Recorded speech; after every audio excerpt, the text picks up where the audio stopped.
Grace and peace, everybody. Grace and peace. Laughing because I already got a thumbs down. I haven't even turned the camera on yet. Man, it is hard out here, man. Y'all are some tough customers. You saw the thumbnail, you know the title, so let's go ahead and talk about it. Today, the Georgia Senate here in the great state of Georgia, in the beautiful city of Atlanta, is going to be having a hearing talking to the whistleblower from Fulton County, Miss Amanda Timpson. And so we are going to watch that together. Now, I'm starting off with this being just a members only because I want to try it out. And then at 1:30, we'll bring in everybody and we'll have a great old time. So I do appreciate you all stopping by on today. So we got Kathy. Kathy says, this is very corrupt. Did she go to the law school in the hood? She speaks in such a very ignorant way. All right. I know you're talking about Fani Willis on the clip that we played before then. All right. So good to see you there, transplanted Texan. Always good to see you. And glad to be seen by you as well, friend. Thank you so much. If y'all don't mind, make sure you hit the like button when you come on in, before you sit on down, before you order your drinks and your food. Just please hit that like button. It does help out a lot. Thank you so much. All right, let's get ready to watch this party as only DWC and the rest of the best live chat can do. Get some lunch, rest up, because the chat will be fire. Is that fireworks? I think it's a fireworks. I love it. I have my water. What does everybody else have today? So today, I'm rocking some iced coffee in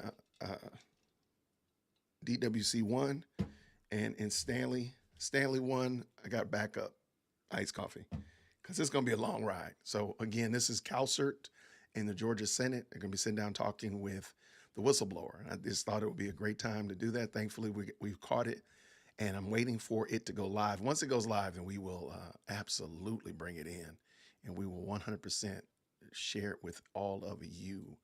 So thank you so much. I see you, Q. I see you over there. Good to have you, friend. Thank you so much for stopping by. Char's here as well. I didn't bring Q on. Sorry. There you go, Q. Thank you so much. At the current moment, just so y'all can see that I'm not just slow poking around, they haven't started the live stream yet. Let's see. Nope, they haven't started the live stream yet. So we'll just talk until we get there. I appreciate y'all. Thank you so much. Caustic Chameleon's in the building. I got some water and my tangerine water enhancer. I like it. Nakia's here. Good to see you, Sister Grace, and peace always. Good morning, family. It's afternoon, but I'll let you slide. I missed my gym class. I can be here and hang out and support. Oh, wow. All right. Well, we appreciate you so much for taking the time to hang out with us on today. Okay, the ice maker. The ice maker in my house. My family just, Team Whitaker just left to run on a little quick vacation, a little quick trip. Not a real true vacation at all. But shout out to my wife and kids. And they are already texting me. They literally just pulled out of the garage and they're texting me.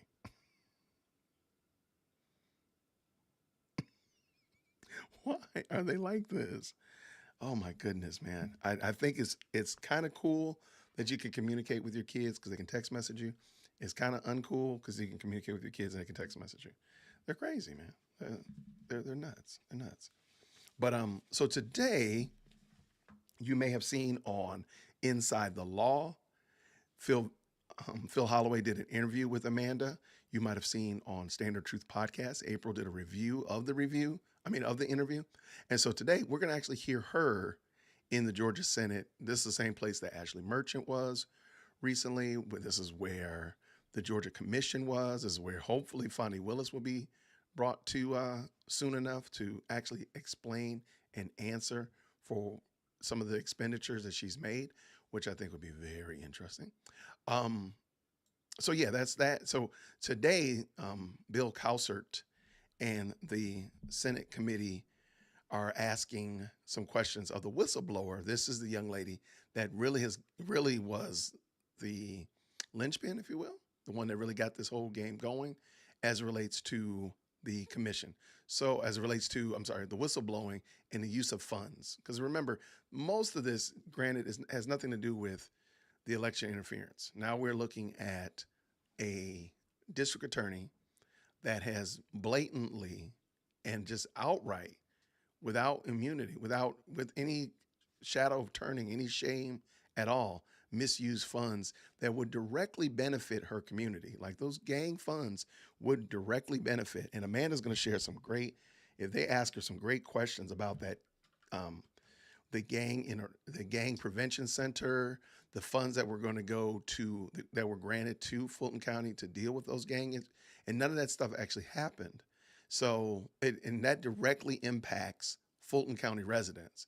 That directly impacts people that sadly voted for Fani Willis on Tuesday. So hopefully this will be a good interview, when I say interview, a good questioning, if you will, Senate hearing that will really get out some good questions and such like that. I'm pretty sure Jones, the senator from Augusta, the black man, he's going to probably say something that's borderline ridiculous as well. So we got to put up with that. But oh, by the way, my name is Jason dearwokec@gmail.com. If you have a question, comment, concern about what I just said, Mr. Jones. But I think it's going to be interesting because she's going to shed a lot of light on things that you kind of understood, you kind of assumed and thought. She's going to tell them to you in 4K. So I think that's going to be really good. I'm waiting for this link to start up. Waiting for the live stream to actually start, and then we can go ahead and bring the rest of the family in, get everybody situated. While you're waiting, please make sure you have your drink. You got your drinks, you got a nice comfy chair. Please make sure that you have ordered your food. You got all that kind of jazz ready, feet up. Those of you in the smoking cabin, please make sure you're mindful of your incendiary device and such of that nature. Thank you so much for hanging out with us on today. Good to see Nikia. Yes, please make sure you like the video. Like the video. Help your guy out. Help Dear Woke Christian out. I appreciate it. So I really do appreciate it. I got a great question from somebody who doesn't live in the United States. She lives in Australia, of all places. Let me see if I got it real quick, because I wanted to kind of talk about it because I thought it was good. Oh, shout out, please. I did reach out to Courtney Kramer. Y'all, come on now. If you know her, tell her guy's going to help her out. Dear World Christian will help her out, because I noticed something about Courtney Kramer when I looked online. Oh, here it is right here. Okay, this was a great question from a viewer in Australia. We got a little bit of time. I just want to go over this very quickly, and because I understand American politics doesn't make sense. She says, I'm Australian and trying to follow your intricate voting system. What does it mean that Fani won the primaries, as did McAfee? Great question. That Fani is anti-white. I'm white and definitely not racist. Why does she hate white people? She reminds me of Meghan Markle, self-hating woman of color. Okay, so we're going to leave the race comments to the side because I do think those are great. But her name is Carol Shawmarl. We're going to just talk about the primary system. So very quickly, this is a 30,000-foot summary. Here in the United States, we have really two major parties, Democrats and Republicans. And this is all the way from the president all the way down to sometimes a local dog catcher, okay? So in the local situations, there will be what's called a primary, which will allow a candidate who maybe is not well known, a candidate who maybe wants to get out there and such like that, to decide that he or she is running as a Democrat or Republican, and to make a pitch, to campaign, and to be possibly elected or selected by the constituents of that area to run for an office. So Fani Willis is the district attorney of Fulton County, Georgia, which is a county here in Atlanta, in the Atlanta area. She's the chief law enforcement officer of Fulton County, okay? And that is an elected position. So she has to run for that position, and you get 4 years to hold that position, and then you run again until whatever. So if somebody wants to challenge that, they can, during that season of primaries, the Democrats could have multiple people run for that position, or the Republicans could have multiple people run for that position. And if, let's say that Fani Willis was a Republican, then she would have a Republican challenger, but she's a Democrat. So she had a Democratic challenger. So during that primary season, a lot of times they'll run a primary, which is usually early in spring or early summer, whatnot like that. So this is May. So that was when the primary was. And what they'll do is they'll run that and see who are going to be the top two candidates that are going to run. So we know Fani Willis is the the Democratic incumbent, and we have Courtney Kramer, who is the new Republican challenger. So now that they've cleared it out, they only got two candidates running, and going into the major election cycle, because our major election is in November. So they'll go through that. So they've gone through the primaries, please forgive me, and now they're going to go through the elections season, campaigning and all that kind of good jazz. And then in November, the people of Fulton County will decide who do they want to be their chief law enforcement officer, Fani Willis or Courtney Kramer. And that's how that works. That was a very quick and dirty. There's a lot more nuance to it, but that's the summary of it. I think that's cool that people overseas and in other places are interested in our politics. Sometimes I think our politics is kind of confusing, but don't get it twisted, okay? Parliament bothers me too. So I think when we look at it, we have to be like, okay, this makes sense to them, and I just need to understand it. So that is it. So I appreciate that. And let me see, trying to understand the intricate voting system. Okay, I explained them. Oh, and Judge McAfee, I apologize. Thank you. You did ask about McAfee. McAfee was appointed to be judge. There was a vacancy in the Superior Court system here in Georgia, and I want to say there's supposed to be 6 judges, and there was only 5. So he was appointed about a year and a half, almost 2 years ago, by the governor. You can be appointed, but during the primary season, you have to be elected or selected by your constituents, and that's why McAfee was running. He had a primary challenger, which was a Democrat, and if the Democrat had won, he would be taking over and replacing Judge Scott McAfee, if that makes sense. And again, it is not the most. I can understand it. I can understand why somebody would be confused. It's totally a hornet's nest sometimes, but that is our political system, if you will. So, Carol, I appreciate it, and we'll talk about the other questions you had about racism on another episode, because I do think we can parse through that as well. So thank y'all so much, everybody who's come through. I appreciate each and every one of y'all. We're going to have a good night today. We're going to be looking at the Georgia Senate. They're having a hearing today, and it hasn't started yet. And at the current moment, it looks like they still haven't gone live. Let me just pull up and double check and refresh and see if they're going live. As soon as they go live, I'll bring everybody in. I'll bring everybody in. It's at 1:30 anyway. Oh, it says live event. Watch now. We about to go. We going live, people. All right, let's make sure this works. Let's see how this works. All right. Here we go. What's going on? Let's get these other people up in here, Jason. Let's do that. Oh, yeah. This is coming on live. I love it. All right, let's get the other people in. They're knocking at the door like they at Howard University. Shout out to Georgia for being on time. Come on. Okay, I was just testing out the members only option, by the way. So YouTube wants us to try that out. So I did try it out. Thank you so much.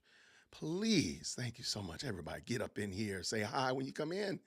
If you don't mind, grab yourself a drink, get yourself a comfortable chair. We got lots and lots of them up in the front. So can't find yourself a good place to sit. Please make sure you order your food and drinks from the waiters, and let's go. All right, real quick, if you jump in, please make sure that you say hey so we make sure everybody gets in. Let's go. Come on. All right, Georgia, let's get this thing popping. Let's go now. Georgia Senate. All right, let's see.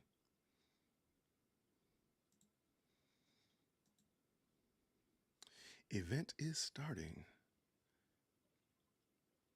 And this is going to be a quiet event. I'm not going to be talking a whole lot. So y'all jump in and get in that live chat and let it go. Let your fingers do the talking. Let's go.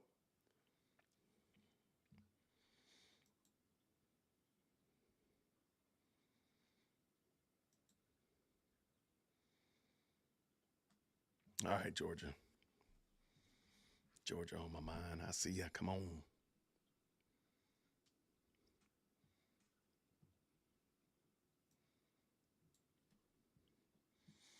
All right. We're going to go with option B. For whatever reason, their Venmo page is going slow. So let's just see if it's on. I wanted to get it directly from the Georgia Senate rather than it coming through a news source, because then you have to worry about possible commercials. But let's just see if they have a YouTube channel that they're streaming it through as well.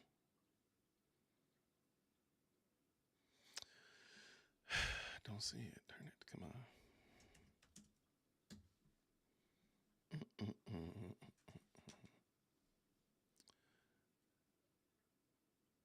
And that is a hearty no. Let's go. Let's go.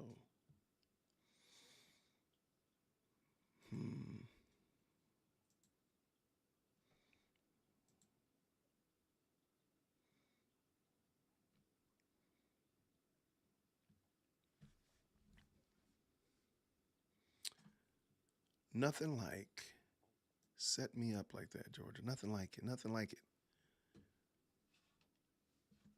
I hear you, Rashida. Absolutely. Leave no stone unturned. Tell us all. Break it all down. Receipts and everything. Break it all down. Okay, for some reason or other, this thing is taking forever, Georgia. I don't know why they use Venmo in the first place, but that's a whole nother discussion for another day. Absolutely, Rashida. I agree with you. Let's leave no stones unturned. Let's get this all out in the public. Let's go. All right. Okay, on my end, it's saying they've started, but it's not actually populating. It's not starting.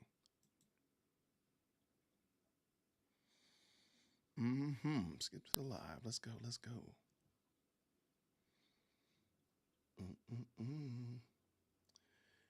Yeah, I don't know why it's doing that. All right, let's refresh this. Let's jump out.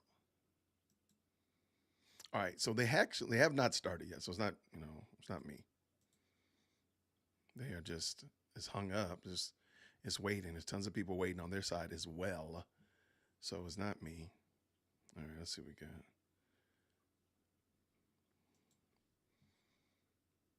Yeah, Venmo is just not a good platform. It's really struggling. I don't know why they chose to use that.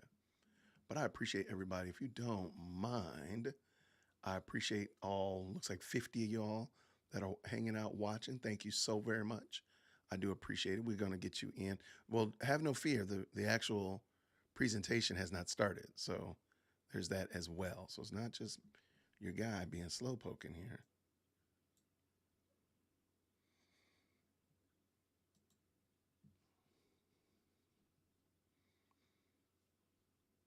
And we got so much stuff going on while we're waiting for this. I don't know if you've noticed, but Nathan Wade did another interview. And I haven't watched it yet. He did another interview with Joy Reid on, was that MSNBC, I think it is? And I don't know what he said. I just downloaded it before we went live. So I will be checking that out. Maybe we'll just do a blind reaction to it and just check it out in real time. So that might be it. But I have that as well. I did reach out to Courtney Kramer. Hopefully I'll have some good words on that matter soon enough, because I do think I've been searching on her website and searching on the social medias, if you will. I got hopefully some good advice that she would like to reach out to Dear Woke Christian. I'd be happy to help her out. I'm a gun for hire. Fani Willis can reach out to me. See, I'm equal opportunity, mercenary. All right. It still says they're live. It says they're going live, but nothing is available yet. So y'all can see I'm not making this up. Yeah, they're saying, so click here. Live event. I want to watch now. And it has not gone live yet. But we're here. So we are present. We are accounted for. We are in the house, people. Let's go.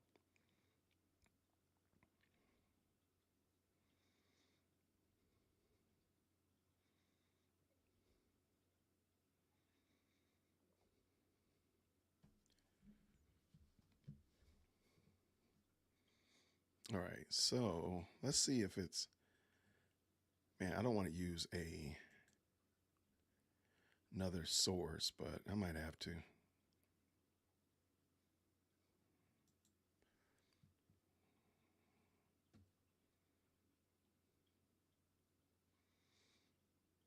Okay, so We're going to try it like this. All right, here we go.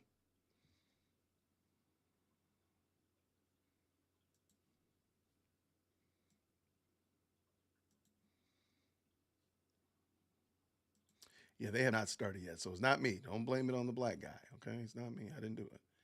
All right, they are not ready to do the thing they want to do. It's not me. I didn't do it. But have no fear. We're going to replace this with just another screen, just these.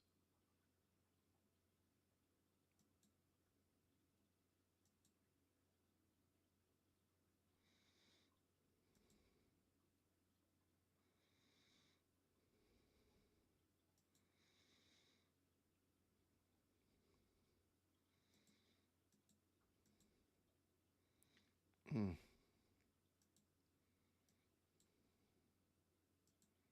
Yeah, I have no idea why they haven't started yet. Come on, Georgia.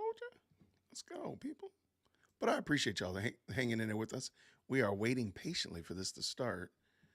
I know the original, when they brought in the Fulton County Commission, that one was right on time. I think the Ashley Merchant one started late, though. So they're like one for two. Get it together, Georgia. Come on, peoples.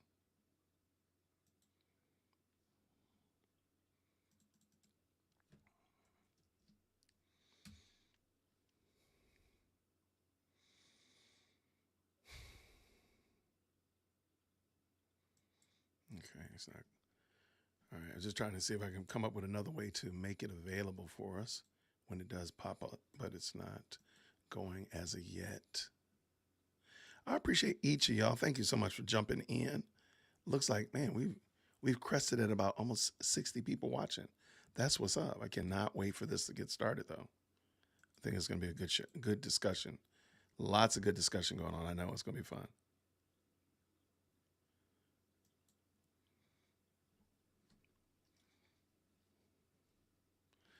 All right.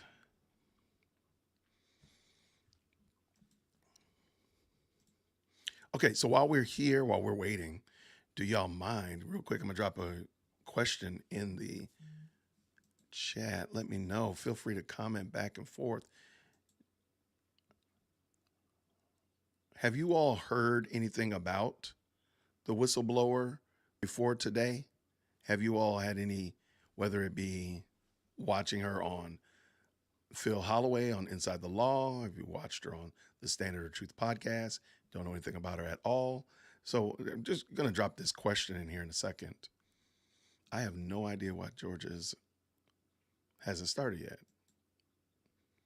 So it looks like a couple of you all had in fact heard of her and her story before, which is perfectly cool, which is great. We're going to get rid of this one altogether.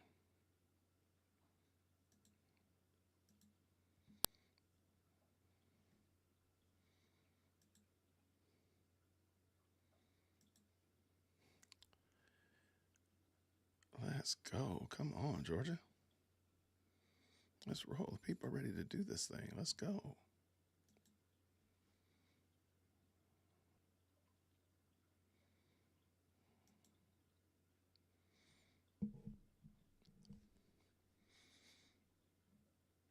I'm hoping that will happen, Costa Chameleon. I hope so. If that's for her to do, I think that would be interesting for her.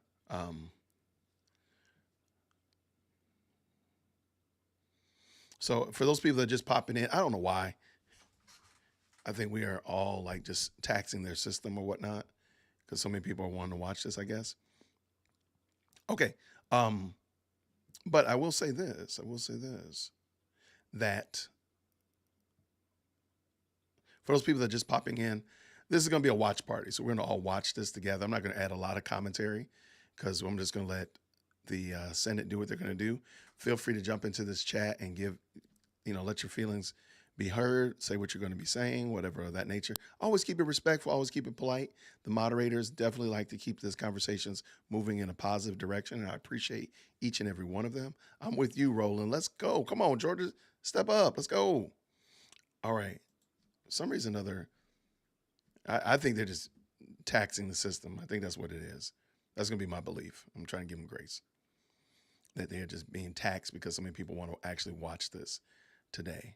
Because this one is one of the few people that can give like a true assessment of what happened inside the DA's office. So I think that's going to be interesting. So hopefully nothing's happened or anything of that nature. So definitely,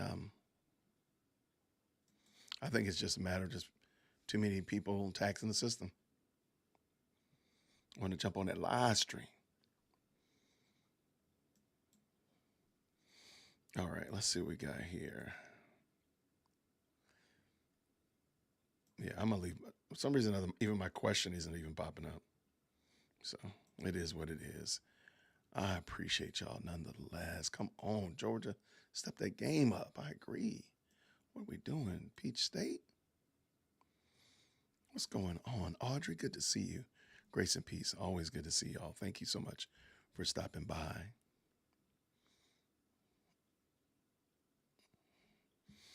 Shari says, from the small clip that I saw, is not to be missed. Okay. I think we're going to have a good conversation today. So yes, definitely looking forward to that.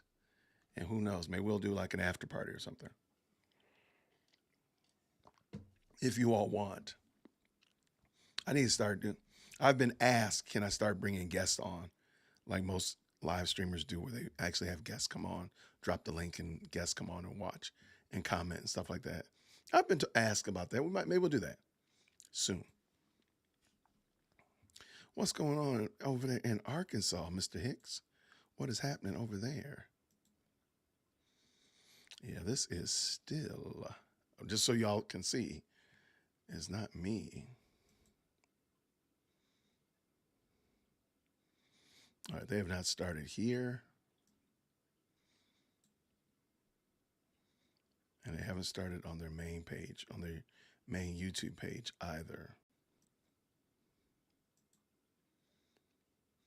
All right. Not doing what I want them to do. Georgia, come on. DeWanda said the popcorn's almost gone. Don't hold her back. Don't hold her back. She ready to go, Georgia. Stop slacking.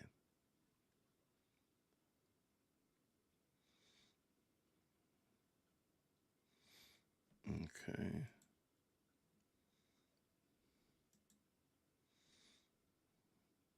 Mm.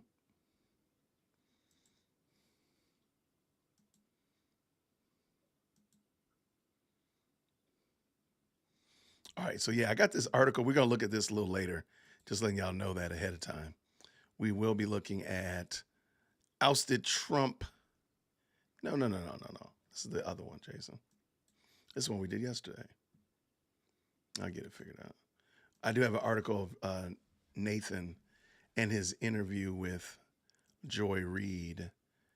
Our meeting start delayed is a message they're putting on their website now.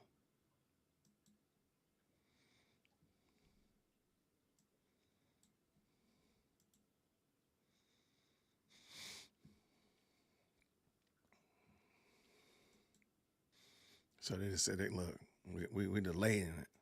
What does that mean?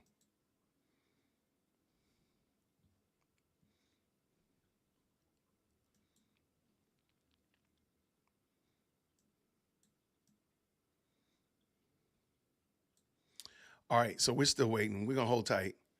We're going to let the Georgia Senate do what they need to do. Give them that grace.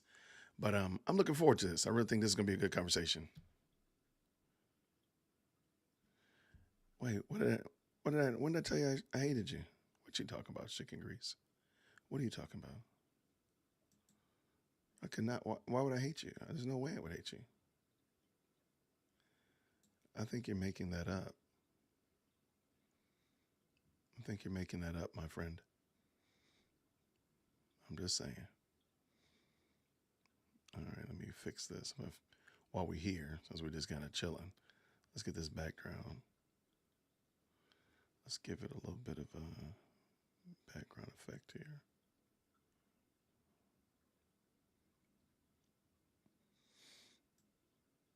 Mm-hmm. I think that looks good. It's okay.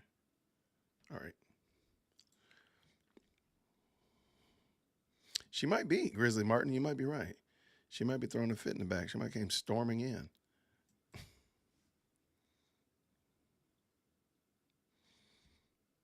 All right, let's see what we got.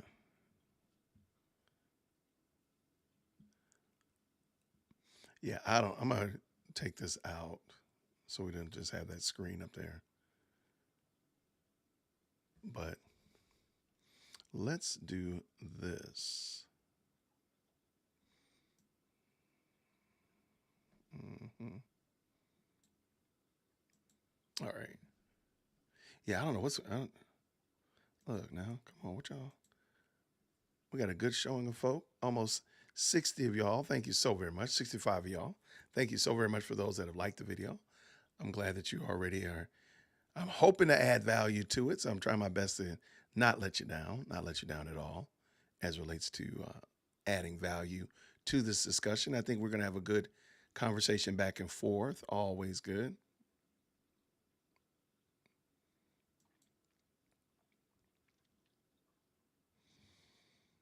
All right.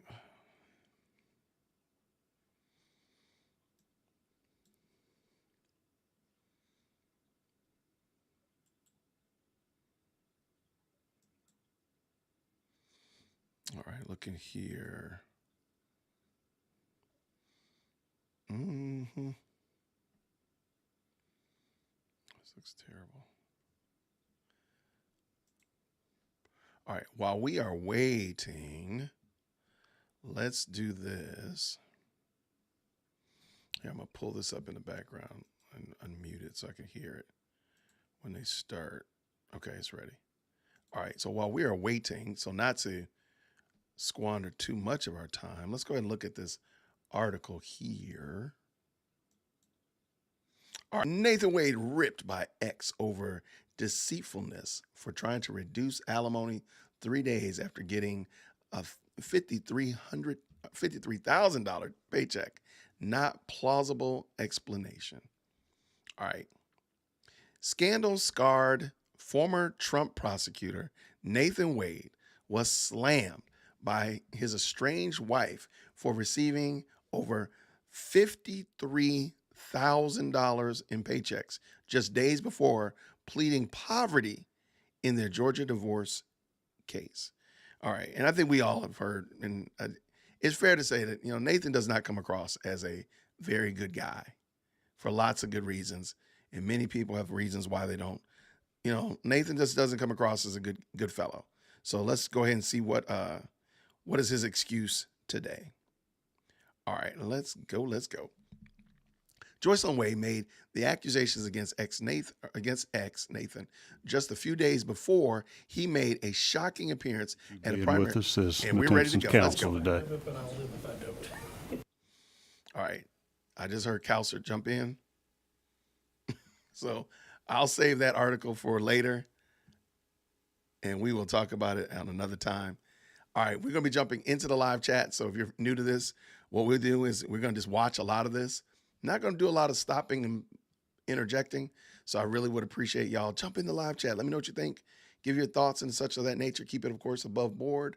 All that kind of good jazz. Your flight attendants, aka the mods, will keep everything moving in the right direction. If you don't mind, if you're just stopping by and you have not already, there's a little thumb button down at the bottom. Just go ahead and touch it. Just touch it one time, and it tells me that you really appreciate what I'm doing here. My name is Jason. I give social and political commentary from a Christian male perspective. You may like that, so go ahead and hit that button. Just touch it one time. If you don't like what I'm doing here, touch the button 3 times. Trust me, it means something. It matters. All right, and as Chicken Grease said right here, while you're here, hit that like button, comment, share, and subscribe with the notification on.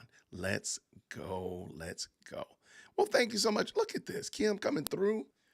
Rico. Helping me with the Rico Defense Fund already? Come on. Thank you so much, Kim. I appreciate you. Grace and peace. Thank you so very much for the very kind super chat. I appreciate it. And look, y'all, that means a lot to me that you all find value like that. Kim didn't have to do that. It's very gracious and kind.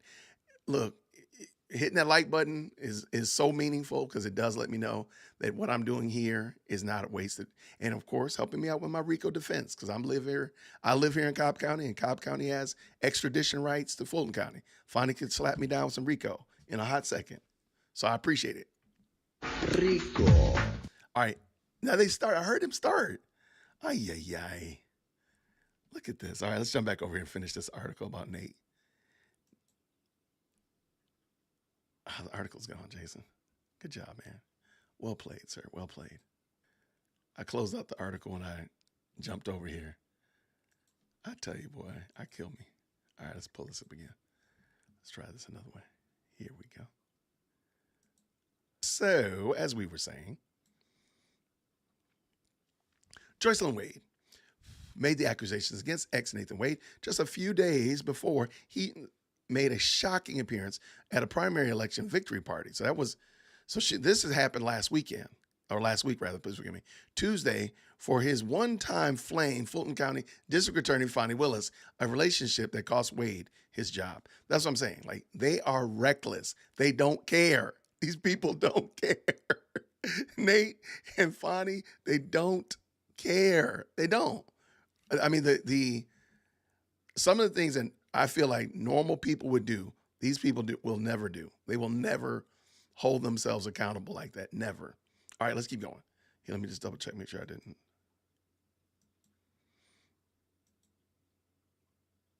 No, it has not started. Okay. All right. Wade resigned as special prosecutor in the Georgia election fraud case against Donald Trump on March 15th, after a judge ruled Willis could only remain on the case if he stepped down after the duo admitted to being in a romantic relationship while working on the case. Notice you hear a lot of people still saying allegedly, and there's no reason to say allegedly. They were doing it. They were. You don't have to say allegedly. There's no reason to be alleged. It is true. You're not being gossip. They admitted it. Stop it. All right, less than a month later, Wade asked for his alimony and child support payments to Joycelyn to be reduced, claiming that he lost his job. He lost his $250 an hour job income with the DA's office. That's so grimy. But Joycelyn's attorneys, or lawyers, please forgive me, Thursday filed court papers claiming Wade received two paychecks totaling $53,000 from Fulton County for his work on the Trump case, just 3 days after filing the emergency motion to reduce his support payments. Wow. There appears to be no plausible explanation other than Wade's deceitfulness to justify his pursuit of emergency relief from this court on April 8th, 2024, alleging essentially insolvency when he had received $53,000 3 days prior, wrote Andrea Hastings. Shout out to the Scorpion Queen, a lawyer for Joycelyn, or Joycelyn, however you want to pronounce it. Joycelyn said the $53,000 checks from Fulton County were for work he did in October and November of 2023. So what about December, January, February, March, April? Man, so there's still 6 months worth of checks out there? That is crazy. Yo, I gotta get me a job like this. Look, if anybody wants to hire a pre-K law student that knows nothing, that's watched a lot of Law and Order and a lot of Suits, I will absolutely get me some tailored suits looking crisp like this guy right here with the monogram on my sleeve. I'm telling you, I will look the part. Hands down, nobody else will look the part like I will look the part. I won't know what I'm doing, but I will look the part. Let's real quick and check and see if they jumped on yet. They have not. Hit me up, man. Look, I'm on sale. I only have to take $250 an hour. I'll take $200 an hour. There you go. See, I'm on sale. Look, I'll look the part. I mean, my head is shaved. My beard will be tight. Help a brother out. Hastings called Wade's motion baseless and said that he should have to pay for Joycelyn's legal fees incurred in fighting it. Joycelyn also previously blasted Wade's motion to reduce his support payments, arguing that he had nearly $500,000 in the bank. Wow. And this is Nate at Fani's victory celebration. Man, I know he's got to hate that. I know he's got to hate the way he looks. Like, dude, I just wish they had a better picture of the guy. I'll be honest with you. The Wades had agreed upon. We're going to go ahead and get started. We have two things on the agenda today. The first was All right, real to quick. approve our need a quorum to do that, but we do not need a quorum to take testimony, so we'll go ahead and proceed. All right, here it comes. CalCert, and this is a special committee investigation. Let us go. Let's go. Here today. So I will officially call the Senate Special Committee on Investigations to order and welcome everybody here today. We have testimony today from Miss Amanda Timpson. She was a former director of the Juvenile Diversion Program with the Fulton County District Attorney's Office. She has voluntarily come forward during the legislative session and presented information to me about the running of the DA's office and some misappropriation of federal grant funds.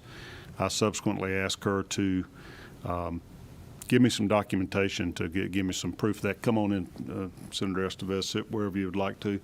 And Senator Butler, you may sit at any place you want to. These are not assigned seats. If you have another place you'd prefer to sit, that's fine. Okay. So I've looked at some of the materials. She has a notebook full of information here today, right and I have not copied that. We have not put that into the evidence of the committee unless we'll find out what you have that is not privileged or confidential and that is relevant as we proceed. So what I'd like to do is I'm going to swear you in. You have your counsel with you, Mr. Mario Williams. Is that Mario. right? And you may have things you would like to add as well, and if so, I can swear you in at this time as well. Okay, and we'll do that. If you'll raise your right hands, please. Do you swear the testimony you will give before this committee today will be the truth, the whole truth, and nothing but the truth, so help you God? Yes. Let's go. All right. Madam Court Reporter, we're going to start with Miss Amanda Timpson, and Mario Williams is her counsel that's with her. Ms. Timpson, would you please just introduce yourself to the jury? You don't have to give us your specific residence address, but tell us where you live and who you're working for at the present time. Sure. My name is Amanda Timpson. I am a resident of Fulton County, and currently I work for the Momentum Advisory Collective, a national nonprofit working with justice-involved youth. Yo, look at that notebook. Did you previously work for the Fulton County District Attorney's Office? I did. And what years did you work with the DA's office? I worked with the DA's office from 2018 to 2022. Okay. Would you give us just a little bit of background on your educational history, your educational background? Sure. I have a bachelor's degree in sociology from Georgia State.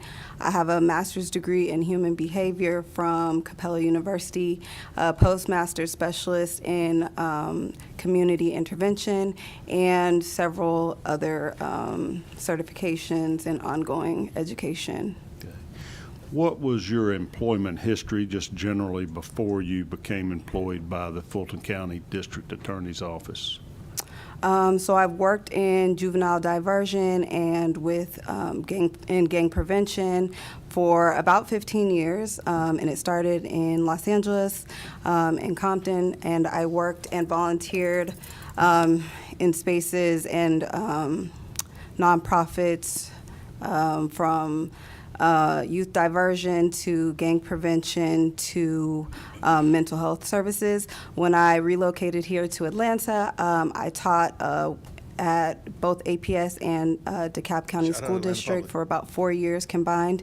And then in 2018, I came on at the District Attorney's Office under Paul Howard as the Director of Gang Prevention and Intervention. Wow. When did you move back to the Atlanta area or relocate here to the Atlanta area?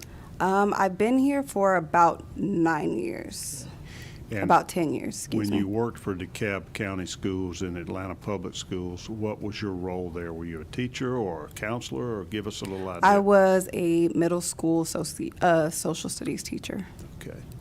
Shout out to all what school led teachers. you to apply for employment with the District Attorney's Office? Prior to relocating here in Atlanta, my background was gang prevention, and so when I came here, I didn't really see too much of that. It's a passion. It's something that I got into due to experiences in my own life, and I just felt like I understood gang issues from a unique standpoint, and I wanted to be a part of the solution. Tell us a little bit about your position there. I don't know that I could repeat what you just said with the, did you say you're the Director of Gang Prevention and Intervention? Okay. Yes, sir. And that was under District Attorney Paul Howard? Correct. Was that a position that was funded by a grant or something he created, or it would have been an opening? Tell us how that became a possibility. Yes, sir. Sorry. So he created the Office of the Gang Coordinator, and under that office was the Unit for Gang Prevention and Intervention. He saw an uptick in criminal street gang activity, specifically in youth, and wanted to work to divert some general funds and apply for grant funds to eradicate gang activity in Atlanta. Were you the first Director of Gang Prevention and Intervention? I was. Okay, so that was a newly created position that you applied for? Yes.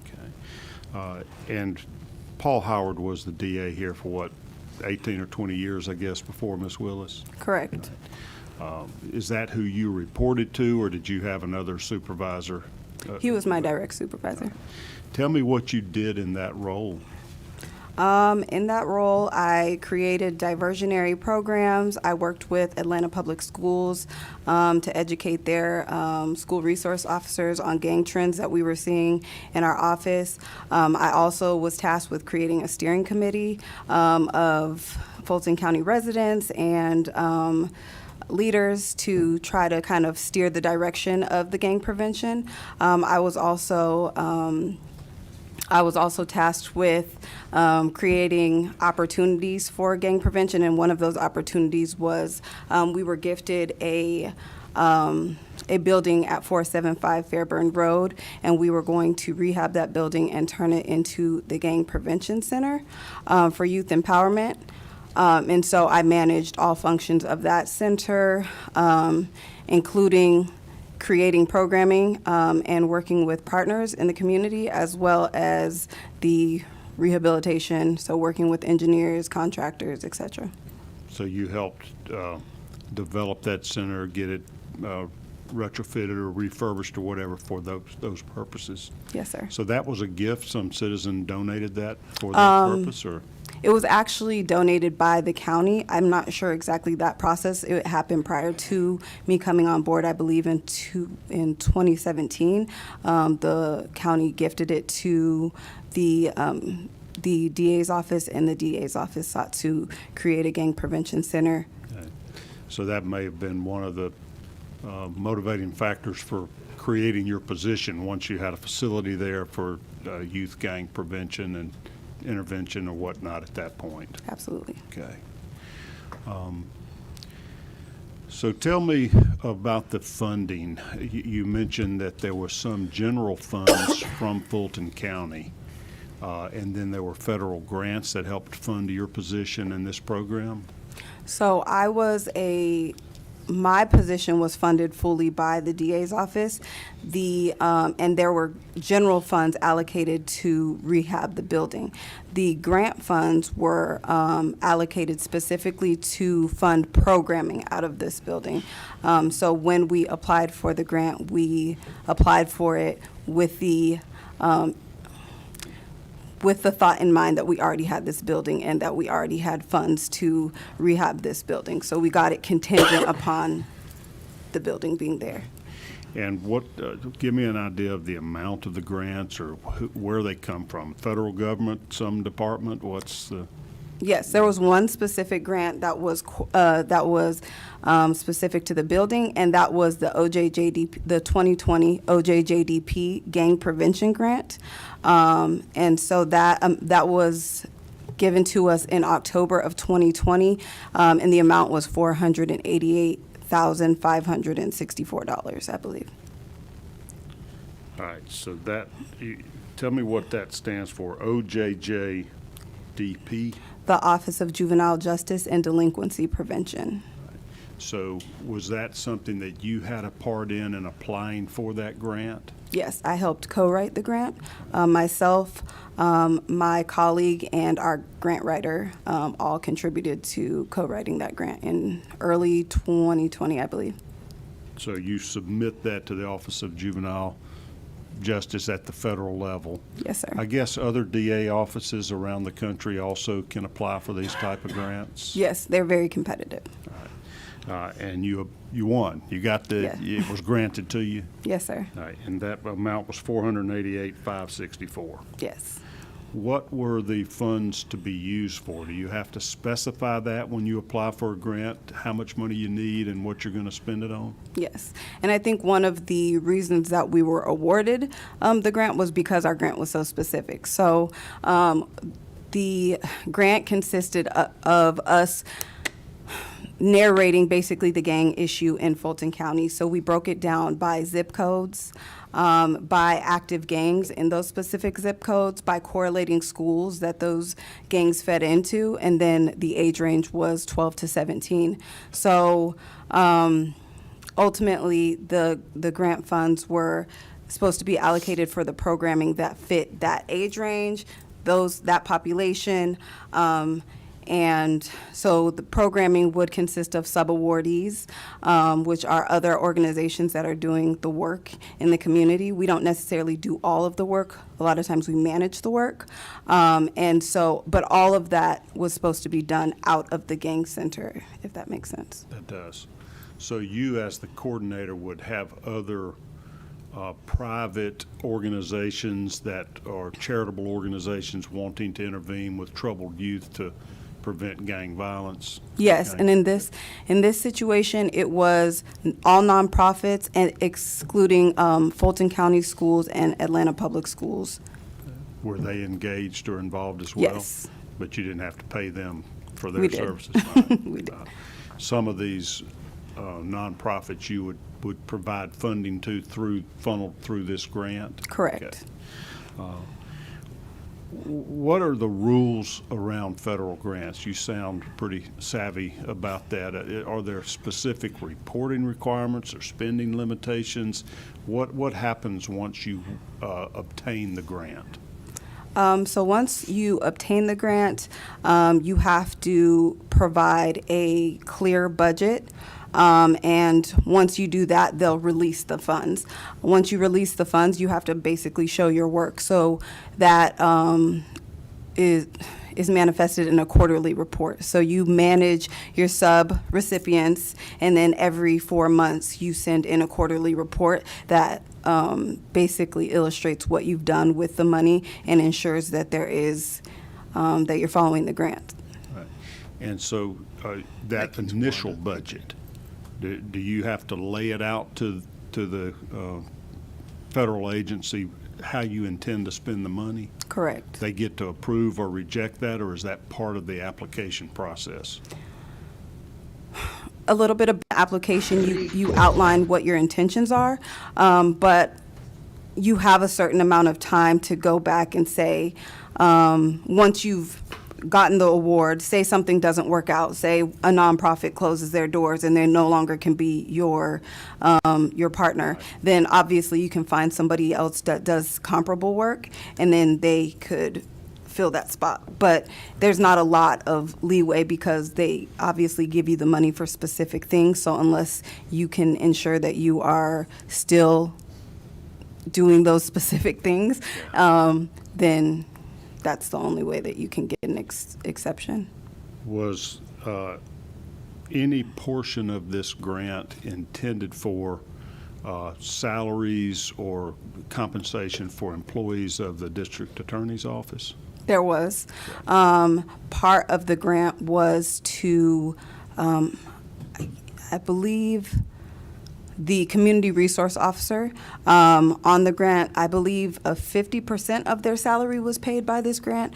And so that was the only portion. Their salary and their fringe benefits were paid by this grant. Was any of your salary paid for by this grant? No, because I was a district attorney's full-time employee. All right. When was that application submitted? You don't have to give me the precise date, but just the general time frame. You know, COVID messed up my dates, but I believe it was either the very end of 2019 or that first part of 2020. And when was it granted, or when did you learn you had obtained that grant? The last week in October of 2020. Okay. And so Fani Willis would have been elected in the first week of November of 2020. Yes, she was elected a week after. Here we go. When was the budget submitted that you mentioned, or the spending plan that allowed the release of the funding? I believe that was in late January, obviously with the change in administration and it was still COVID. They understood and gave us some time, and I believe it was in late January. All right. The full amount was awarded, the 488? Yes. Okay. Now, as you are doing your role, are there other grants that you applied for as well? There was no other grants that I specifically applied for. There was other grants that I helped manage, and if you want me to go into that, I can. Yeah, we learned an awful lot at our last meeting about the Fulton County DA's office budget, that they get some state funds, they get, their allocation or I don't know what you call it, their funding from the county itself, and then they get all these federal programs or federal grants as well. I'm trying to flesh out the federal part now, because the county knows, I think they gave them $36 million last year. And they mentioned a big $75 million amount of basically COVID funds that it wasn't all spent to the DA's office, but for the justice system. But I don't know that anybody really knows what the total budget is at the DA's office, or how much of that is funded through federal grants. That's crazy. So I'm trying to get you to educate me a little bit. You knew specifically about this OJJDP grant.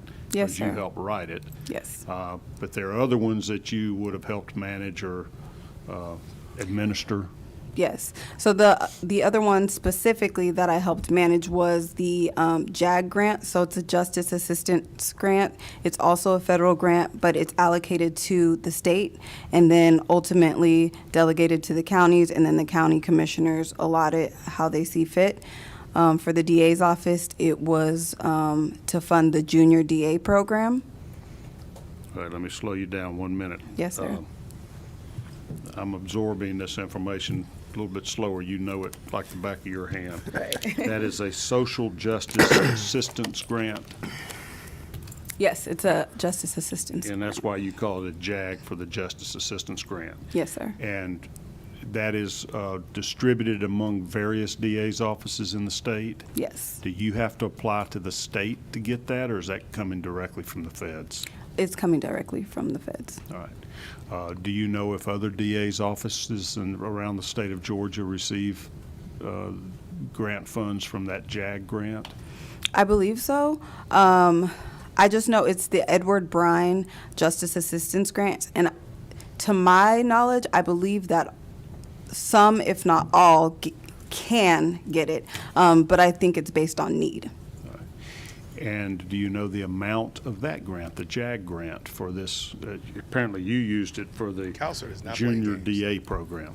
Yes, correct. I don't know the explicit amount, and we have been trying to get that information for quite some time. I just know that it funded the junior DA program, which I believe yearly spent about $20,000. So it was a small grant for the I'll DA's take office. it. I'll take Tell 20. me about the junior DA program. Yes, sir. It's a crime prevention program specific to youth, middle school and ninth grade, so 6th, 7th, 8th, and ninth grade.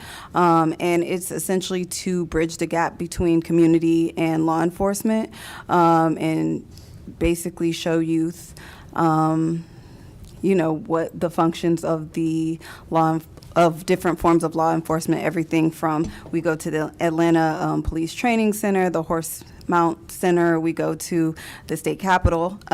We go to speak with judges and, just different officers. I think sometimes they even get to work with the SWAT officers. And overall, it's just to, again, create camaraderie between youth and law enforcement and just show them overall functions of that process. How many kids involved in that program every year?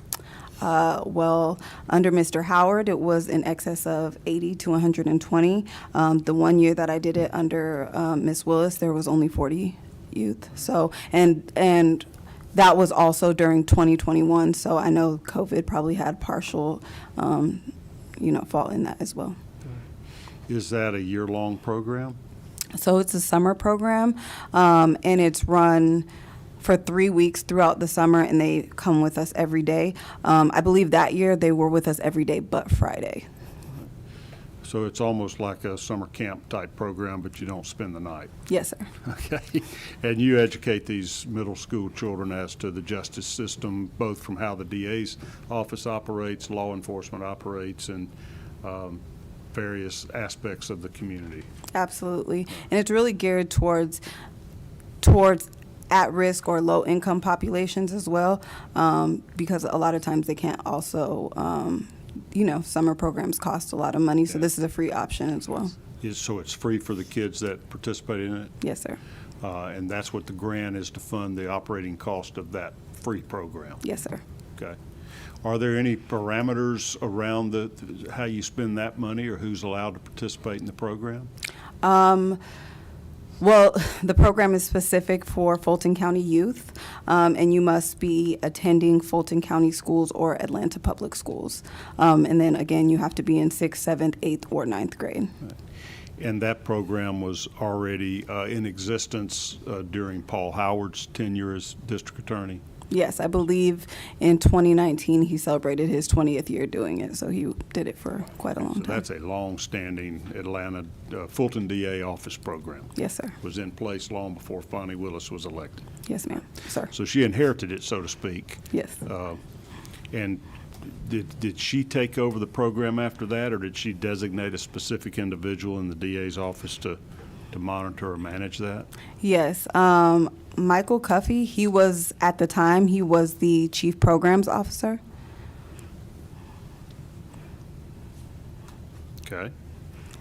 And he oversaw all programs, so he was my direct supervisor at the time, and he was the direct supervisor over myself and the junior DA program as well. Was Mr. Cuffey with the DA's office during Paul Howard's tenure? No. Okay, so he was a new employee, came Yes, in sir. with Miss Willis. Yes. Okay. Who did you report to as the Director of Gang Prevention and Intervention? I reported directly to Mr. Howard. Okay. Did your role change after he was defeated by Miss Willis? Yes. So the week after she was elected, she sent an email to the DA's office, all current employees of the DA's office, along with her new organizational chart, and basically told us that a lot of changes were coming, and one of those changes would be employees. And so while we were all guaranteed an opportunity to apply and interview, she would guarantee us an interview. We weren't guaranteed a job. And so upon reviewing the organizational chart, I realized the gang prevention unit had been abolished. So my job was not there for me, even if I wanted it. And so I found 3 other positions and applied for those positions. And on November 20th of 2020, I interviewed in front of a 9-member panel led by Ms. Willis and Nathan Wade and Jeff DeSantis and 6 other individuals. And ultimately, on December 9th of 2021, I received my invitation to the administration along with a congratulations letter. On January 9th of 21? December 9th, I'm sorry. December 9th. Of 2020. 2020, okay. Yes. So she didn't officially take office until, I would assume, January, right? Yes. Okay. But she went ahead and was having the transition, hiring new people. All right. Yes. So Mr. Wade was on this committee that interviewed you? Yeah, that's a good question. Yes. Was he employed by the DA's office at that time, to your knowledge? I don't know because I didn't know him. I just knew that he was, I would see him around the office, but also I just knew that he was one of the main ones leading the interview, and so I just took notice between Miss Willis, Jeff DeSantis, and Nathan Wade because they were the main ones leading the interview. And who is Jeff DeSantis? I believe he is her media personnel, but I know he's an attorney, but I don't know his exact title in her office. Had he previously been employed by the district attorney's office? No, he had not. So he was a new player in the game. Yes, Okay. So your interview must have gone well, it did. and you were awarded the job. I was. What was the new job? You said there were 2 or 3 different positions you looked at in the new administration. Yes. So my new position was the Director of Juvenile Diversion. So still working with troubled youth. Yes. Was that just a renamed department as the reorganization, new organizational chart went, or was it very similar in duties or something totally different? It was a little bit of both. Similar because I worked with the same population, different in that it wasn't specific to gang-related or gang involvement, and also different because the focus of gang reduction kind of shifted, and it was a lot more just open, I would say, like as far as just any youth who were justice involved. So I would work a lot with juvenile court. Okay. So not just specific to juvenile gangs, any juvenile problems or issues? Correct. Okay. Now, same salary in the new position, or Yes. okay? Was there any unit that dealt specifically with youth gangs under this reorganization, or it kind of came under your umbrella as the Director of Juvenile Diversion Programs? Yes, there was, so it came under my purview, so there was no more gang-specific unit other than the prosecution unit, the gang unit of attorneys I am programmed, so there was no programs for. We are kind of learning as we go how massive the DA's office is. Do you know how many employees totally in the Fulton DA's office? I don't. Do you know Hundreds. do you know how many attorneys, assistant district attorneys? If I even spoke on it, I wouldn't be accurate because I haven't been there in 2 years. However, I know there's hundreds, All right. at least And it 150, sounds like I would think. hundreds of support staff or other administrative personnel such as yourself as well. Absolutely. Okay. So this is in this new positions when you began reporting to Michael Cuffey. Yes. All right. Did you continue to supervise the OJJDP grant Yes. in your new position? Yes. I was actually written into the grant as the grant project director. So no matter what I did, if that grant was valid, I would be supervising the grant. All right. But you weren't paid through the grant? No. All right. And did you continue running the junior DA program? Yes, for a short time. All right. All right. Well, as 2021 begins, you're in your new role that has the same duties and more, and you're now reporting to Michael Cuffey instead of Paul Howard. Correct. Did you notice any irregularities or problems with the administration of this OJJDP grant? Yes. In early March of 2021,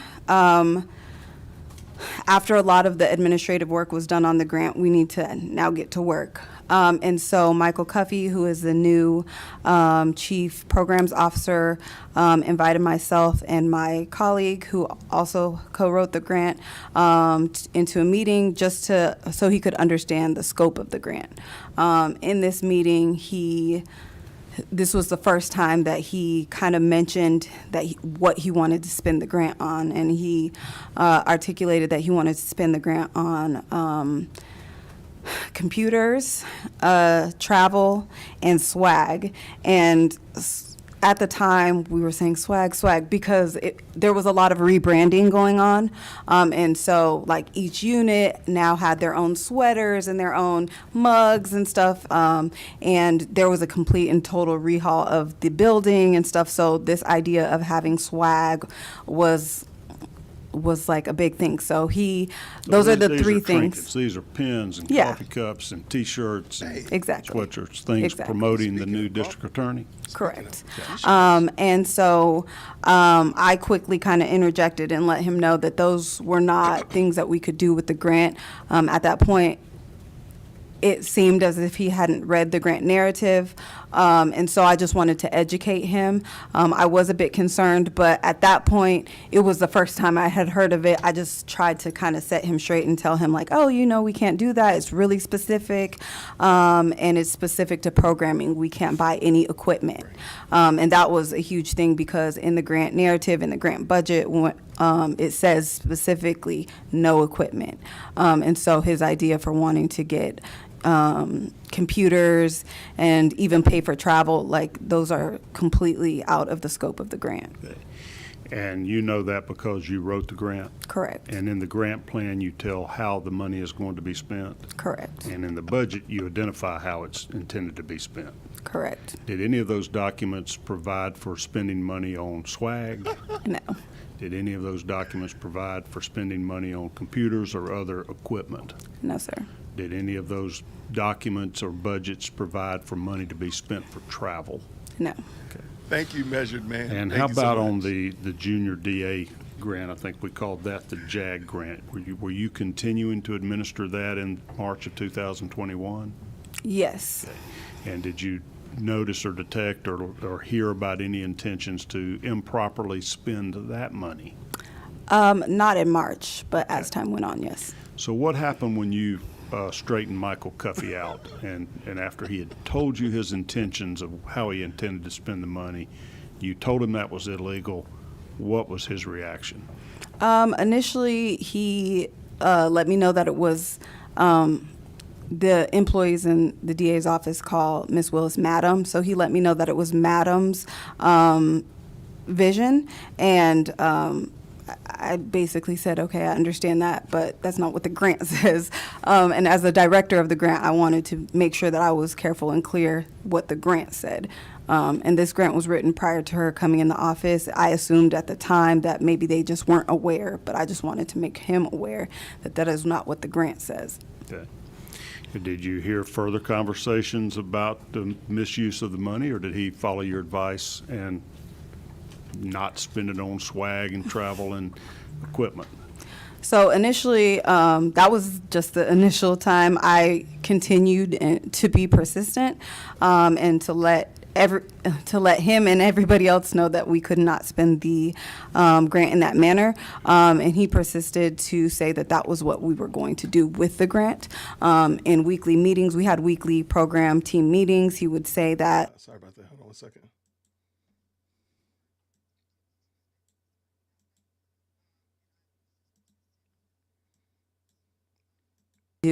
And I noticed as I persisted to let him know that my treatment drastically started to change. By him? Yes, specifically from Michael Cuffey, in the form of being disinvited to meetings or being blatantly like rude, or when I said, hey, we can't do that, just staring directly into my eyes and then just walking off. And I'm like, okay. And I didn't know, if this was an intimidation factor or what was going on, but I just knew I had to stand my ground because I was, fearful of the misuse of funds. Okay. Well, so the story ends there, or did you continue your complaints? No, I continued my complaints. Ultimately, in May of 2021, the overwhelming retaliation and pushback got so bad, I sent an email to Ms. Willis and I told her that I had followed the chain of command to no avail and I really needed to speak with her. At this time, I believed that she had no idea what was going on, and I wanted to make her aware of what I thought to be a potentially illegal and dangerous situation, and I didn't want there to be any scandal related to her administration. You sent that directly to her? I did. Did she reply? She did not. Open the binder. I need the but binder open. I believe 2 or 3 days later, Mr. Cuffey approached me and said that he knew that I reached out to her and that no matter what I did, that she was just going to come back to him. And so at that point, I didn't really know who to go to or what to do, because when I attempted to make her aware of what I saw to be a illegal situation, it was told directly to the person that was doing what I saw to be illegal. Mr. Cuffey? Mr. Cuffey, Okay. correct. Did you complain to anybody else other than Mr. Cuffey in your email to Fani Willis? Not in my initial email. Things started to progress as far as my retaliation. It was almost daily that it was something. If it wasn't something, it was, something else. Eventually, the junior DA program started to near, and he started saying that he was going to be buying Apple products with the junior DA funds. Apple products like Apple iPhones or computers? Computers. Okay. And I don't know why, but he just really wanted these Apple computers. So I let him know that we couldn't do that with the junior DA funds either. And so he took me off the directing the junior DA program and put other people in my place. And then eventually, when junior DA started in June of 2021, I noticed that there were youth in the program that were not Fulton County residents, weren't even residents of the state of Georgia. There were youth in the program from Florida, from Wisconsin. And so, of course, I questioned it. I felt like, our youth in Fulton County have so much need. Why are we not focusing on the youth in our county, especially when the grant and the grant application or the application to the program specifically say that must be Fulton County residents, must attend Fulton County or Atlanta Public Schools. So when I brought that to him, We're still talking about Mr. Cuffey. Mr. Cuffey, excuse me, sorry. So when I brought that to Mr. Cuffey, the next day I was told that we needed to have a meeting, and he attempted to put me on some type of a plan, like a professional development plan. I've never been written up, never had any warnings, so I was wondering if you have a history of being a troublemaker in the I do workplace. not. I do not. And in the evidence that I gave you, I also included 24 letters of recommendation from everybody that I've worked for in the past 12 years, including everybody here in Atlanta that I've ever worked for, saying the exact opposite of what's been stated of me. However, he tried to put me on some plan, but the plan was like a personal attack on me. It talked about my appearance, and it was just not a professional. So I escalated my concerns to HR. Human Resources. Human Resources, excuse me. So the HR personnel in the DA's office, her name is Kyra Banks. I reached out to her on July 7th of 2021. And we met on July 20th. And I basically told her all of my concerns, and she said she took notes and told me that she would escalate my matter. On July 23rd. Escalate, in your view, means take it up the ladder to Yes. a higher, somebody above Mr. Cuffey. Absolutely. Okay. On July 23rd, there was additional retaliation, and it was just so much. I was extremely anxious, even coming to work, because I just didn't know from day to day what type of retaliation I would receive. On July 26th, I reached out to Dexter Bond, who is the chief of staff in the Chief DA's of office. Staff to Ms. Willis? Yes. Okay. And I reached out to Dexter because we worked in the previous administration together. He knew my work ethic, and I just felt like I needed somebody in the office to understand and know what was going on. And What so was his role with Paul Howard? he, under Paul, I think he wasn't chief of staff. I think he was I can't remember his exact role if I'm being honest, but he was a Administrative high up position. Yeah, Okay. and so he's an attorney as well. he had worked in higher levels of administration for DA Paul Howard as well. Yes, before. and I believe he worked with Paul Howard for like 7 years. So Okay. So you reached out to him Yes. directly. All right, tell us about that. and I told him there were youth in the junior DA program from out of the area. I told him how he treated me. I told him about the PDP. I told him about the OJJDP funds, and I sent him a copy of the PDP, and I told him specifically in a text. Well, I spoke to him in person, and then I sent him a picture of this professional development plan, and I said to him specifically that at this point in time, like, he's putting you guys in a situation where I have multiple potential lawsuits because of how he's treating me, and I said I need to speak with Ms. Willis because I don't believe she knows. That was, I believe, at 11 o'clock in the morning, and then about he responded back to the PDP by saying, wow, period, this is a problem, period. And then text me saying, you have a meeting with the DA at 3 p.m. This is in July of 21 sometime. Yes, this is July 26th of 2021. And so immediately, I felt like a weight was lifted. Finally, I'll get to let her know because I felt like I was trying to, in part, protect her, protect the youth of Fulton County, and just protect the integrity of these grants. And so ultimately, at 3 p.m., I went to Ms. Willis's office. Judging by Dexter was in this meeting, I could tell that she was already kind of briefed. And she said something to the effect of, now what's going on? So I went to speak and tell her, I said, I'm concerned about the way the grants, and I think I said something else, and she cut me right off in the middle of my sentence and said, effective immediately, you're going to be moved, and demoted me to the role of file clerk. So immediately, You went from a department head to a file clerk. Correct, a program head. So I went from the director of juvenile diversion to a file clerk, which changed not only the function of my job, it changed my schedule, it changed my location, it changed, this is frivolous, but I was taken off the website. I was essentially like banished for what I saw to be protecting her at the time. Did she say why you were being demoted? No, not at that time. The meeting lasted maybe 2 to 5 minutes because she cut me off immediately and told me I was demoted. So I was kind of left flabbergasted, and I reached back to her that evening via email just to get some clarity, and that was the first time I ever heard that she was saying that she wasn't pleased with my work.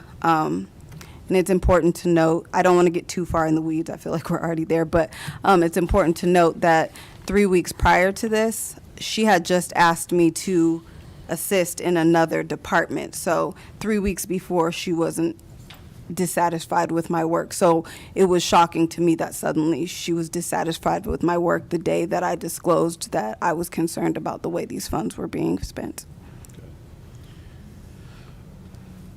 You have mentioned several times about retaliation. What type of conduct or actions were aimed towards you that you felt were retaliation? This demotion's pretty clear cut, but Yeah. were you being treated differently by Mr. Cuffey or Mr. Bond or any other supervisory type employees?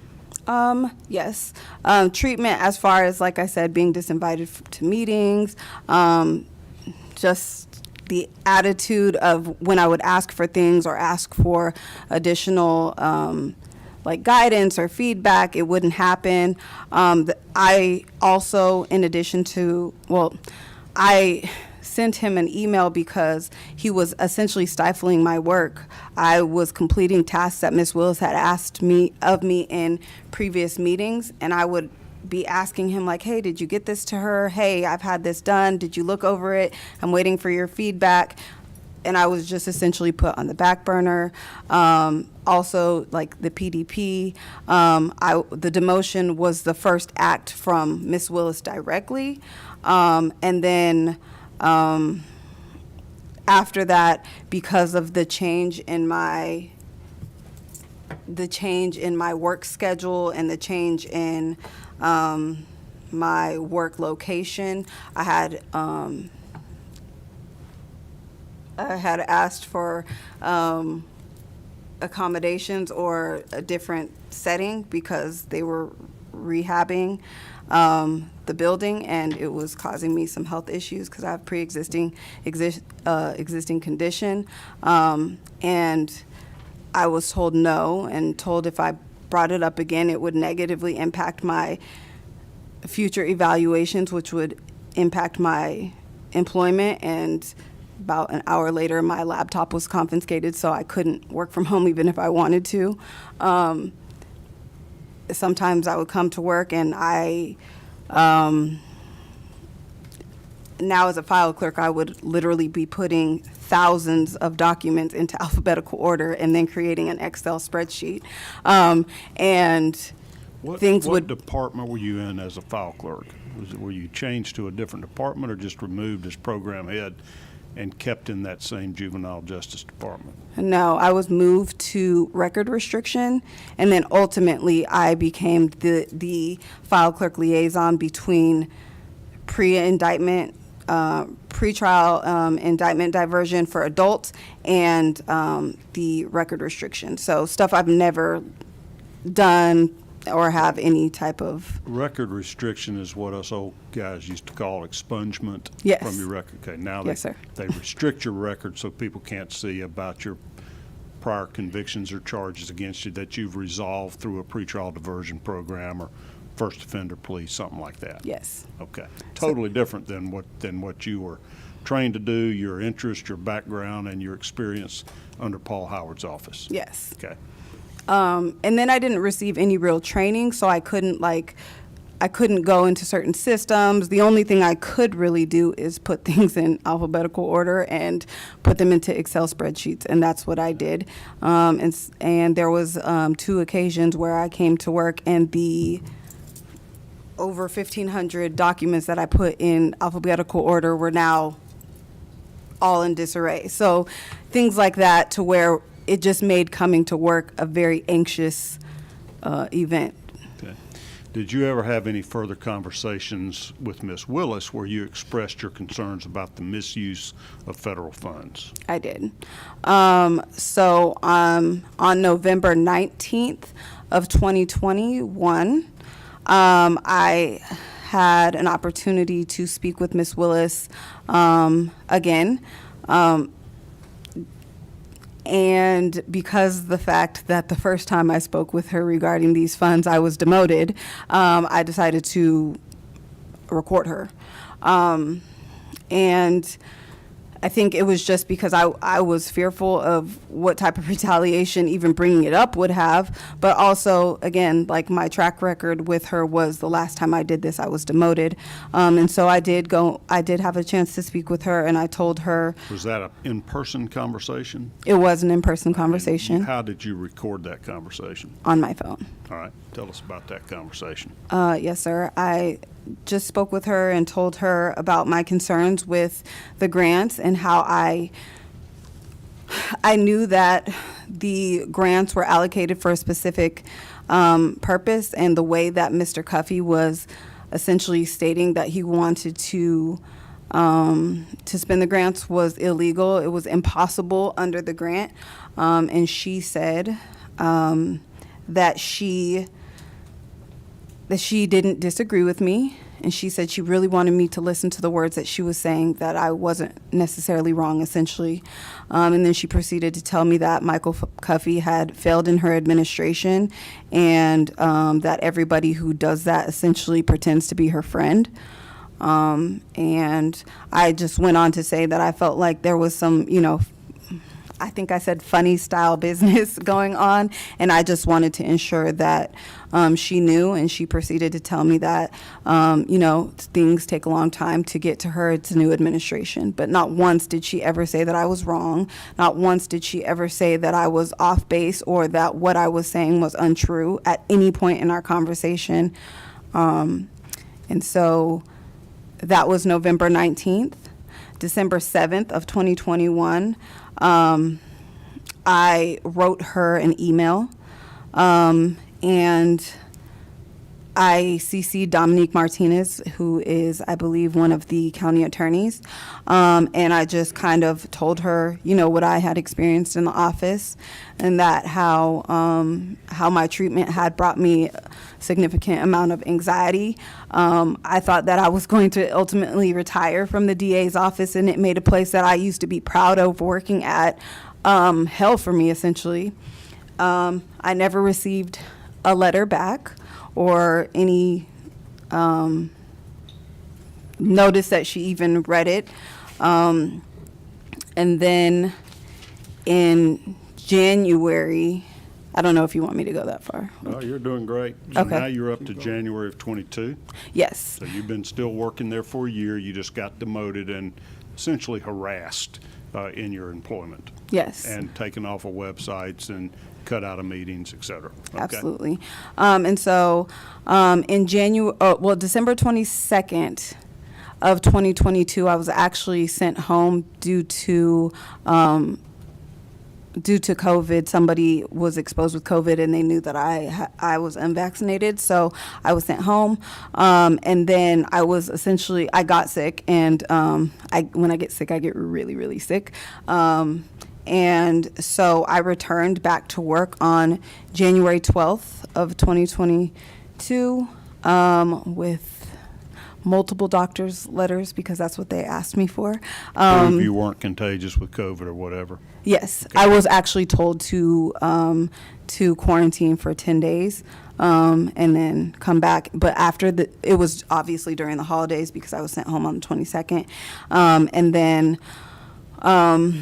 And then I came back on January 12th and January 14th. On January 12th, I got my leave slip signed and all that good stuff. We don't know what that means. What's a leave slip? Oh, excuse me. Sorry. When you leave from work. So I produced my documents from my physician, and then they Your signed. excused absence, basically. You had your doctor's note. Absolutely. Okay, got it. And then January 12th, I made my third. I kind of have to go back. January 12th, I made another request for health-related accommodation, but I also, during this time, if I could go back, December 2nd was my first official complaint with the DCRC, which is the... Okay, we got to slow down on that. That's Yes. the Office of Diversity and Civil Rights Compliance? Yes, sir. Is that a county office? Yes. And y'all refer to that as the DCRC, is kind of the vernacular in the, Yes. as for county employees. Yes, sir. When did you first complain to them? I first complained to them December 2nd of 2021. And I made another complaint, I believe, on December 18th, if I'm not mistaken. Okay. And then I made my third, let me get to the January 14th. So January 14th, the January 12th email that I sent regarding my health, I CC'd one of my supervisors. At this time now, I have 3 supervisors because I'm working in multiple departments. And on the morning on January 13th, she asked me what it was about, and then January 14th, she asked me into her office just to make sure I was okay, or so I thought. So I had a discussion with her. I had a pre-arranged meeting with the director of the DCRC, Niger Thomas, at 1 p.m. on January 14th of 2022. Okay. Following my conversation with Miss Ramona Toole, That was about the supervisor that you had talked to? Yes, she was my supervisor. I essentially, unfortunately, told her everything. I just told her, what was going on. I told her about my health issues. I told her about the retaliation. And so following that meeting, I had my prearranged meeting with Miss Niger Thomas. I went to that meeting with Miss Niger Thomas at 1 p.m. She is the director of the Office of Diversity and Civil Rights Compliance. She was at the time. Now it's Melissa Cathrell, but she was at the time. And I went in there to speak with her about the whistleblowing and how ultimately the whistleblowing led to all this additional retaliation. And I was in her office for probably about 90 minutes.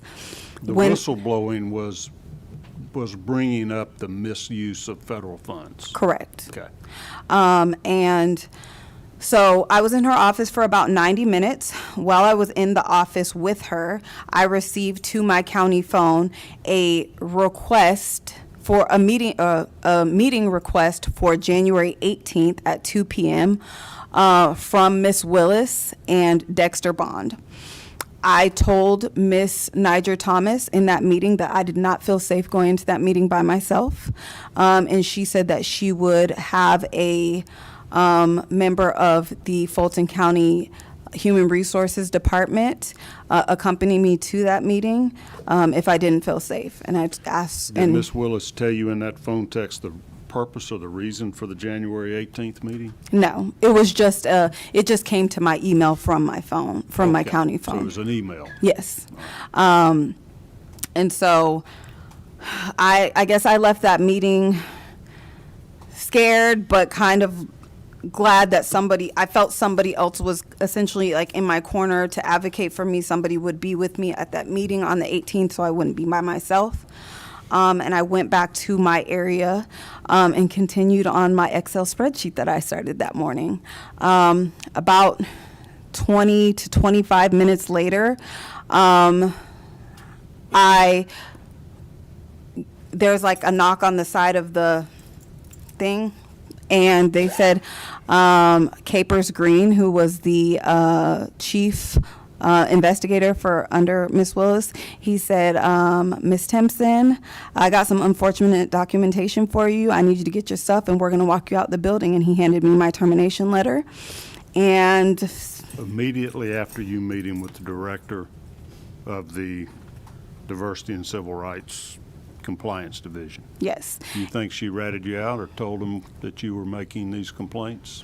I believe that Ramona Toole, in the conversation that we had that morning, went directly to Miss Willis, and I think that it's possible that Niger Thomas said something. I cannot speak to that, but I think it's more likely that Ramona Toole, who is a good friend and ally of Miss Willis, must have went to her office and let her know that I told her what was going on.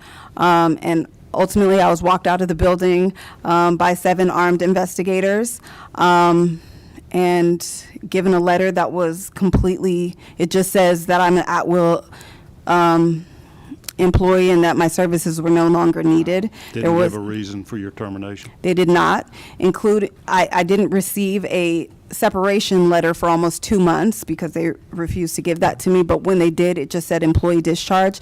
So I had no understanding to this day because ultimately the PDP that Cuffey had written was, Ms. Willis did say that was null and void. He didn't follow proper channels. There was no documentation. So there was I have never received a warning in the almost 4 years that I was at the DA's office. In fact, the opposite. I have received praises from both Ms. Willis and Mr. Howard my entire time at the DA's office. I've never required or received any disciplinary action on any level outside of the retaliation and ultimate termination from my job. What are the DA's office's rules about retaliation for raising issues or whistleblowing or bringing irregularities to their attention? Does the DA's office have a personnel policy, or is it covered by Fulton County's personnel policy? My understanding is, well, at the time that I was fired, under Miss Willis, they didn't have an employee handbook. That was something that was still being worked on. So there was no policy. So we fell under the Fulton County policy. And under Fulton County policy, it's my understanding that it's unlawful, just like it is in the state of Georgia, to retaliate against, demote, or provide any adverse employment actions against somebody who is blowing the whistle. Okay. And after that, you're out of work. So yes, after that, I'm out of work. As a last attempt at retaliation, the time that I had been out sick was now reported as leave without pay. That's what they classified it under. So I was for a while until I was able to correct it with Fulton County outside of the DA's office. So they took over, I think it was $4,000 of leave without pay. They kept me on as an active employee without pay, so I was unable to get any unemployment. And so just to keep myself and my family afloat, we had to tap into my retirement. Once my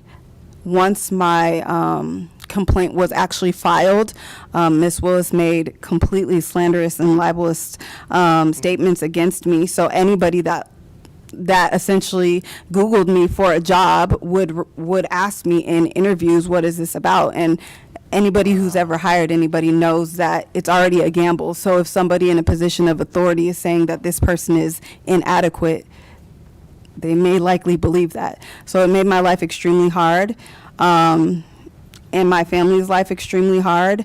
And just, for me, I'm here today to fight for my reputation, to fight for the youth of Fulton County, but also for the truth, because, I did everything that Fulton County requires me to do to be essentially protected. I did everything that the DA's office requires you to be protected, and I wasn't every step of the way. How many jobs did you apply to? I to get the job that I'm at now, I applied to over 1,000 jobs just so somebody would hear me enough for me to be able to get back into a position that was even halfway comparable to what I did before. And I've been, I worked it like I was working a 9 to 5. I applied and I made sure that every single day I was intentional about what I was doing so that I could mitigate what had been done to me and make sure that me and my family were okay.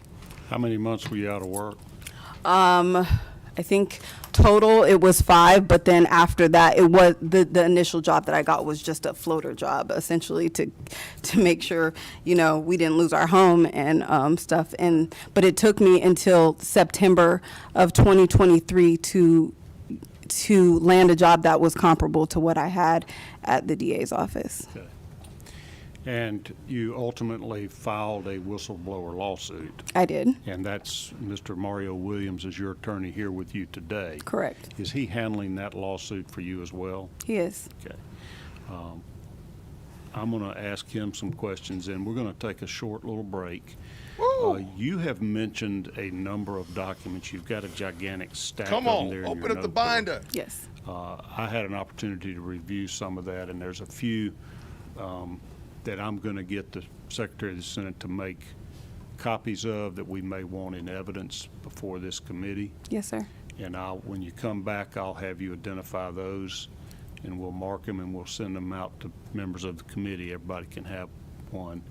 We'll make sure that they don't contain confidential information that would be disparaging to you or embarrassing in any way, okay? Absolutely. So let's take about a 5 or 10 minute break, and we'll be back. And I don't think we'll go too much longer after that, but I am going to give you a chance, Mr. Williams, when we come back to explain the lawsuit process and what's going on with that, okay? Thank you, Chairman. Thank you.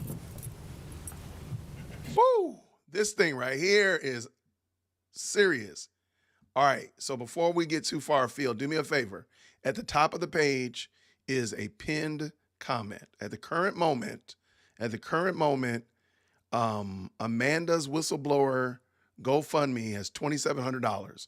I would absolutely love to text her when this is over with and say that the Dear Woke Christian Nation, the Dear Woke Mafia, whatever you want to call it, was responsible for pushing her above 3,000.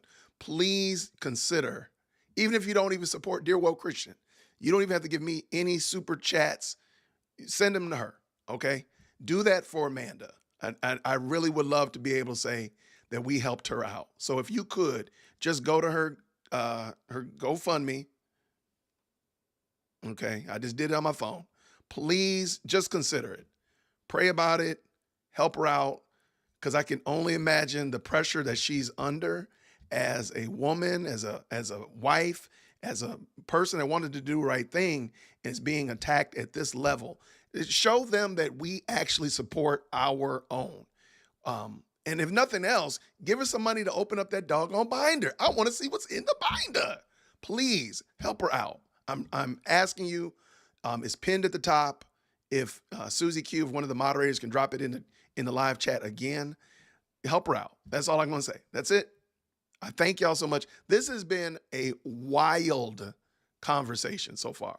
I knew a lot of this. Through various channels and such like that. But to hear her so clearly and so properly articulate what she dealt with, and I'm telling you right now, her story hasn't changed. I've heard her tell her story 3 separate times, and it's been the exact same. Look at, oh, come on, people. Yes, come on. Yes, come on. Because, I mean, please understand, Fani Willis has an unlimited amount of money because it's Fulton County that she's suing. Fani Willis is just a bad actress within Fulton County. So, I mean, brother Mario sitting next to her ain't sitting next to her for free. So we helping her have Mario sit next to her. So do it for, come on, that's what I'm talking about. Come on.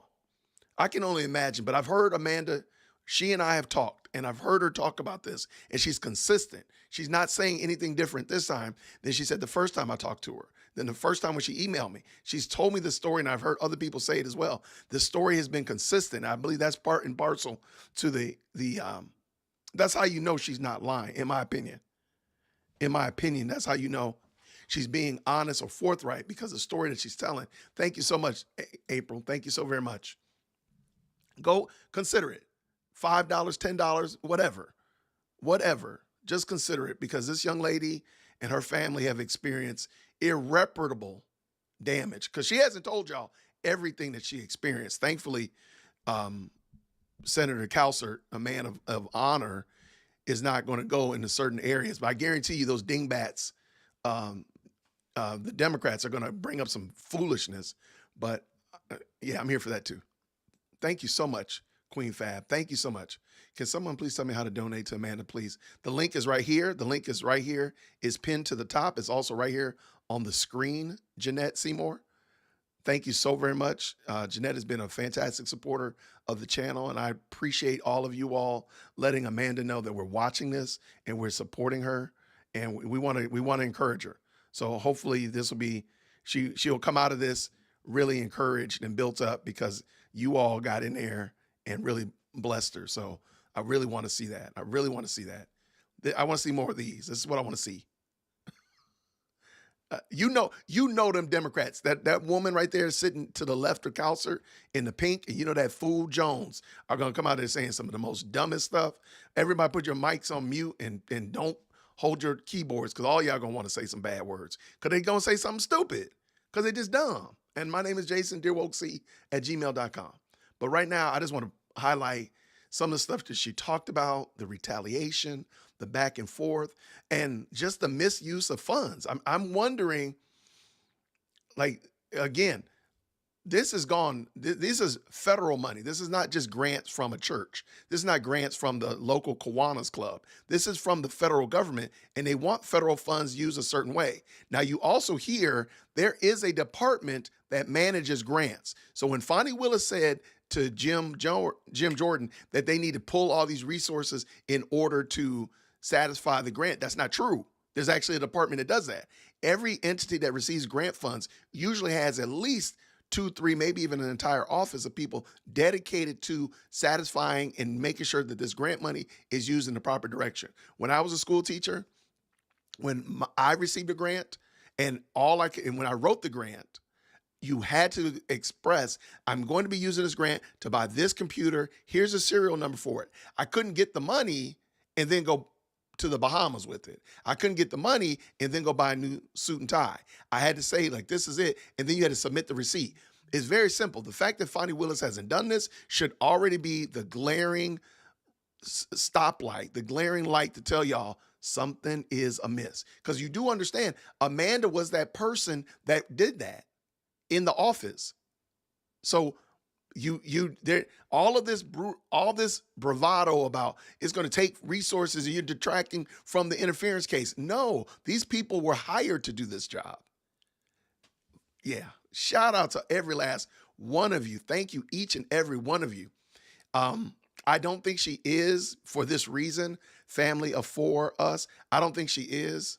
And hopefully now she'll be able to come on the channel and we can get that cleared up. And if so, I'll make sure it's available to you all. But I don't think she is because of this reason. But I will make sure. That's what I want to see. I want to see more of this. Fill up the entire page with done. Just fill it up. And let them know that we do care about these people. We do care. And we care about the Timpson family and all that they're going through and all that they're dealing with in the midst of this crazy shenanigans. All right. We got 500 in the chat. If everyone donates at least $25, come on. Queen Fab doing the math for us. Queen Fab is in that binder. Absolutely. If everybody just donates $25. I mean, I'll tell you how much I donated. I donated 25. I've already done it. And I'm looking right here and I see several names that are popping up in here. Let's keep it going. $29.43. We need $50 more to push her above to almost $50 more to push her above 3,000. Come on. Come on, people. That's what I'm talking about. This right here. This right here got Dear Woke Christian feeling mighty encouraged. Y'all, look at this. Y'all are amazing. That's why I keep saying, and I will fight you in the parking lot. I will fight you in the street. I will fight you wherever you want to fight me. I will fight you as long as you know that this is the best live chat on the planet. I don't care what you say. Meet me outside, catch me at the park. I'll fight you wherever on the dark side of the moon, but it will still be true. This is the best live chat on the planet. The best live chat on the planet. 570 people are a part of the best live chat on the block, hands down. Catch me outside if you disagree. I don't care. Come on, man. Yes, sir. We here for you. We are here to support Amanda. And I'm so glad that you all not only are here, not only in the live chat, making the live chat amazing, by the way, but whoa. Oh, Marilyn Mosley sentencing. Yikes. Q. Keep me abreast on that, because I would love, when this is over with, we'll shift over there and talk about that. Because that's another unaccountable woman. We're looking at an accountable woman. Come on, y'all.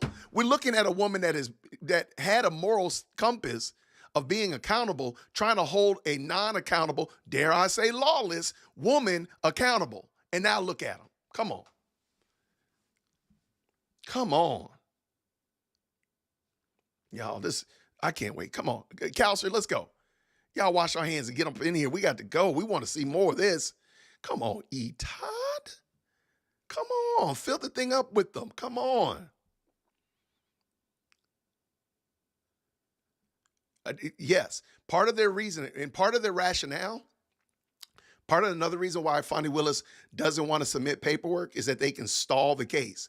Now, when you have an unlimited amount of money, you can stall as long as you want to. However, when you're just a citizen that's basically suing a juggernaut, guess what? You don't got unlimited amount of money. When you're an hourly salary employee trying to make ends meet, taking care of your family and your and kids and such not, you don't have unlimited amount of money. So they're trying to starve Amanda into submission. But please understand, as sure as today is Thursday, God is true, Fani Willis will be held accountable, whether it be on this side and she repents or she goes hard-hearted into eternity. She will be held accountable. That's a truth. Yo, thank you so much, Doreen. Thank you so much. Thank you very much. I appreciate you, Doreen Bryson. Thank you very much. I'm just so encouraged. I'm looking at the young lady's GoFundMe and I'm looking at the number of donations. And the fact that it's just gone up has just been a blessing to me right now. I'm telling you right now. Dear, whoa, come on, y'all. It was 108, now it's 115. How many? Come on. Y'all, come on. 3,200? 3,200. It was 47 a moment ago. Now it's 3,200. Y'all gonna fool around and hit $5,000 for this thing is over with. Can you imagine what she would feel like when she opens up her GoFundMe, when her husband looks at the GoFundMe and realizes that y'all had 2,700 and it's almost doubled? Can y'all imagine that? I'm not saying I want y'all to do that. I'm just saying I want y'all to do that. Can you imagine your boy's gonna come back in here? Because I want to this is, you know what, Fani? This is how I'm gonna deal with my Rico. We're going to do it again. We're going to do it again. We're going to do it again.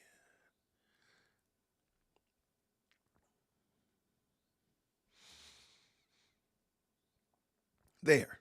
We're going to tell them that we support our peeps. We're not just giving lip service, but we really do support our people. And we want them to know that we got them covered. Did I back out of it? Let me make sure I did that right. All right, we want them to know that we got our people covered. We're not just sitting here talking smack and such like that, but we want them to 25. I'm sorry. This right here is the state. This is the gospel right here. 2024 came in windmilling. 24 has not stopped since the ball dropped on January 1st. 2024 has not stopped. We are only in May. We barely halfway through the year. It has not stopped. I agree with you 100%. That is a gospel truth right there, my friend. Yo. All right, let's see if we did this right. Gotta tap some of my Podium Studio money. Let's see, we did it right. There we go. All right. Yeah, I put my money where my mouth is today. All right, let's go. We got, all right, I don't know where Counselor and them are, but I'm so encouraged by this, y'all. Come on. This thing went from, if I'm not mistaken, when we started this conversation, she had 98 donations, I think. And now she has better than 115. Come on. Come on. That's what's up. Y'all are amazing. I don't care what anybody says. Catch me outside. But this is the best live chat on the planet. I don't care what nobody says. I mean, I'm looking at, in the last hour, so many people have been given to help her out, and that's amazing. Amazing. I can't wait to hear what she says when she opens up her donation window, whatever, notifications, whatever. Thank you so much, Doreen, again, for helping out with the RICO defense. But I'm gonna divert some of that to her as well. All right. Yeah, absolutely, Tawanda. No, not just you guys. You do as well, Tawanda. This is the best live chat on the planet. I don't care. I don't care what anybody says. So all the 444 people that are watching, you are part of the best live chat on the planet, whether you like this video or you didn't. If you do like this video, though, go and hit that little bell button, that little thumbs up button. Yes, she hit 3,200. Absolutely. Y'all think we can do 5? That would be bananas. That'd be crazy. 35.97. Come on, y'all. Come on, y'all. Come on. Don't worry about it. Pray for it, Linda. Don't worry about it. The fact that you want to and the fact that you are a supporter of what she's doing is just as equal and means as much. Absolutely. That's what I'm talking about. That's what I'm saying. I don't know who you are, Measured Men, but you on my radar. Come on. Absolutely. Absolutely. They treated her horrible. But now we are going to do our best, Christine, to be a blessing to her and that she can at least end today after this. I know it was emotional for her to come and sit down there and to talk like she's doing, but we're going to encourage her. Hopefully this will let her know, like, yo, these people, these crazy dude up in Cobb County yelling in his house, did this to help me out. Not for me, but for her, for Amanda and her family. Let's get it, people. Come on. That's what I'm talking about. We are trying to make an impact, and absolutely. Oh, there we go. That was only one donation today? Oh, okay, there we go. So then all these donations today are basically us. That's serious, man. Because at the current moment, she has 127 donations. When I clicked on, it looked like she had 98 or definitely less than 100. So all these donations have come from y'all. Y'all did this. You did this. Come on. Yo, y'all are amazing. I'm telling you right now. Do I need to say it again that this is the best live chat on the planet? I might even have to play the best live chat song. I just don't want to mess up and have the screen go black again because I was trying to do something too much. Wow, you're right. Literally, yeah. All these donations have come from today. Man, you all did it great. Thank y'all so much.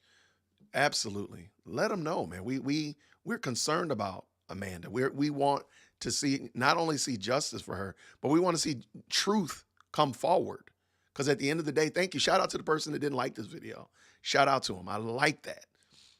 Because I'm going to keep doing what I'm doing. So the best thing and the best advice for you is to walk on by. So shout out to everybody that did support this, because we want Amanda to know that we support her, that she's not just alone, that she and her husband are not the only ones that are trying to fight this juggernaut, but that we are right there alongside her. And we're going to just do what we can do, the best that we can do, and see that she is successful. Because not only successful, but see that truth prevails. Because at the end of the day, bringing truth to bear that's it. Now, what happens and what they do with it, that's going to be on them. But yeah. Linda Banks, I agree. What an amazing young Black woman. Willis could learn from her. Madam DA could learn from Amanda. Yes, Miss Willis is a witch and an embarrassment to our culture and a womanhood. I think he said, I wish she would just go away. I agree 100%. I do think she could, and I wish that she would sue for it.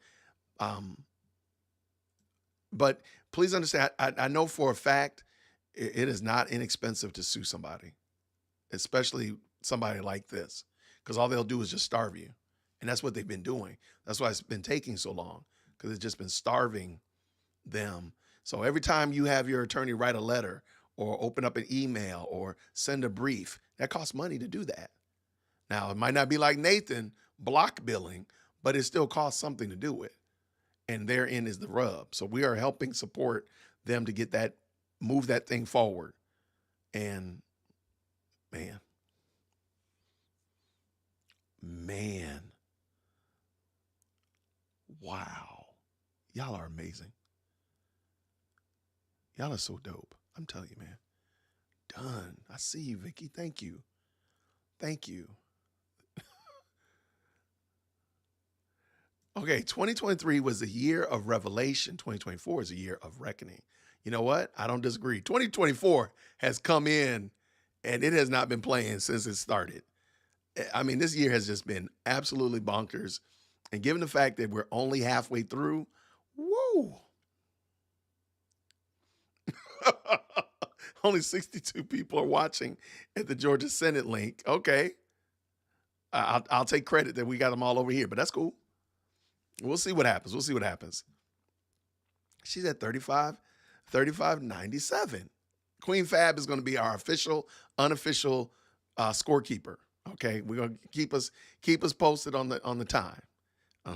Keep us posted on the score. 35.97. I would love for her to come back in and see that she has 5,000.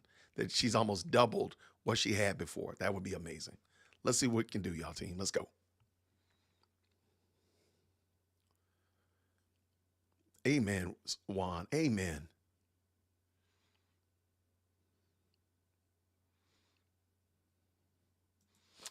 You talking about me? Absolutely. I love doing this. I absolutely, this is a, look, short of being a classroom teacher, this has been a joy and very rewarding. This has been a very rewarding day right here. Not only watching this with you all, making sure it actually worked correctly, because that sometimes your boy be struggle streaming. But not only that, but to see you all being able to transfer this energy, this excitement, this all of this angst that you all have into helping and supporting Amanda, and seeing that she's going to be blessed by you all's participation. Man, I might live stream the rest of the day. I might. It might be 24 hours of me sitting here talking. It could very well be. I'm not going to do that because I do want to go eat dinner later. What's going on? Yes, she was child. Thank you so much. Thank you so much for not only becoming a member, but for supporting the best live chat on the planet. Come on. The best. Y'all are the best. We got to come up. Dear Woke Christians got to get y'all some theme music. We got to. We got to get y'all some theme music. I know I got some theme sound effects for sure. Of course, the air horn. Y'all know about that.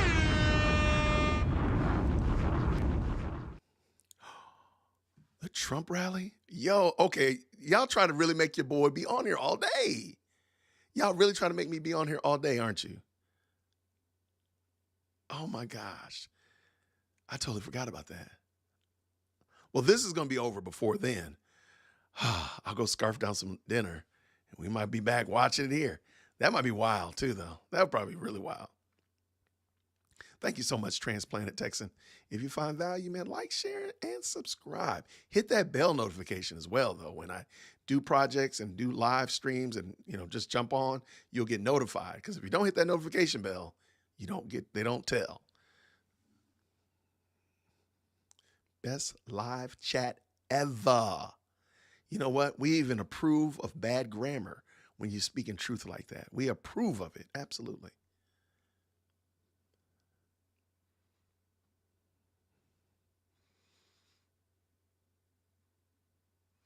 Got to get to the pin on the. Okay, so we'll put the pin comment in the comment section as well. If I could, let me do that real quick. All right, let's do this. I was hoping they'd be back. All right, let me do that very quickly. I hate to say it, but we got to wait for the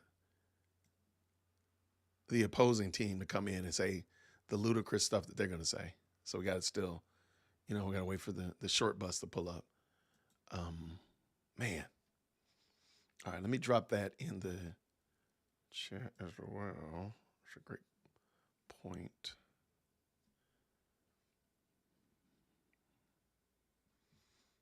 All right, so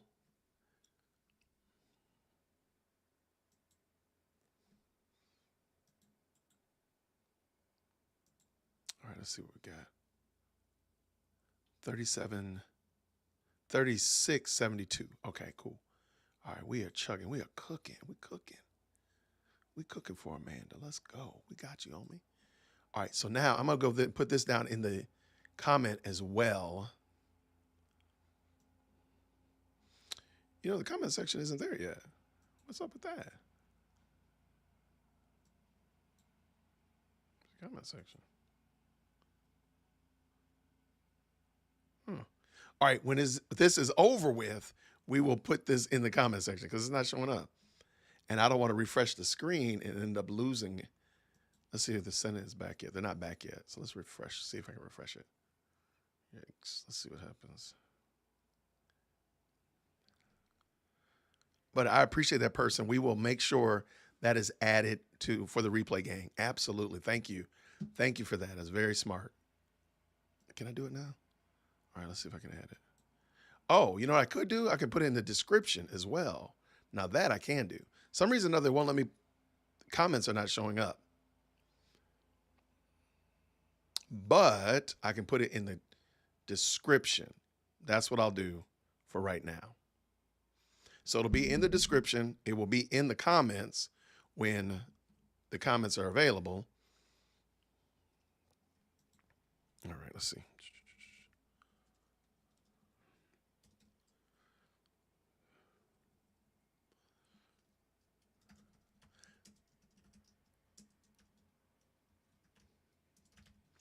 And I did a community post earlier.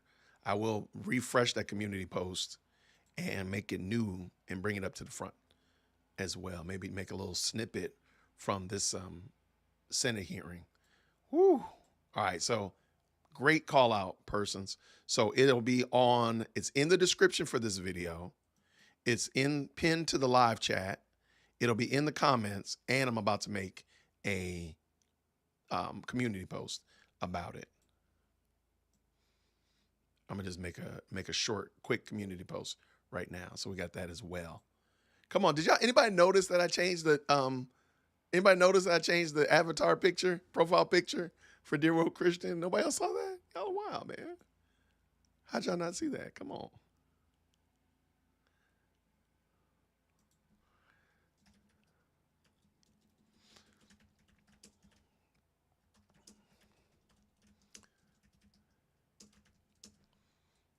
All right, there we go. Got that done. Woo. All right, send it back yet? They're not back.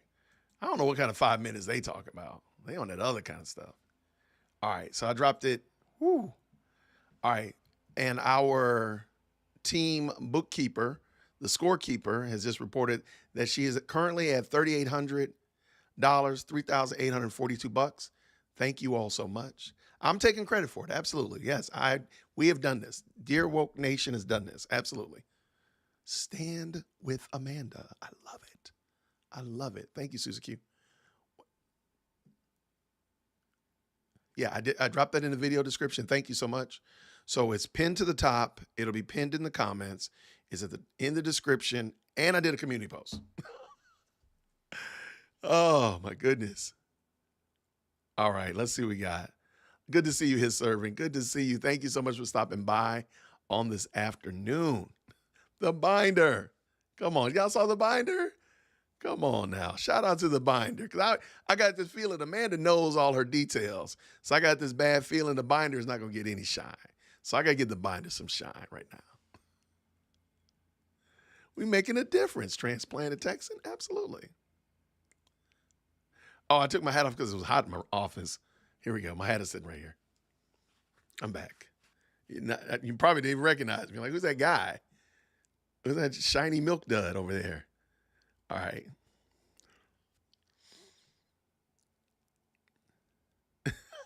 The binder. The binder's got to get some shine. I got to give the binder some shine. Yeah, I appreciate y'all with the likes. So the likes have been aggressive. Let me say it like that. I really do appreciate each and every person that's enjoying this content. I appreciate you taking the time to not only hang out with us, but, hitting that like button when you came on through. Make sure you say, hey, what's happening to all you people? Okay, back in order. Let's go. Let's go. All right. I don't see him, but I'm going to be ready. All right. Let's see it. It says it's still in recess, but maybe I'm behind. I might be behind a few seconds. Okay. I am. Shame on me. Ms. Timpson. Yes, Chairman Mario Williams. I represent Amanda Timpson. Pull that mic up a little closer. I represent Amanda. Can you hear me better? Sure, I can hear you better. I represent Amanda Timpson, and after Ms. Timpson was terminated, and she tried to resolve this herself with the district attorney and just trying to figure out what's going on, she approached me. I initially wasn't the filer of the initial whistleblower claim. I came in a little bit later because there were some issues, I guess, with the other attorney. She came back to me. I know the other attorney. I put in my notice of appearance. I started litigating. I have a little bit of experience litigating government actions against government officials, stuff like that, employment stuff. And so she alleged her whistleblower. That is the main substance of the claim. And we just been gathering evidence. Right now, a lot of you all are lawyers in here. We're in discovery. Discovery's been kind of stalled out because of some of the more broader things going on nationally and in here with DA Willis. So we haven't had a lot of depositions. We're supposed to have quite a few between June and July. So there hasn't been a lot of evidence as far as testimonial evidence. But Ms. Timpson, and the only reason why she's here today, and I asked her, I said, hey, look, it's up to you. I mean, I'm not a big person going in front of TV and all that kind of stuff, but, you know, if you want to go on there and you want to speak your piece and tell your story because you feel like you've been defamed or people are taking things out of context, you can do it. And that's why she came here. You know, she came here because she wanted you all to understand the truth about her experience from her perspective. And I believe in her. I've seen her. She hasn't even, what she walks you all through is just a tenth of the evidence. For example, and I'll give you a good example. Sure. With the DCRC. Now, if you look at the DCRC's final findings, they don't even talk about, don't even address the nexus between what's been said in these documents about must be Atlanta Public Schools, must be Fulton County, and the fact that you have other people outside of Georgia, not just Fulton County, outside of Georgia attending this program. Never discussed, never documented. Instead, what they say is, off record, because that's the way it works, off record, hey, Amanda, you're right. We're a little concerned that you got perp walked out of a building. Come on now. Within 20 to 30 minutes after you met with us. But it's never documented. And that's one of the big problems, you know. I hear back and forth, you try to look at both sides of oversight. But if you can report something with that kind of evidence and then it's never documented at all, then there's a failure at the county level that needs to be adjusted so these type of proceedings are getting to another level or another government regulatory agency can actually get justice. And that's what it's about, right? It's just about, hey, if I report something with this type of evidence, audio recordings, because what she was initially told was, hey, D.A. Willis said, you never reported any whistleblowing to her. And then I say, okay, well, send the audio recording.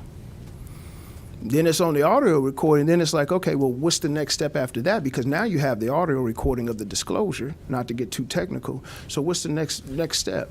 And it just didn't happen.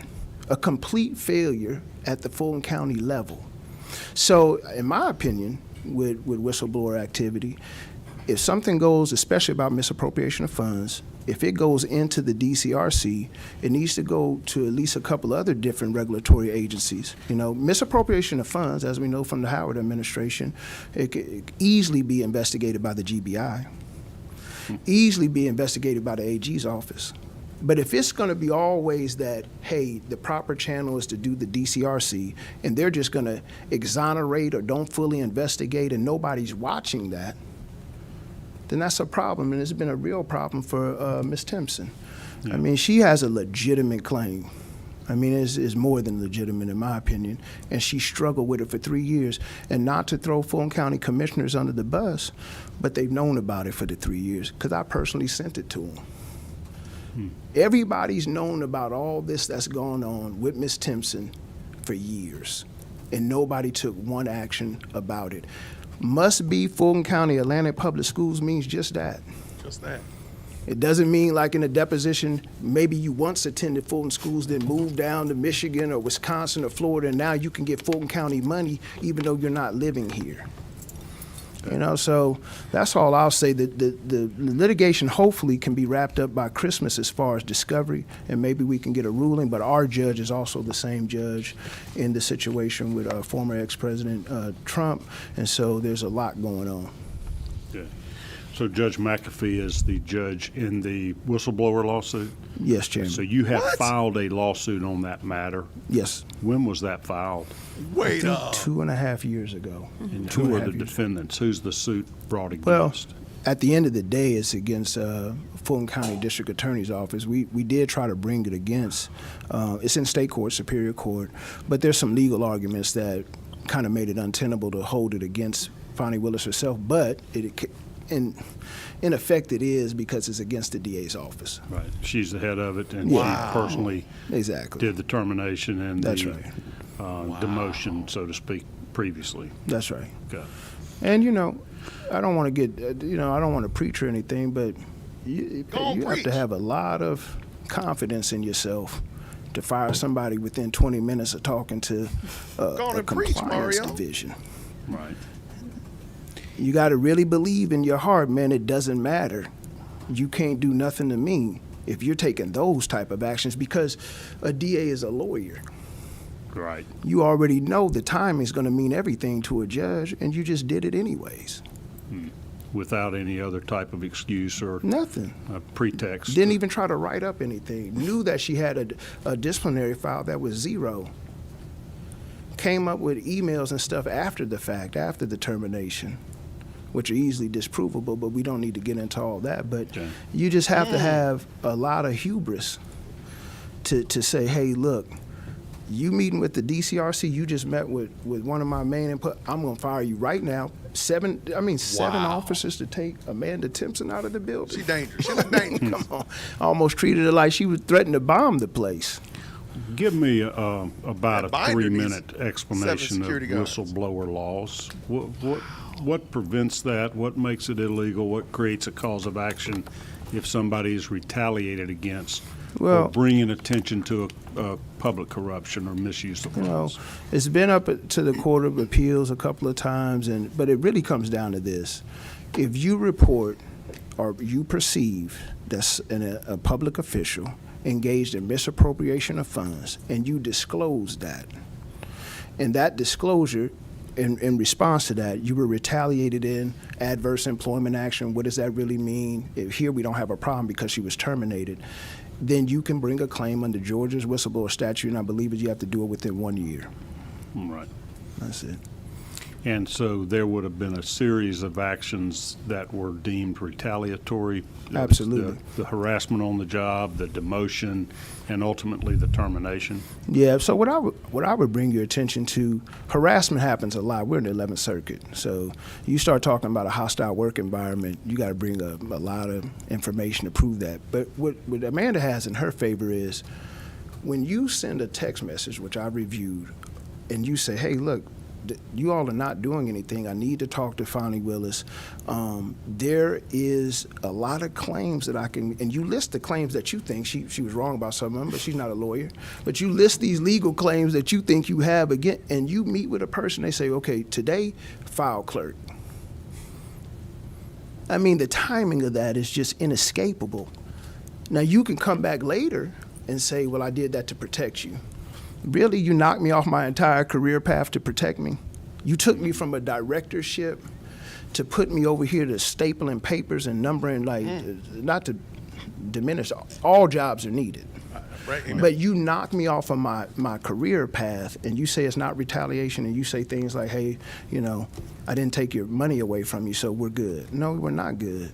And then you have the situation within 45 days of having that recorded meeting, she gets terminated and gets terminated on the day that she meets with the DCRC, and all the harassment that comes in between. It's not just harassment, it's taking affirmative steps to try to derail your career.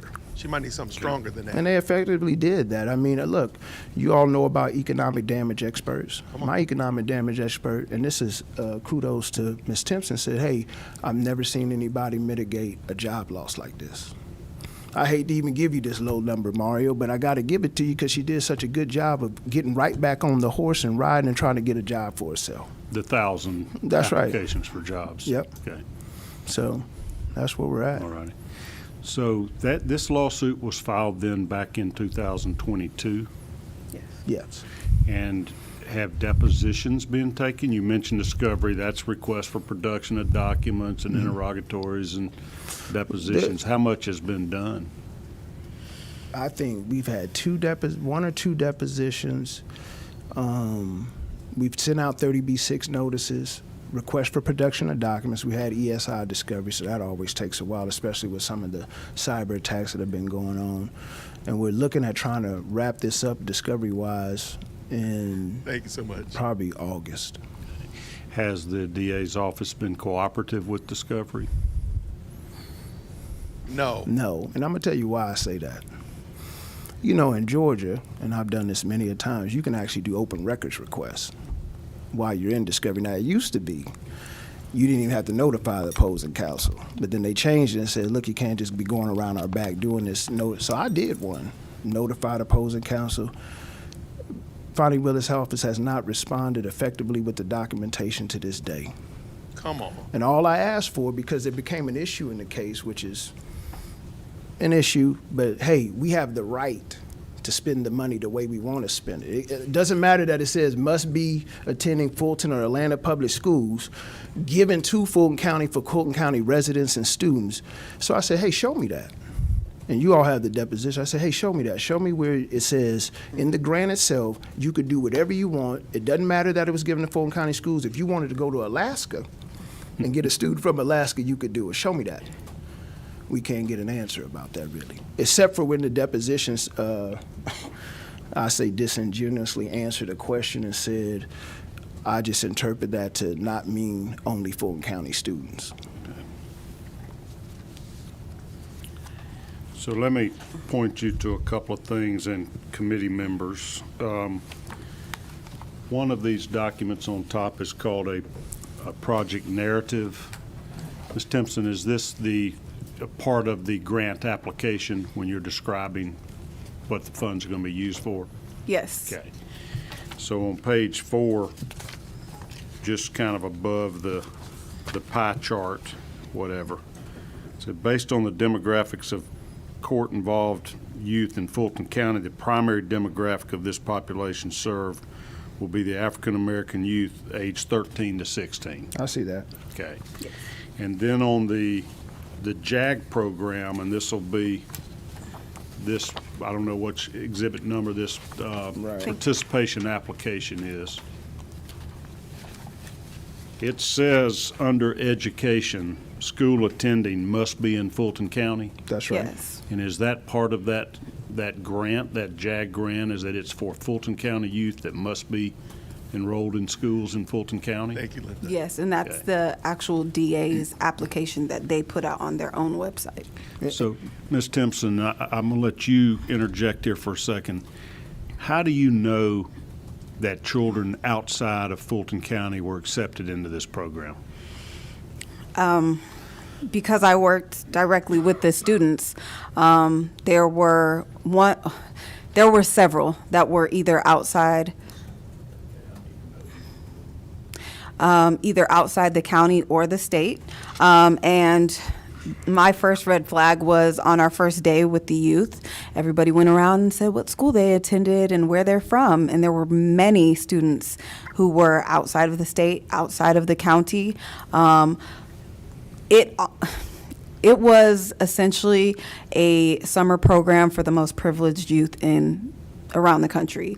There were elected officials, grandkids there. Fani's niece, or what she represented as her niece from Florida, attended. We went and picked up the niece every morning from her office. From Fani's office? Yes, from Ms. Willis's office.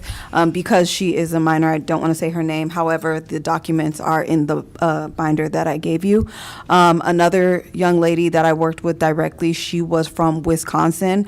She's currently still a resident of Wisconsin, attends Wisconsin schools. We were able to locate her mother's social media page that shows that they are still residents of that. Somebody who I won't necessarily say right now, but just won a DeKalb County state judgeship. Her kids attended the program as well. This was not a crime prevention program for at-risk youth in Fulton County. This was elected officials, kids, grandkids, cousins, nieces, nephews. And this was during the time when so many people in Fulton County were hollering about the dismay about the water boys. But what were we doing when we were given this money for these youth, but watching them on the news? And you know, that summer specifically, I just remember, so many youth passing away due to gun violence. And I'm not saying that we could have changed or rewrote history, but I do always wonder how our programs, if used correctly, could have affected the youth in Fulton County for sure. Chairman, I'd like to say one thing. Go ahead. You know, as sometimes this stuff just comes down to common sense, right? I mean, if I come to you and I say, hey, you're the district attorney, you're a lawyer, and I say, hey, there's a misappropriation of funds because this program is for Fulton County and Atlanta Public School students only, and you have people coming from outside the state, then why not say, no, you're wrong? Right. you're wrong. That's just not how the program works. If I go to anybody running this program and I say, hey, I believe that this is a misappropriation of funds, this is not right. Nobody ever said in writing or verbally, hey, Amanda, calm down. You are wrong. You don't know what you're talking about. The grant says this. We get this permission to do. None of this happened. Instead, what happened was ignore her, push her off into the corner, hope she goes away. I'm the DA, I'm whoever, and I'm going to go ahead and show you that if you keep talking, you're going to find yourself on the outside of this situation. But that's what I'm looking for. I'm looking for a denial, because Amanda has so many emails. Lord, no, she did. So many emails, so many recorded sessions say, hey, man, this is wrong, you did this, and nobody's saying, hey, no, that's completely wrong. This is not a misappropriation of funds. I could go, like I said, to one of the 50 states, pick any kid I want, bring them over here, use the Fulton funds for that kid, no problem. Who decides which kids get to go to the, basically, summer camp? Well, it would have been me had I not been taken off of it. But in this regard, it was Mr. Cuffey, to my knowledge. And the youth, they apply for it, and then ultimately, unless there's some huge red flag, we usually take them. Again, under Mr. Howard, it was 80 to 120 youth, so it wasn't too many that we turned around or turned away. However, again, according to my understanding, if you were out of state or out of county, that's automatic. You're not within the confines of the grant. So. And that's reflected, I've marked it as Exhibit 3, that participation application that says you must be in Fulton County. Yes. And then on the second page, the website that describes the program says 6th to 9th graders from Atlanta and Fulton County Public Schools. Correct. Okay. And then again, on that third page, it says the youth program accepts 6th to 9th graders from Atlanta and Fulton County Public Schools. Yes. Right. So there is another exhibit that you gave me, number 4, is the last page in our little thing, junior DA funding breakdown. Yes, that's You got correct. that? Yes. Tell me, what's the significance of this? This was an invoice that was sent internally from the grants division. As you see, Michelle Henry sent this email out. And as you see, the second line says this is for junior DA programs funding breakdown, and this is for 2021.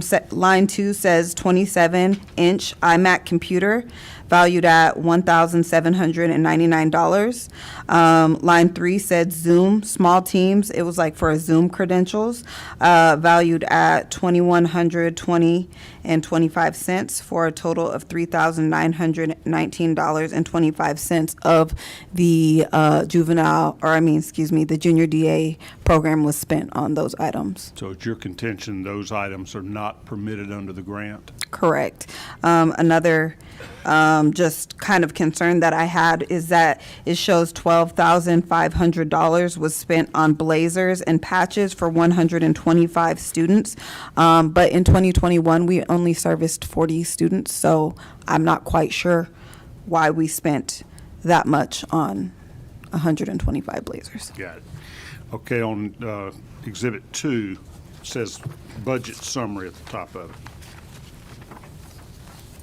Yes. Where did that document come from? So Exhibit 2 is not junior DA. This was the OJJDP grant, the one with the project narrative as it correlates with Exhibit 1. And this is the budget summary for the OJJDP grant, which is the $488,000 grant. And I've highlighted line D where it says equipment. And then you can kind of follow it over, and it says 0 equipment for all years of the grant. So you didn't ask for money to be used for equipment? No, there was no money for any equipment. And when the budget was provided before they released the funds, it showed you would not be spending any money for equipment? Correct. Okay. And if you see the page behind it, it does say gang prevention program. It says grant. Up there in the upper left-handed corner? Correct. Okay. It says, but if you see at the bottom, it says district attorney grant, and then unit, it says gang prevention program. So that was the OJJDP grant. And this says $1,245 to Dell Marketing, which would have been non-applicable for the grant. That would have been a Dell computer? Or Yes. some type of computer sold by Dell? Correct. And that would not have been in the confines of the grant. So that was your point for bringing this, to just give us an example of if one really specific. We know this proves that a computer was bought, it was spent from money from the grant prevention program. Correct. The gang prevention program, from your grant. Yes. Okay. And this is what you brought to Cuffey's attention before he did this purchase. You said, you can't do that. Yes, that's correct. And then you went and told Fani Willis the same thing. Correct. Okay. And that's when she told you what? Let me be very clear about this, or listen to what I say? What? Yes. Okay. She said that, I hear what you're saying, and I'm not saying that you're wrong. I want you to really listen to the words that I'm saying. So at no time did I told her in that audio recording that the grant is very specific. We cannot do that, and that was her reply. Okay, I got off track, Mr. Williams. So No problem. you were telling me about difficulty obtaining the documents in the discovery process. Yeah, Did so- you also submit requests for production of documents to the DA's office in that Yeah. litigation? Yeah, we have that, and we're waiting on some documents. Now, opposing counsel in the case been fine. I mean, I go way back with Miss Hannah Rita, and she's good to work with. It was that open records request that just kind of, I said, hey, I can get this thing in 3 days, or you got to give me something, give me a good reason why I can't. And I just 30 days passed, 60 days passed. It's not worth me filing a lawsuit about it, but it was just obstructionist in my opinion. Are you aware that there is a lawsuit against her by Ashley Merchant or her client on an open records request? And I wasn't. Okay. I Are wasn't. you aware of any lawsuits against the DA's office for refusal to comply with open records requests? I'm not, but it wouldn't surprise me, based on my experience. As an attorney, do you believe that that office is exempt from Georgia's open records law as a constitutional office or any other reason? Absolutely not. It's a government agency at the end of the day. Now, I'd love to see the legal argument about that, but it's a government agency. If it's headed by a constitutionally elected, that's like saying that we can't get the sheriff, anything from the sheriff's office, because he's constitutionally elected. Good. Somebody said it. Finally. No, I don't believe that at all. Finally, somebody said that. Anything else? So that lawsuit will be going through the process Right. as you're completing depositions this summer. That's right. Will Ms. Willis be deposed? She is. I think her deposition is sometime next month, towards the end of next month. I want to see that. And so I think, I can't remember the exact date because it just came across like last week, but I know that opposing counsel absolutely wants to depose her and just see, how it goes, see how she stands up to examination, that good stuff, damages, stuff like that. Because she's a relevant fact witness to the retaliation. Oh, yeah, very important. Whether or not D.A. Willis is deposed, that just depends on the law. Georgia has that kind of apex doctrine, so before you can go after a government official such as Fani, you kind of have to show that you can't get it from somewhere else and all that kind of stuff. But so it's going to depend on who says, I don't know, I can't recall, or denies things prior to me going after a deposition with her. Okay. All right. Anything further you want to add? No. Okay. Back to you then, Ms. Timpson. I'm going to try to wrap this up because I know folks getting restless, wanting to get out of here.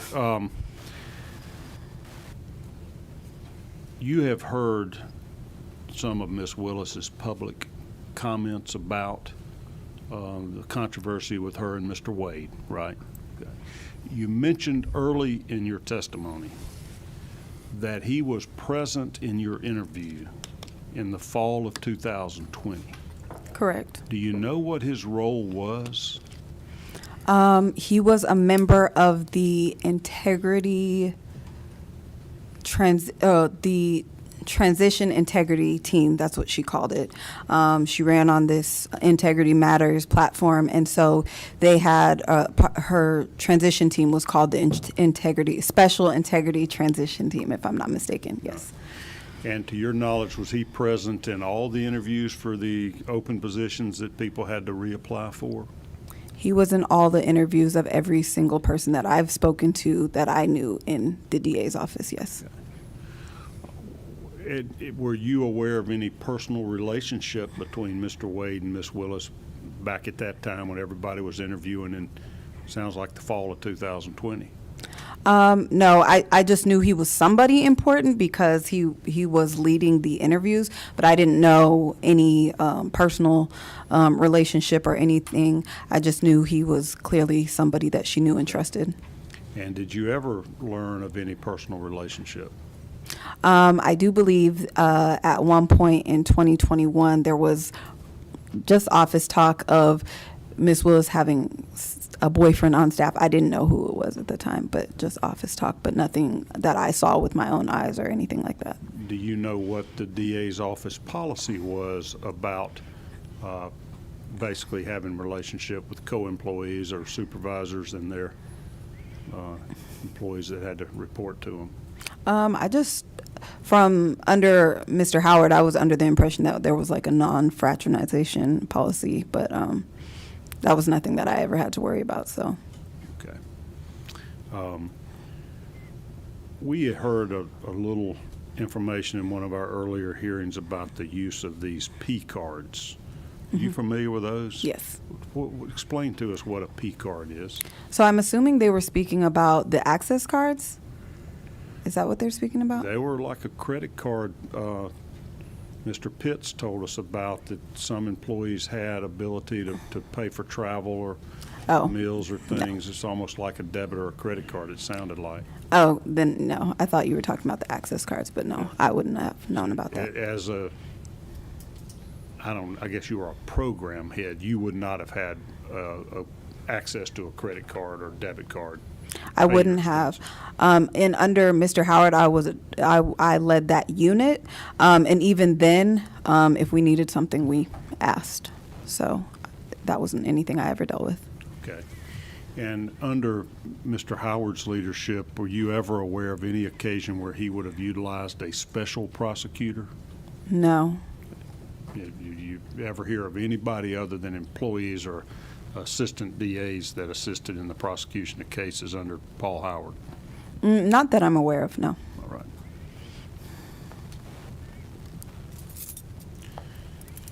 In your newest role at the DA's office before you were terminated, you said you were looking into restrictions of records and also some kind of juvenile prosecutions. Well, tell me again exactly what you did. So it wasn't juvenile prosecution. It was actually the pre-indictment diversion program for adults and record restriction. And is that what you're speaking about? Yeah, I was trying to get a grip on exactly what you were doing. I literally was just putting things in alphabetical order. There were actually some documents from, I guess, under Mr. Howard that went back all the way to the 90s that I was tasked with putting into alphabetical order. So really busy work, essentially. Did you get any gauge of what type of backlog there may have been in prosecutions that the DA's office was facing there? I guess this would have been during 2021. No, I did. I was aware that there was a backlog due to COVID. And I also, I can back up because I did hear from an attorney that was in the office that no longer works there at one point that they were just doing a lot of pleas to cut down the backlog. But that's all I ever heard. And because I'm not an attorney, I didn't get into the weeds with that. I just said, oh, okay. Okay.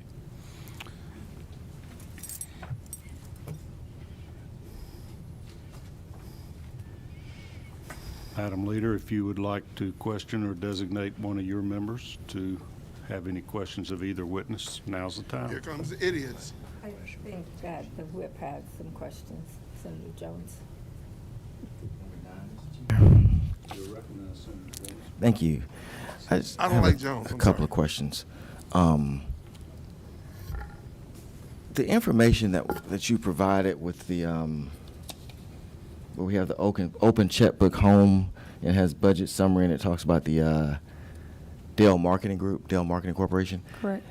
that information was taken from the Fulton County website, correct? Correct. And that has all the information as far as this program is concerned, the one from the Department of Justice, the $488,000 grant. I wasn't able to find everything. Also, some of the documents that I did find actually are very much conflicting with the actual grant narrative that I helped author. So I'm not sure if they, what type of changes happened after I was terminated, but from what I authored or co-authored, they're not in alignment. So you, and understand this, I don't care about the fact that you did this, but you established a GoFundMe page, correct? Correct. And on that page, you actually have various links that persons can go to at Yes. the end of it, right? Mm-hmm. And one of those links, the headline of it is from the Free Beacon, Mm-hmm. and it says that basically emails say that you were a good employee. It was like Fani Willis says she's a bad employee, but emails tell a different story. Okay. And it cites an email that basically they were going to give you an award. This man is Remember that? horrible. And so you're the one who established these links in your GoFundMe page. I copied and pasted them Correct. to ensure whoever was kind enough Supporter in the to GoFundMe. contribute to that to legitimize it, because at the end of the day, I want people to know that they're giving to something that is serious and is honest and true. So yes. Right. And so you read those articles. This dude right Articles here. that you linked, you read them. Yes. Okay. So the article that I just cited, within that article that you said you read, in the article. links us to the Fulton County website as far as this project is concerned, the $488,000 project. Okay. And so you actually are directing people to go to this website to read this article, which then has a link. So I understand Oh my you're gosh, saying, come well, on. you don't necessarily know what's in there, but you, to some extent, are adopting this link because you're putting it in there. And that link from the Free Beacon goes to the Fulton County website. And my point is that in that website, whether you agree with everything that's there, all parts of that project are on that website. It talks about sub-report MOUs. Are you familiar with that? Yes, and I believe there's been some issues with those MOUs and how they were actually spent. So while I respect what you're saying, I also linked several others. So not one is more special than the other, but It's not, but it's open there. It is there, correct? correct. For anyone to read, Absolutely. to have some understanding of what the project is about. That's my only point. You can have a disagreement with it, but it's there. Yeah. Okay. But right now, the sub-report MOUs, and what I'm trying to ask you is that, can you explain? I'm actually going to give you an open-ended. Can you explain what these sub-report MOUs are? Sure. Yes. The MOU is a memorandum of understanding between the sub-grant awardee, which would be an organization that is going to assist in doing the actual work of the grant, and the DA's office. And there's various sub-grantees, I guess, or grantees that exist part of this. Do you know what those names are? I have them. Do you know them offhand? Why was she- Yes, I believe. Okay, go ahead. Yeah. Chris 180 is one of them. What is that? Chris 180 is a mental health nonprofit that works with youth and families as a core provider. It's one of the largest core providers in the Atlanta area. I believe one is WAVE, which is We All Value Excellence, which is a police, I believe it's a group of former officers or current officers that work with youth in the community. One is the Atlanta Police Foundation under the At Promise Center, and I think there's one is the alumni. I forget what it. Alumni Offenders Association, which is essentially like a Credible Messenger Foundation, and I think I'm missing one, but I can't remember. That's fine, but and within each one of those, they actually kind of lay out the responsibilities of those What are organizations. you talking correct? about? Correct. That's And what I the should MOU also does. talk about how those organizations could be audited and things of that. And with each one, they have that. Correct. Okay. He has Is nothing. this all that you provided our committee was this from Fulton County dealing with the budget summary? Notice I he's jumped provided around. He's not even talking about the your same committee thing. with this entire book, Okay. a replica. So that was just It would one have that I all of this pulled in from there? it. What was that? It would have all of this information It also in there? has an MOUs in there. Yes. Okay, but today, this is all we're looking at. He's not even talking about anything. All right, interesting. And so what this shows is that there's really different players and different moving parts as far as these grants are concerned. Is that not right? I can't wait to excoriate It does, this guy. but one thing I do want to highlight for you is that when we created, or when I co-wrote the grant, we had Fulton County Schools and Atlanta Public Schools as one of our sub-grant awardees, and to this day, Chief Applin has never received anything other than what he gave in an MOU and expected money to be able to teach great to 4th and 5th graders, and has been waiting for 3 years to teach them gang reduction education and training, and has not received that money, never received anything saying he was no longer going to get that money, and the same with Fulton County Schools. So what I understood it at the time when I blew the whistle, at the time and prior to when I authored this grant, was that we were going to be giving money to Atlanta Public Schools and Fulton County Schools to make sure that we kind of satisfied the prevention part of the grant, because it was for intervention and prevention. They're not doing that. Also within that link that is there that we could have all kind of shared today and really kind of gone through it to understand the different dynamics of this grant, that it's not just one-page summary, is also a He letter really from is the saying Attorney General, nothing. William Barr, and also it lays out the federal requirements of that particular grant. That's within the link that you had in the Free Beacon that Fulton County has free and open for anybody to see. Is that correct?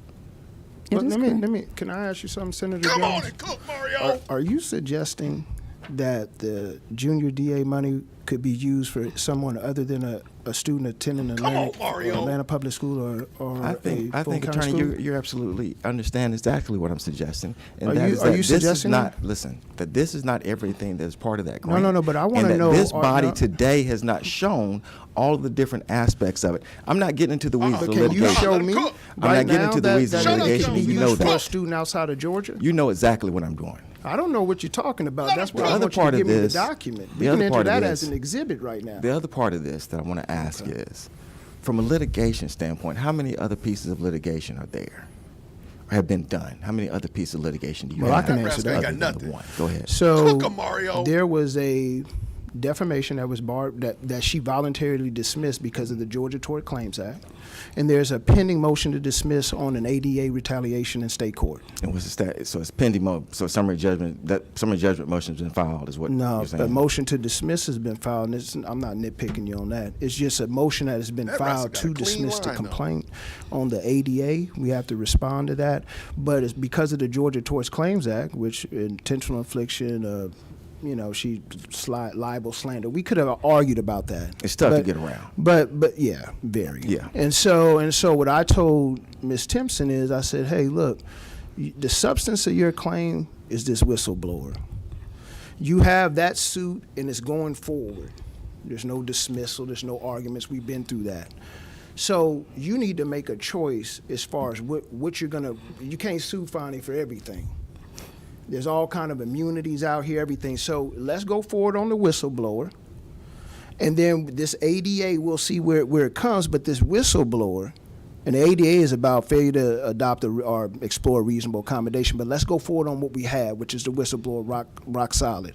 And that's why I'm just trying to figure out. I'm not trying to insult you, Senator. You have a very prestigious position, and I'm not placating you by saying that. I'm just saying if you do have something that says, hey, we could go to Florida and use money for a Florida student when the application on our website Say this. Come on. says public attending school must be Fulton County Atlanta Public School. If you have something that says something different, because I did an open records request for it, I couldn't get it. Can I ask a No, question? shut up. Let me ask you a Let question. Mario cook. What you're just citing right now about the Fulton County schools, what program is that? That is the junior DA program. Oh, correct. Is that the federal program that I'm referencing? Yes. Well, but Amanda knows the ins and out of that. But Is I that just the want to federal make program? sure. Then why I would just you know, interject but- yourself if you don't well, know the I ins just and want outs? to Why are you make interjecting sure yourself, that Jones? you're given the right information. If you have this information, because you keep saying to us, "Hey, you did a link, and it goes all the way to Fulton County, and there's all kind of documents on the webpage about all these programs and how they're used." So I'm just asking you directly cook, Mario. on this specific issue. Do you have something for me? I have the documents that link. Can that- we enter them in as Come on, exhibits? Mario. She's provided them. But can But I, you say you have more. Wait a minute. Wait. Can I- Then what's hold on. being used? Let's hold on. Cook. Wait. First of all, are we not talking about two different programs No. when he talks about the JAB program and what I'm discussing? right, but I did, Okay. I thought you said JAG program, I but did. I did have one quick No. interjection on what you're saying. I understand that you have gone on Fulton County or the LinkedIn or whatever it's called. Drink your water, Mario. But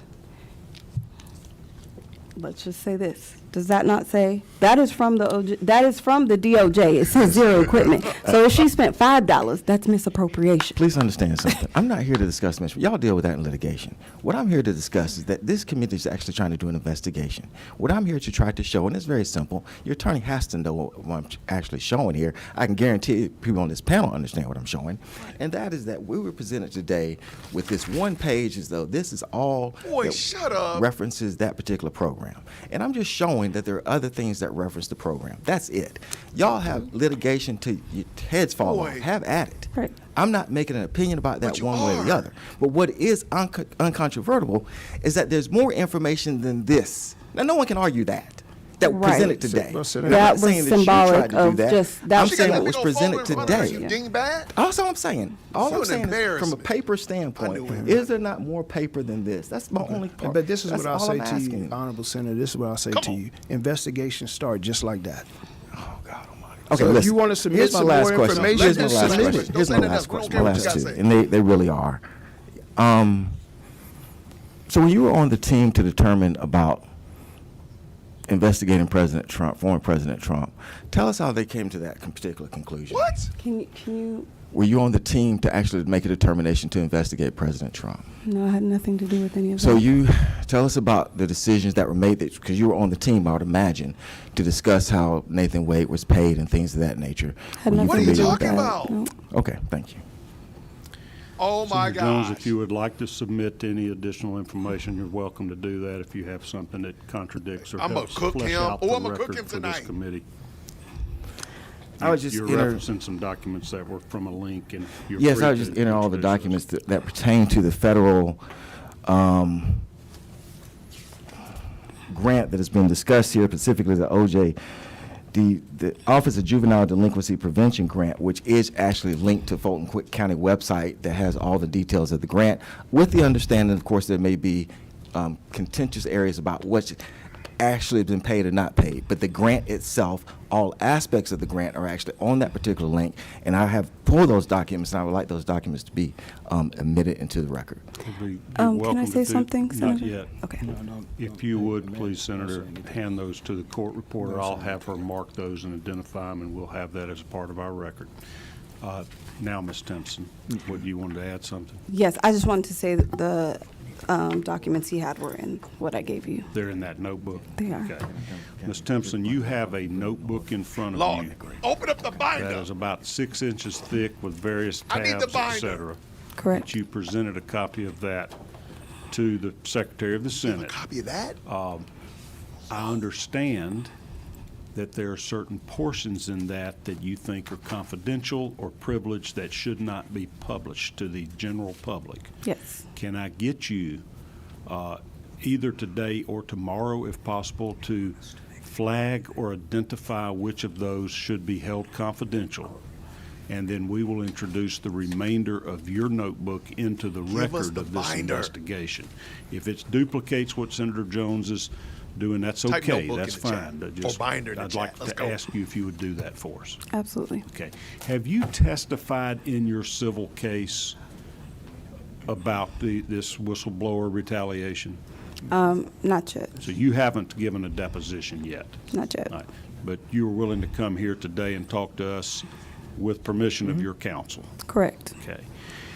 There is a similar committee in the United States Congress. I think Representative, who's handling that? Jordan? Have you been asked to testify in front of that committee? Yes. At one point, yes. Okay, and have you testified? I have not. Okay, has anybody tried to deter you or dissuade you from doing that? I And- believe and Mr. somebody has Williams, if reached you- out to my attorney. Okay. Nobody's tried to dissuade her. We just elected not to. Okay. Has the DNC reached out to you? Yes. And who's the DNC? I Democratic forgot. National Committee? Yeah, I think, or no, somebody on the same committee, I forgot who it was a lawyer, she reached out to me, and all she asked was, hey, when you come, if you're gonna do this, just let us know the date and time so we can actually be present also. So she has an invitation to appear in front of that committee if she, Yeah, is that no something you got to pay your own way to DC, or will they pay for you to come I testify? did ask about that. They were willing, Yeah. they were willing to pay Amanda's way, but they weren't gonna pay mine, so. Bro, I might pay for you. I might pay Mario. I just might chose, come out. that didn't have anything to do with not going, but we just chose not to do it. But then when this came up and I talked to Amanda, she said, hey, look, I just really want to speak on this, so we're here. It's Georgia, we're in Georgia. And just to be clear, neither of y'all are being paid to No. appear here today, right? No, Sorry. All right. Well, I appreciate both of your time today, and we will wait to get your Okay. redactions, as attorneys say, what should be removed from the public record, and then we will file that with the Secretary of the Senate. It'll be available to all committee members. We may ask you back in the future, as once we've digested that information, it may raise more questions, and we will let you know if we need you back. Before we adjourn, committee members, I am looking at another meeting, trying to cooperate with y'all to make sure it's a good time. What did you just say? Oh, yeah, thanks. I'm looking at my calendar on my phone, and I'm angling towards June 27th or 28th, Thursday or Friday. 27th. If you don't have to tell me today, but if committee members would let me know if there are conflicts of either of those dates. I'm just aware of some legislative conferences the next couple weeks there in June. That'd be about the first time I'm free. The weekend after that is July 4th, hits on that Thursday, so it'd probably be later if we can't do it that last week in June. I tend to ask to do these on Thursdays or Fridays because, particularly for all the attorneys on the committee, we usually have trial calendars and court appearances on, Mondays, Tuesdays, and Wednesdays, and sometimes they're wrapped up by the end of the week. So y'all take a look at those. The only other item of business we had in our agenda was the approval of the minutes from the last meeting. That was May the 3rd. Have y'all had an opportunity to review these? We sent them out in advance. They're also in your notebook. Anybody need any more time? All right, is there a motion to approve the minutes from the May I motion to 3rd, approve the meeting. 2024 meeting? I motion. It's a motion by Senator Dolezal. Is there a second? Second. Second from Senator Hatcher. Any discussion on that? Any approvals, corrections, additions to those? All right, all in favor of approving those minutes, vote aye. Aye. Any opposed, like sign. All right, those are approved. We will be in touch about future meetings, but hold those, that last Thursday and Friday of June would be our most likely next meeting, and otherwise, we are now adjourned. Thank you so much for being here. Wow. Woo! I expected fireworks. I did not expect the last shebang of fireworks. I didn't expect that. Harold Jones is a complete and utter disgrace to Georgia. I mean, he's the worst example of what Georgia can put out. If Georgia could put out anything bad, Harold Jones is the most egregious example thereof. Oh, my goodness. Oh, my gosh. That was amazing. Yo, that was amazing. Oh, my gosh. I want to know what y'all thought about it. Drop it in the... All right, let's go. Let's go. What y'all think about that? What did y'all think? That was wild. Oh, my goodness. That was wild. I like this comment right here because I really think this is it. That agenda was exposed by his last statements. He was all consumed. I mean, literally, he kept asking questions about laptops. Then he went to your GoFundMe page, what's on the Fulton County page. He had nothing he was talking about. It was just like a butterfly, just flipping around. Oh my gosh, it was horrible. Yo, Harold Jones constituents, you all deserve that man. That's what y'all get. That's what you get. Oh my gosh. Oh my goodness, that was crazy. Oh my gosh, but shout out to Amanda Timpson for not only being bold and willing to come in there and to stand on business, as the kids like to say, but my goodness, in the morning, can we agree that that binder was daunting right there, to have that binder right there. She got receipts. You never will see a Fani Willis supporter come with a binder. I guarantee you, as sure as my name is Jason, you will never see.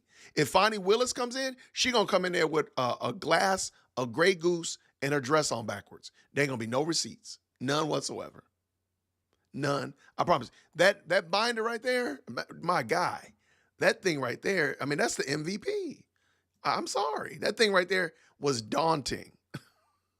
Where is it? Where is it? Here it is, right here. That binder meant business. That thing wasn't playing games. And she knew her business. And I've talked to Amanda. She means business. She was consistent all the way throughout it. I've heard her tell this story so many times, and she was consistent. She didn't say something different this time than she said in other times. Come on, man. Oh my gosh. Oh my goodness. Please, please, please, please. Way to go, Amanda. Kudos to you. And look, Mario, let's give Mario a shout out. Okay, Mario came to cook. Mario might have said, look, I'll take this pro bono because I want to give Jones a headache. Oh my goodness. Okay, that's fine if that's what he was trying to say, beloved. The problem is he didn't know either. He didn't know.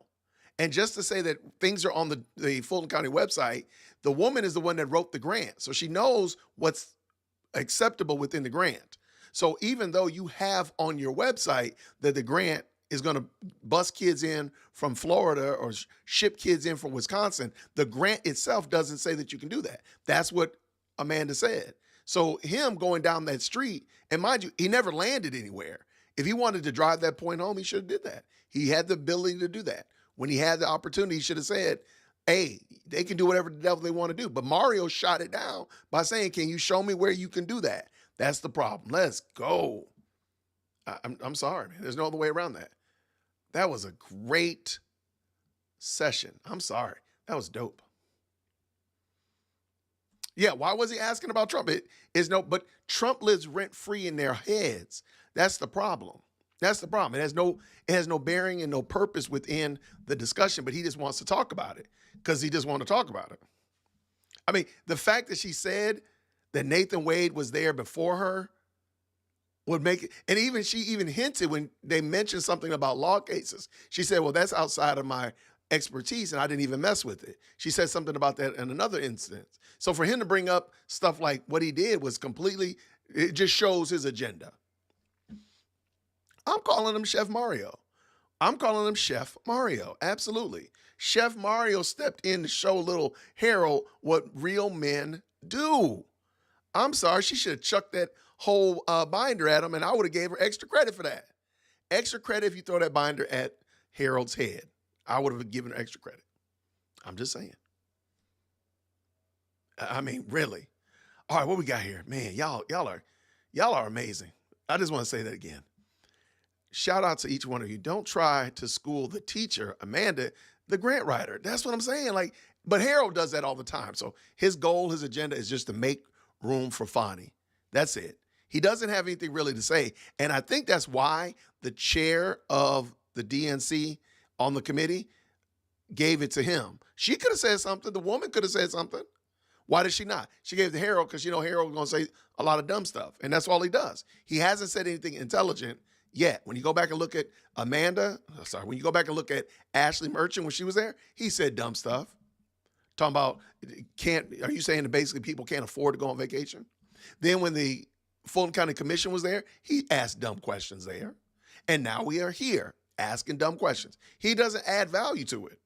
He doesn't add value because he can't add value. Look at that. Right. She wrote the grant. She would know whether or not you're supposed to be doing that. And I guarantee you, I feel very comfortable. There's very few programs that probably said you can bring in, because I've worked in Atlanta public schools. And I've worked in Fulton County schools. So I know how they get down. So the idea and the notion that this program just became a upgrade program for officials and their children, I totally believe that. I totally believe that. All right.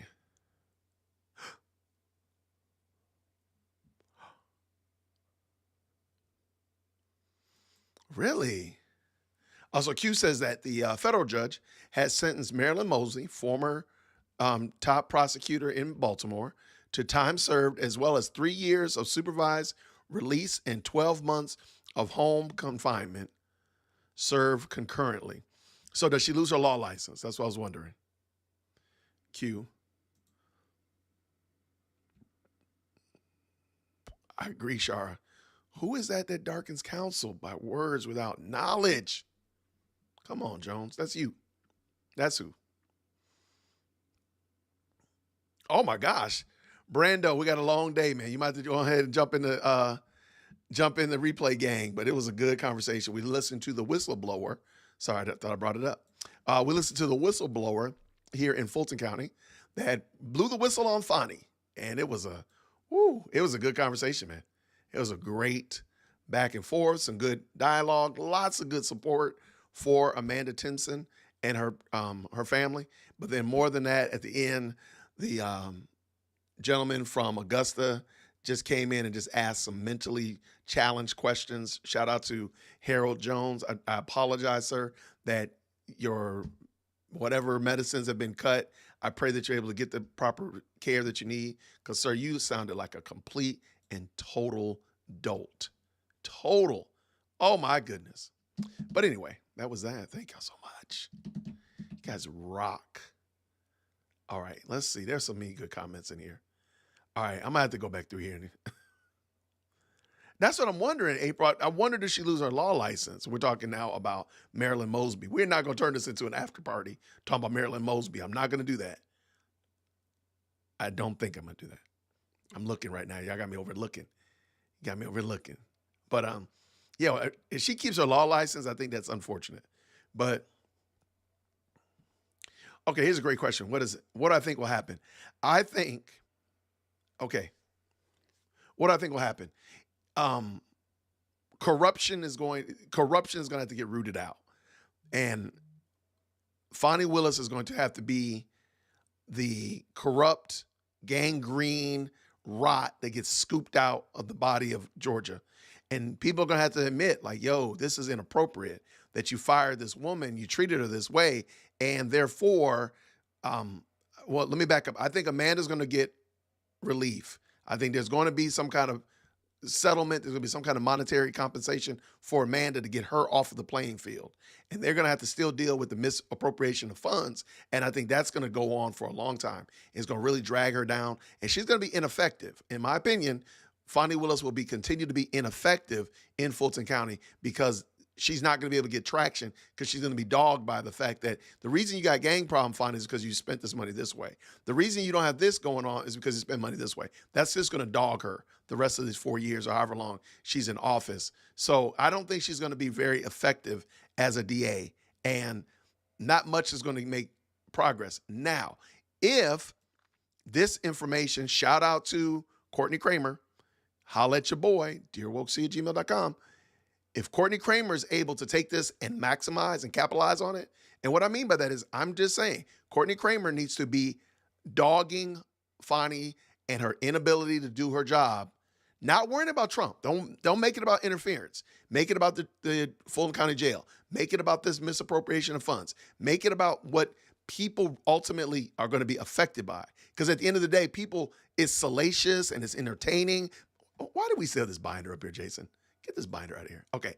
It's salacious. It's entertaining. Sure. But nobody really, truly is losing sleep over Trump. What they're losing sleep over is the fact that they don't know if that banging on the door is a gang member. They don't know what they're hearing down the street. Is that a gang shootout or is those fireworks? They don't know that. That's what people are worried about. And if Courtney Kramer, shout out to Courtney Kramer, holla at your boy. I will gladly give you advice and help you out. If Courtney Kramer is able to maximize this and drive home the point that you're not safe in Fulton County because your DA is misusing funds, all she got to do is say, hi, my name is Courtney Kramer, and I am not going to misappropriate your funds. That's it. That's it. I'm trying to tell y'all. That's all it's going to take. And she's got to be dogged about it. She's got to talk about it all the time. She's got to make it clear that I am here to make you safer in Fulton County. I am here to get those 300, 400 people that are in Fulton County Jail that are unindicted, either out or charged. That's what I'm here to do. All those SA kits that are at the GBI, I want to get those resolved. That's what I am here to do. I'm not here to chase my rabbit trail, run around in circles. If Courtney Kramer is able to point that out, the Fulton County people will be a whole fool to not run with her. Because this is not a matter of voting for the devil that you know versus the devil that you don't know. We know the devil. We don't know that Courtney Kramer's a devil. So therefore, there's a difference. So therefore, I think if she's smart, shout out, y'all let Courtney Kramer know. Dear Woke C, up here in Marietta, I will gladly help her out. I will 100% allow Courtney Kramer to use Podium Studios to shoot a video. You want to do a live stream from there? Absolutely. We will do that for a small nominal fee. But anyway, and I'll make sure I send the receipt. But again, do not blink your eye and think that that Fani Willis is undefeatable. I don't think she is. I disagree with those people that say that she's a juggernaut and that, blah, blah. No, I don't think so. I don't think that she's undefeatable. I believe she's very much defeatable. And we see it right now. It's just a matter of, are you going to stand on it and push that button when you get in that box? That's the problem. Shout out to all of y'all. Okay, at this point now, I'm actually, we're going into extra innings now, Texan. So we got to get the half gallon over here. The half gallon is rocking over here. So we're ready if we have to. Now I am ready for it. All right. I cheated and ran and got my lunch. I cheated and ran to the restroom. Just in case y'all don't know who it is, because I didn't have a hat on. Some people said they know who I was. And who's that shiny milk dud guy? All right. So we're in extra innings if we got to do it. Now, I am going to put that link to Amanda's GoFundMe, that Harold Jones. See, a trifling Jason, I'm just going to let you know this right now. A petty Jason will take that video, download it, and where Harold Jones is talking about her GoFundMe, he's going to use that audio of him talking about the GoFundMe and make a movie clip of it with the GoFundMe link on there. I'm telling you, man, that petty Jason, he is terrible. He is such a horrible guy. And I think I know what I'm going to be doing this afternoon.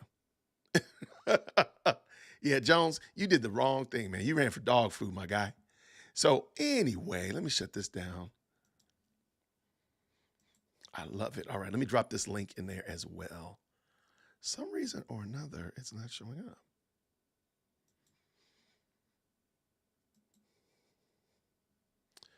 All right, I don't know why. I have to figure out why. I can't put, the comment section is not showing up. Well, this link is in there already, so we already got that. We've dropped the link here for Amanda Timpson's GoFundMe. Thank y'all so much for supporting her. I can't wait to see what you all have done. You all are the best. You guys are amazing. Never underestimate the power of Black folk voting based on color. We have proven we will ignore all policies and go against our best interests as long as it's pushed by Democrats.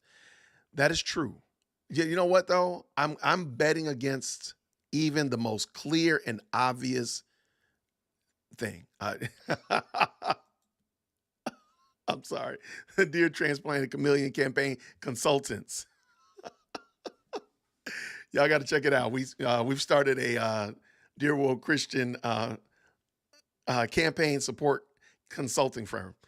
though I agree with you, Apex, I'm going to vote against. You know what? I'm believing that by God's Spirit, He will wake up Black people to stop this ethnic worship that we have, this blind allegiance to skin, and dare I say to sin.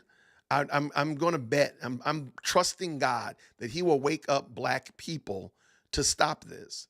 Now, at the end of the day, the Lord is going to put in office whoever will be the DA of Fulton County will be the Lord's decision. All I'm saying is that we as the highly melanated, I believe God will ultimately wake us up. That's my prayer. So I can't go against what I've been praying. I did see the Nathan Wade interview. I downloaded the Nathan Wade interview. It popped up like 5 minutes before this. Are you talking about Nathan Wade on Joy Reid? Because I downloaded it. I'm ready to watch it. Maybe we should just watch it together. Let's just watch it together. I don't care. I mean, we're already going in extra innings. It doesn't even matter anymore. Real quick, in the chat, because I know people, real quick, if you want to watch the Nathan Wade video, let me make sure I got it while I'm sitting there talking smack. Yeah, I got it right here, downloaded it. All right, if y'all want to watch the Nathan Wade video in the chat, can you please give me a, let's go with the 5. Put 5 on it if you would like me to watch this. I've not watched it, so we're doing this in real time. So I have no idea what's going to happen. I have no idea what he's going to say. He might say that Jason, Dear Woke Christian, is his best friend. And that would be wild. All right, let's get this ready. Just in case. They might not even want to watch it, though. Oh, my gosh. Are you people crazy? Drop it 5. Put 5 on it. Yikes. Okay, well, I guess we got that answer. I guess we know what not to do again, Jason. Don't tell him to put 5 on. I haven't watched it, so I don't even know what he's talking about. Again, he could be saying, Jason, Dear Woke C is my best friend. He's like, yeah, my best friend DWC.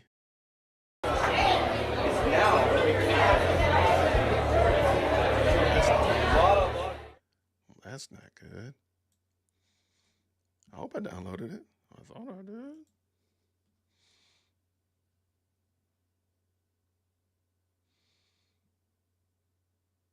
Yeah, here it is right here. Why didn't that pop up? There we go. All right. Joining us now, former Fulton County Special Prosecutor. Oh, man. Let me back it up. I don't want to leave him looking like that. I ain't trying to diss Nate. He might say I'm his best friend. He might say I'm his favorite podcast. All right, real quick. Y'all got 5 on it. Okay, goodness gracious alive. All right, let's get it at it. Let's get at it. Can y'all hear that real quick? It's disbarment. I love it. Yeah, this is a great question. This is a great question. Before we get too far afield, I really want y'all to think about this because this is what I've been wondering, actually. This is now like the 3rd interview, and he out there floating out there in the streets. He just out there now. So I really want y'all to, and we can talk about it after this interview because I don't know what he's going to say. I literally just downloaded it. So we're going to all find out together. But I would love to know, just think, you don't even have to type it in yet. Why do you think he's doing all these interviews? He went from radio silence to now he's in front of a camera every other day almost. I mean, he's done 3 interviews I've seen. So I'm just wondering, why do you think that is? So think about it. Let's get ready to roll. With no further ado, let's go. If I can find the button. There we go. Joining us now, former Fulton County Special Prosecutor Nathan Wade. Mr. Wade, thank you for being here. Thank you for having me. So I want to take you back to this timeline. Of course, we had the January 6th insurrection. We all know that was about. There was the January 3rd Donald Trump call to Brad Raffensperger that was released on January 3rd, 2021. Fani Willis then takes office January 1st, 2021, and she begins her investigation into the attempts to steal the election in Georgia on February 10. So she opens up this criminal investigation, and then in November of that year, November 1, 2021, she hires you as special prosecutor. Now, that is the timeline, but I want to show you a piece of sound that is of someone else she tried to hire. Right. And this Okay, hold on one second. Because I think we all, even though I'm a pre-K law student, I think we all already know. Even according to, I gotta go back. I gotta back that up. Doggone it. I did not want to keep talking. I don't want to. So she's saying that Fani hired Nathan when? November 1st, 2021. Okay, does anybody remember when Amanda said that when did Fani Willis come into office? She doesn't have this on the timeline because within the week of Fani Willis becoming DA over Paul Howard, she told everybody they had to reapply for their jobs. And she said Nathan Wade was in that actual interview. So when was that? Yeah, I saw that. It was in the video. And I know there's some astute people that caught that because I believe Amanda. I believe Amanda that Nathan Wade was in that interview. You even heard Calcert ask further details about that. So Wade was already on her transition team. Right. There we go. Wade was on the transition team. So it's not just that he was hired as special prosecutor. He was already on the books. Yeah, this is going to be a mess. Okay.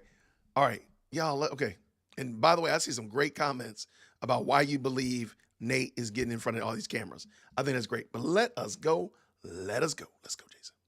Investigation, and then in November of that year, November 1, 2021, she hires you as special prosecutor. Now, that is the timeline, but I want to show you a piece of sound that is of someone else she tried to hire. Right. And this is actually the former governor of your state, and this was his reaction to the attempts by DA Willis to hire him. Take a listen. Were you approached by the district attorney of Fulton County, Fani Willis, about being a special prosecutor? I was. I don't recall the exact date, but I know it was sometime in 2021. I told DA Willis I'd lived with bodyguards for 4 years, and I didn't like it. And I wasn't going to live with bodyguards for the rest of my life. Governor Roy Barnes refused to take the job. Why did you take it? You were in private practice doing well. Why did you take the job? I recall that interview period with Governor Barnes vividly. Wait, so he was in the interview. Hold on, back that up, Jason. Hold on. He's literally about to, hold on. Okay. Wait, listen to what he says. Governor Roy Barnes refused to take the job. Why did you take it? You were in private practice doing well. Why did you take the job? I recall that interview period with Governor Barnes vividly, and his reasons for refusing to take that job were, in fact, the salary was a bit low, but more importantly, the threats that he knew that he would have to deal with. So he was already on the job. So he was already on the transition team. Okay, see? Nathan needs to stop. That's the question. Why was he in the interview? She was just doing it perfunctory. Many people believe that she was only doing the interviews to kind of like just say that she did the interviews, but she already knew that she was going to hire her sneaky link. So Nathan needs to stop. Y'all need to tell Nate to stop. Again, I'm trying to tell you, I'm a political strategist today. Nathan needs to stop because he's going to keep putting his foot in his mouth. He's going to keep talking. Yo, you know that you're wrong. Oh, my goodness. Oh, my gosh. Y'all realize we only got 2 minutes in? Had I known the extent of passion from both sides, I don't know that I think that I would have prepared a lot better. Having to live with, as he stated, bodyguards. Is that your reality, that you had to get bodyguards? Did you get death threats? That is exactly my reality. You know, the severity of the threats that I still get, having to empty my voicemail 3 and 4 times a day. Okay. This narrative, and I'm not trying to say that there are not people that are passionate and probably are, in fact, threatening Nathan Wade. I'm not saying that that's not the case. It just seems very, very convenient that on the cusp of Fani Willis just 2 weeks ago She's now starting this woe is me, everybody's threatening me campaign. Now, out of the blue, here comes Nathan Wade, and he's saying the exact same thing. I got to clear my voicemail box 3 times a day. My dude, come on, man. Am I supposed to really believe that? Am I supposed to be a whole stir-fried fool or just a GMO fool to believe what you're saying? Because I don't think that that's true. Now, watch this. If they had been attacked this much, now they did find this dude, I think it was in Florida, that had threatened D.A. Willis, and he got thrown in jail. Are you trying to tell me that everybody threatening Fani Willis and Nathan Wade and their cousins and their dog keepers is using burner phones and all of this stuff in order to do that? Is that what I'm supposed to believe? Because I don't know what I'm supposed to believe, sir. I'm just saying. Okay, gotta go. To have security with me at my office. And, you know, let me say this. I love my fraternity brothers. Alpha Phi Alpha, I love them. They were offering to send armed guards to protect me just so that I could get some sleep. And it much needed. These people were doing things unimaginable. At certain points, I had to call my parents to make certain that they didn't change my name, and I didn't know about it. My children couldn't come to visit me because... Do not, this rascal right here, y'all stop Nathan, y'all stop this. This rascal right here, not only shouting out his fraternity,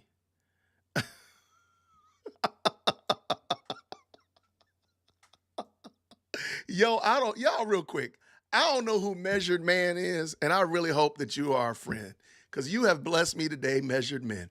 Y'all, real quick, do me a favor. Put double M, MM in the chat. Measured Men just will not stop making me laugh. My goodness, in the morning. Double M, M, M, M to the second power. Man, this dude out here promoting. This guy is a mess. Yo, Nate, my name is Jason, dearwolfc@gmail.com. I'm right here down the street from the Publix that you go to. My guy, you are whole hot trash. I said it. Catch me outside. I will meet you outside. No alphas needed. Let's go. Changed my name, and I didn't know about it. My children couldn't come to visit me because of the danger that they would face. But those threats are real. Mm-hmm. And so you were brought into the case, and you came in November 1st, and this was after, there was the investigation. There's a special grand jury that then gets impaneled in May of 2022. So that's just the basic timeline. And because this is really what became an issue in attempting to remove D.A. Willis and yourself from the case, at the time that you were brought on to the case, from then through the time of the grand jury, before you were brought on, did you have a personal relationship with, or a personal intimate relationship with D.A. Willis? Absolutely not. Absolutely not. Our relationship was professional. Our relationship grew organically over. Real quick, in the chat, if you believe that Nathan and Fani, their relationship was professional, if you believe that they're professional, go ahead and put a heart in the chat if you believe they're professional. And if you think that it's not professional, feel free to drop that whatever emoji you want to drop. Feel free to drop whatever emoji you want to drop that denotes what you think about Nate and his what he said, that they were professional. They kept it above board. There was no shenanigans, no hijinks, none of that other kind of stuff going on like that. That's what I think about them. There, I'm just going to, there you go. Let's go. Drop the cap emoji. I like the cap emoji. Red flags. Absolutely. Absolutely. Got the clown. Got the red flag. Got the cap. Nobody believes him? Nobody believes him? You think he's trash? Okay. I would never go on vacation with my boss. Look at that. Even the gerbils don't even appreciate this. Wowzers. Come on. Measured Man, you know what it is. You know what it is? All kinds of lies. Lies, lies. Using lies as alibis. That's what In Vogue told us. Let's go. All right, I promise we're going to keep this going. Let's go. Time. It was something that was not deliberate or intentional. You a liar. I made the statement earlier that workplace romances are as American as apple pie, right? Sin is as germane as humanity. There. I fixed it for you, Nate. I fixed it for you. Y'all put Put Queen Fab in timeout. Put her in 0-second timeout. How dare you? How dare you, Queen Fab? Please put her in 0-second timeout, please. Thank you so much. You're out. That was not to make light of the situation. That was just to say that it could happen to anyone. Of course, we're not speaking in extremes. It doesn't happen to everyone, but it's a thing that happens. It's a thing that happened to us.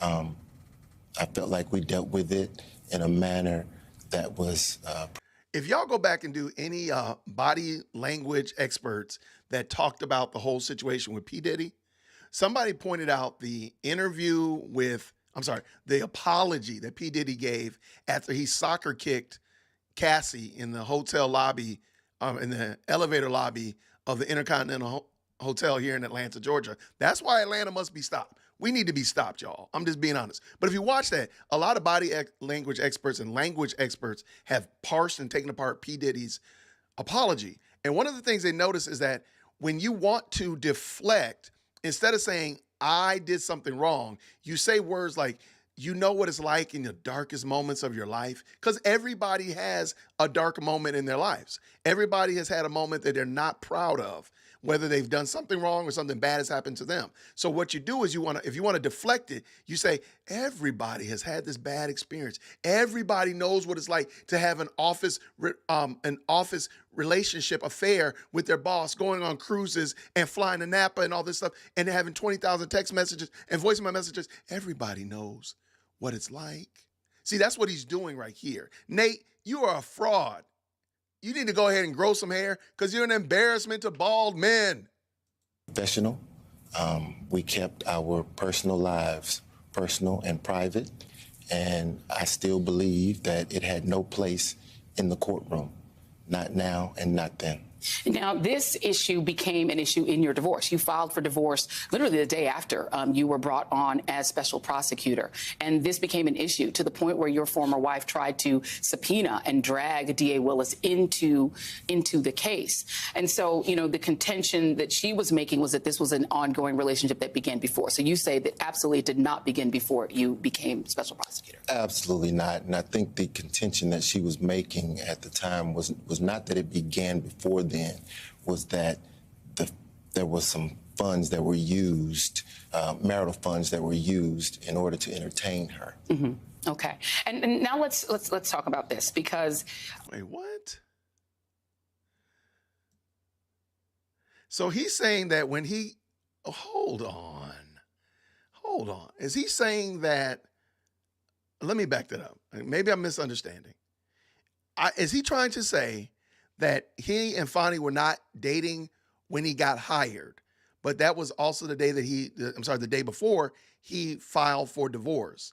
Is he saying that he was not spending money on Fani before then? Hold on.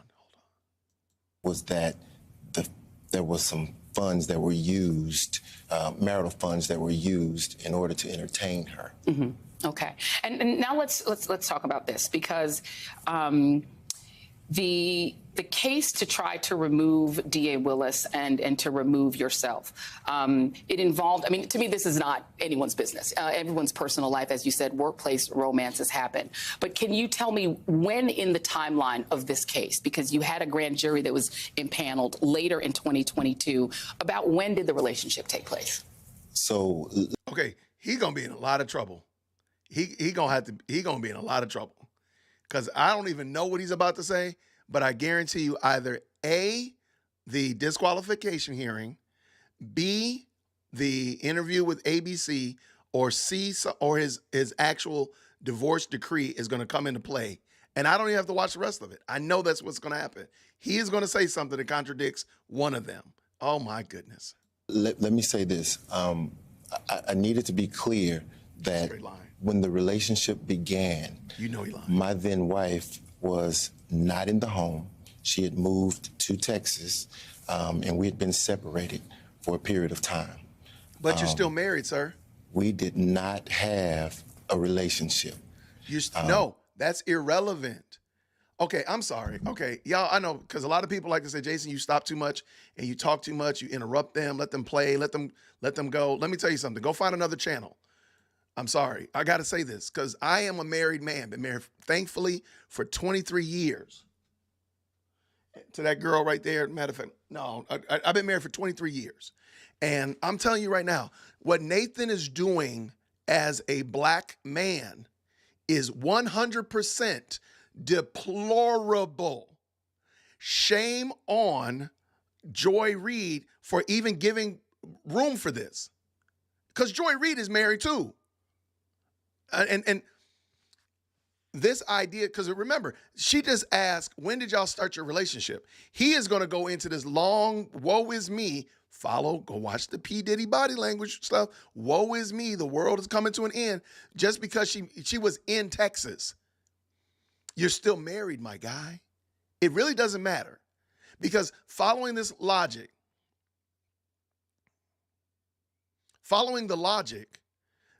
of what he is saying, a man whose wife is in a vegetative state, or a man whose wife has had a serious physical injury, can just do whatever the heck he wants to do. So basically what he's telling us is in sickness and in health, that's written in pencil. You can get some white out and kind of redact that. You don't need to do that. In sickness and in health, richer and poorer, it's subject to debate. You know what I'm saying? You don't have to do that. This right here, I would pay money. Let me tell y'all how much I would love either A, to interview Joycelyn Wade, or B, interview Joycelyn Wade, or C, have Joycelyn Wade come on the show so I can interview her. Let me tell you that, because her story is going to be lightning rods, because I guarantee you a couple things. She's going to probably have receipts. So she ain't going to be sitting there looking up in the sky saying, I wonder and I wish. She's going to probably come with receipts. It's going to be a mess. So please understand, if somebody has access to Joycelyn Wade, if you want a place to talk, I got you. DearWokeC@gmail.com. All right. Let's go. I'm sorry. Nate, you are trash. My name is Jason, DearWokeC@gmail.com. I'm right down the street from your Publix, and you're garbage guy. Let's go. She knew and I knew by agreement that as soon as our youngest child graduated high school and matriculated into college, then we would then formally file the divorce. Mm-hmm. Now, as it relates to your question specifically, you're asking when it took place from indictment or? Well, we know that it took place obviously during the time when you two were working together on prosecuting this case or on advancing the grand jury case. I guess more importantly, did it give you pause? You're in the midst of really the most high-profile case probably of either of your lives. This is a former president, potential future president of the United States. Did it give you pause to say, you know what, this is too risky? It absolutely did. It absolutely did. Joy Reid is complicit in Nathan Wade. Did you all catch that? Did you all catch what happened? Joy Reid asked one particular question. When did your relationship start? Nathan Wade went on to talk about some foolishness. I don't know. Are Democrats trained to just talk about random dumb stuff? I don't know. I don't know. What is the class called? Idiots 101? Dummies 2.0? What is this? Joy Reid asked a particular question, and Nathan Wade went on this rabbit trail about randomness. And what did she do? She didn't come back to the question. She asked a totally different question. My goodness, in the morning. These people are crazy. Oh my gosh. This is wild. Joy Reid, you are complicit in the foolishness and the shenanigans. And I had conversations about that when we felt as though the relationship was going to a place that could potentially become an issue with our work. Then we sat and we had a conversation and we did what was necessary to protect the sanctity of the case. Now, given obviously, divorces are contentious, we know how that can sometimes play out. At some point, your former business partner, your former law partner, who was also your divorce lawyer, started communicating with attorneys from the Trump campaign. And obviously, one of those attorneys is the one that brought the case that ultimately resulted in you ended up leaving the case. Do you believe that there was political collusion, that your former law partner, your former divorce attorney was colluding deliberately and politically with the Trump campaign or with Trump world in order to upend the case? I do believe that. I believe that 110%. So besides the fact that 110 is not a real number, so that proves again that you're a complete and utter idiot. Why is it that your divorce attorney can't just have a moral compass and be like, yo, this is wrong? Why can't he just say, you know what? I've done dirt, you've done dirt, all God's children done dirt, but this is wrong that you're doing this. Why not? Oh, it's got to be politically motivated. Okay, if that's what you want to believe. I'm not certain why or when or how that communication started. But I'm very proud to be an attorney. I take pride in it. I don't like lawyer jokes. I think that's to be an attorney is something to aspire to, right? So I take it very seriously. I don't feel as though his relationship was consistent with someone who takes their legal oath seriously. Yeah. Hold on. Y'all, please. Who told me to watch this? Shame, whoever put me on this video, go ahead and fess up. Fess up. Who was it that told me to watch this video? Because I want you put in 0-second timeout. Moderators, put everybody in 0-second timeout. Who in the world made me watch this? This rascal just sat here and said he takes his job seriously. Man, I can't even look at his face. I got to put my own face over there. I can't, because this Negro right here, shame on you. Hey, alphas, is this your dude? This is you? TSU, is this your guy? That's on y'all. Shame on you. There you are. Y'all, there it is right there. Mr. Lone Star, put him in timeout, 0-second timeout right now. Just put him in 0-second timeout. Y'all put Lone Star in the chat. Put Lone Star in the chat because he just going to stay in timeout until I get done. Bro, how did you do this to me? I done misspelled star. That's even worse. Now you got me misspelling stuff. Bro, now you got to stay in that timeout, my guy. Put him in 0-second timeout. This right here got me mad. Dude, this Negro got up here is saying that he takes the law practice seriously, but you sitting there using your IOTA account to house your paycheck. You take your job seriously, but you're getting triple bill. I'm sorry, bro. How are you serious? Y'all put Lone Star in the chat. Put Lone Star in the chat. Rashida, how are you going against me, sister? Sister, how are you doing me like this? This is bad on my nerves. I need to go. Oh my gosh. Y'all done ruined my whole, man, we already in extra innings with water over here. Oh my goodness.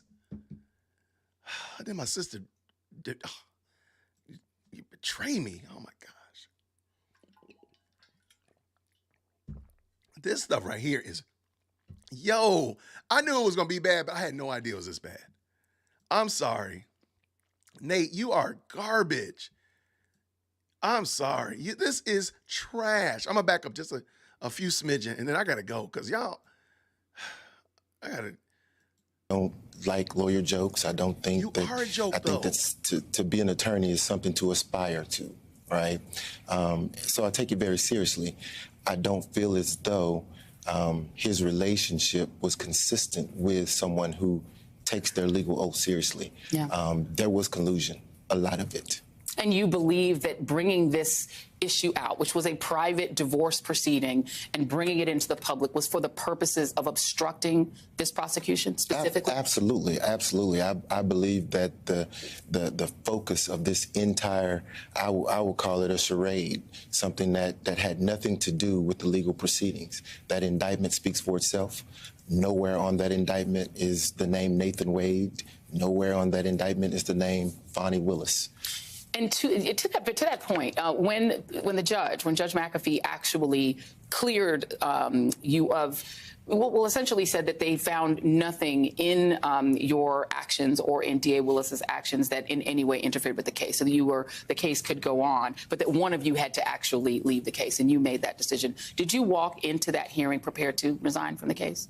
I walked into the hearing prepared to, and being very careful here because this issue is before the Court of Appeals, and I don't want to do anything to jeopardize their decision making. But going into that hearing, I had every confidence that that trier of fact, Judge McAfee, would follow the law and make decisions consistent with the law, not consistent with feelings or conjecture or the dicta that he used in his order. Yeah. I just... When you say dicta, you mean some of his more personal comments about D.A. Willis, because he didn't have to add it. He could have simply said, I find for the district attorney she can remain on the case, but he added some additional comments about the odor of mendacity and other things. Do you think that was unneeded? I don't think that it was necessary. I think many legal analysts and experts have said that. That entire piece of his order was, I think, just to prove a point. Judges have a tough job, and I think that in doing their job and being fair and impartial, sometimes personal feelings come out, and I think that may have been what we saw there. And an odor of mendacity, in all fairness, could come from a lack of understanding. We could have cultural differences. I may not understand why a certain culture does a certain thing. So it could be suspicious to me. Right. So we'll give him. Okay, you know what? Okay, I'm done. Lone Star, I'm gonna have to fight you. I don't know where you want to meet. We're gonna have to fight. Lone Star, man, Lone Star, we're gonna fight. I'm gonna fight you. This Negro just said that y'all heard him just say, blame it on culture, right? So he's basically inferring that Judge McAfee doesn't understand black culture. That's what he's saying.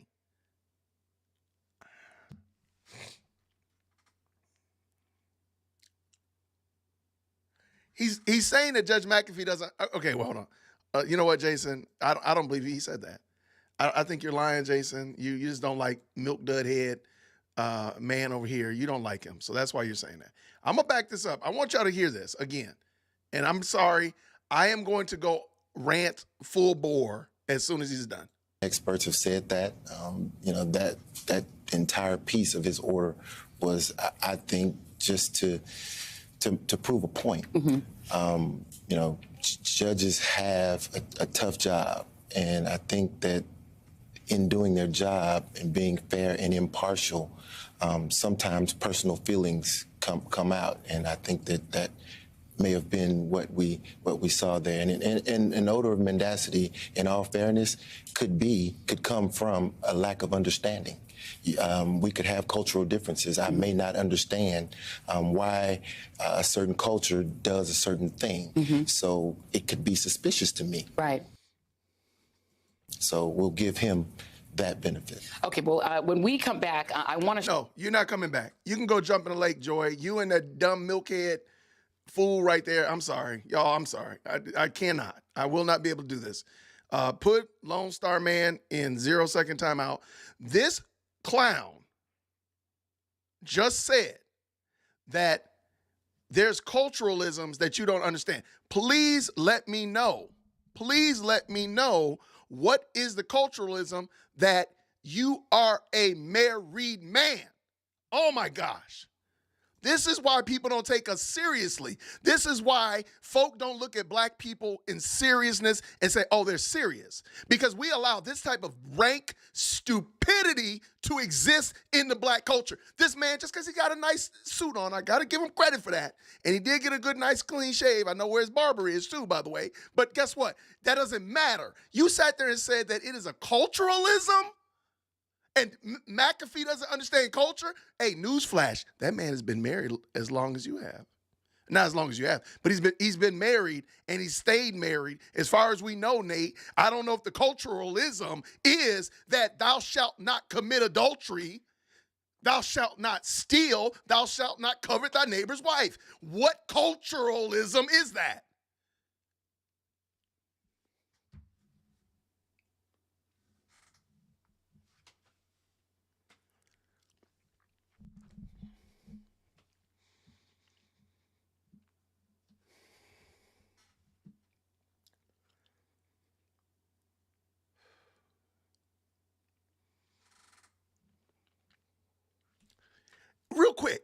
If you are married in the chat, put a 2 in the chat.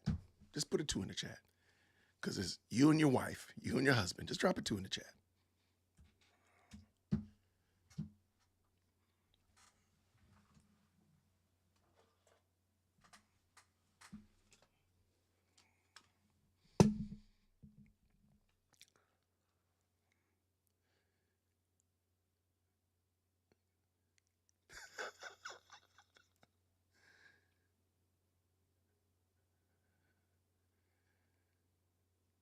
I don't even know who these children are, okay? Those are babies. I don't know who those people are, okay? Hey, Nate, kiss my butt, dude. This is what you commit to. There's not a culturalism.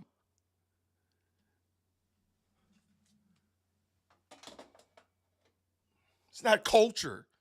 It's the fact that I committed myself before God, before my father-in-law, mother-in-law, my mom, and all of our witnesses that I was going to remain faithful to her. I'm off limits, dude. It's not a culturalism. But notice this, just notice the inconsistency of this fool. Thank you so much. I didn't think about that. Drop how long you've been married in the chat. That'll help me calm down. That'll calm me down, because I promise you, I'm losing my mind over in here. Notice that they are making this about, we just fell into this relationship. Nathan is trying his best to dissolve the marital commitment that he made before God, before a pastor, before his in-laws, and probably his own family. He's trying to dissolve that and justify his wicked, evil, depraved behavior. Nathan, my name is Jason, dearwokec@gmail.com.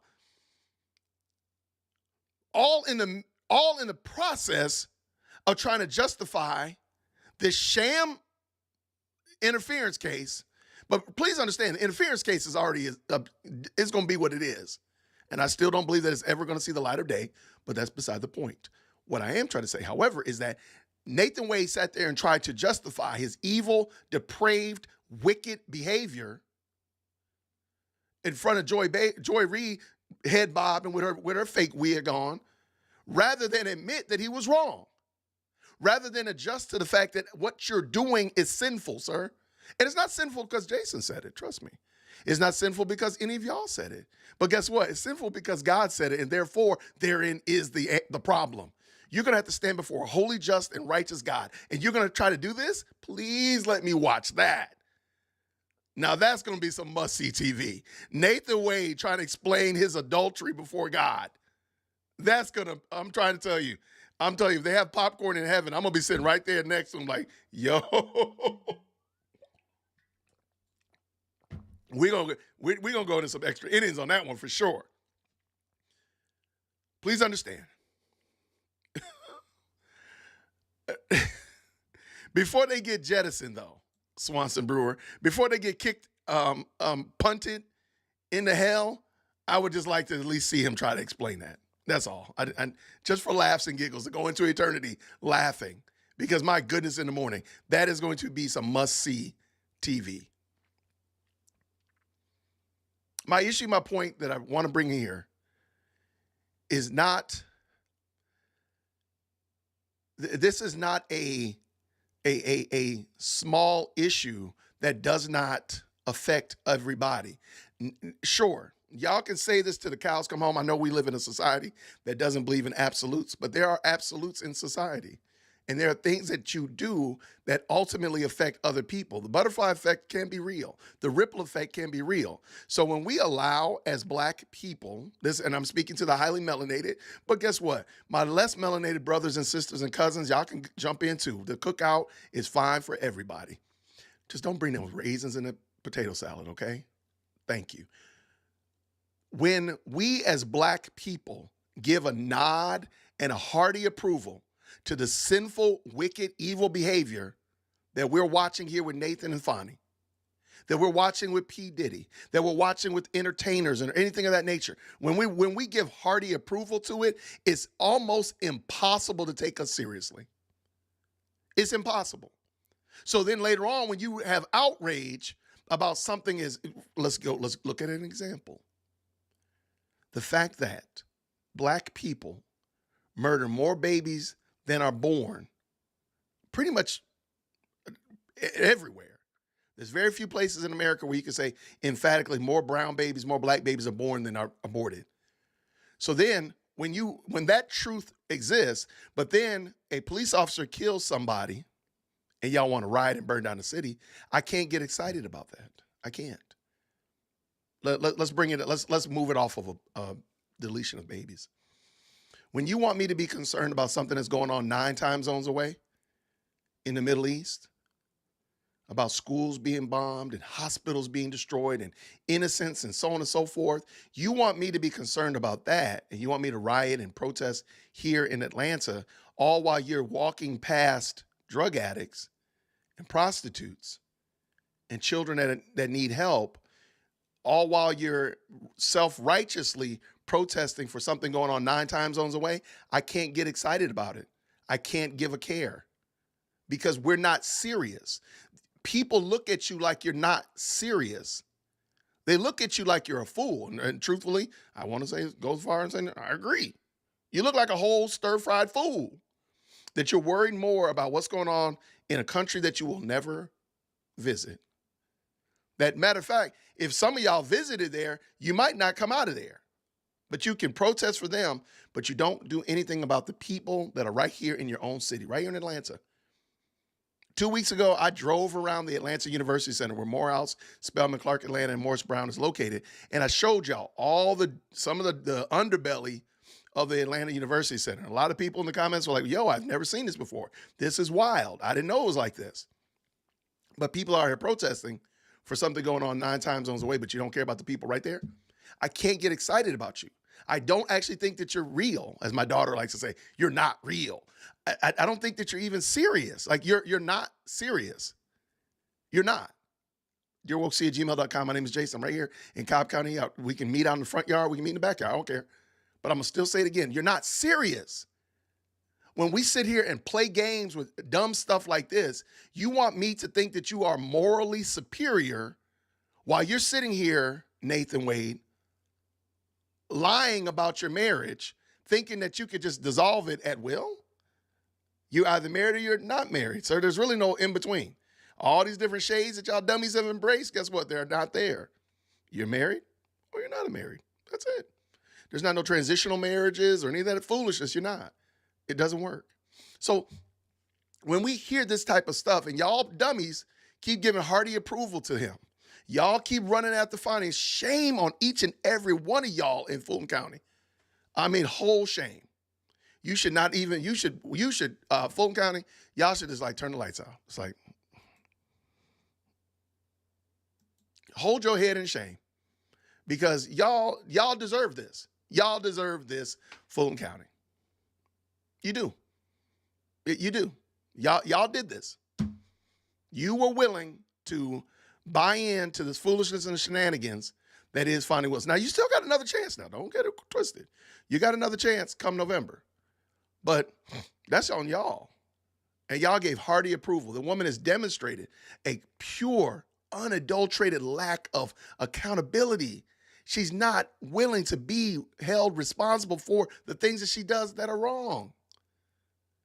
I mean, we literally watched 3.5 hours of a woman explaining how she blew the whistle when Fani was misrepresenting stuff and misusing stuff, and she abused her, retaliated, and fired her. And y'all still hired that woman. Y'all are not serious. You're not serious. So when gang violence continues in Fulton County and y'all poking your lip out on camera, my baby, buying T-shirts and making fish dinners for Lil Ray Ray, then remember Fani Willis could have done something about this. I'm just saying. Y'all not serious. You're not serious. You're just here to play games.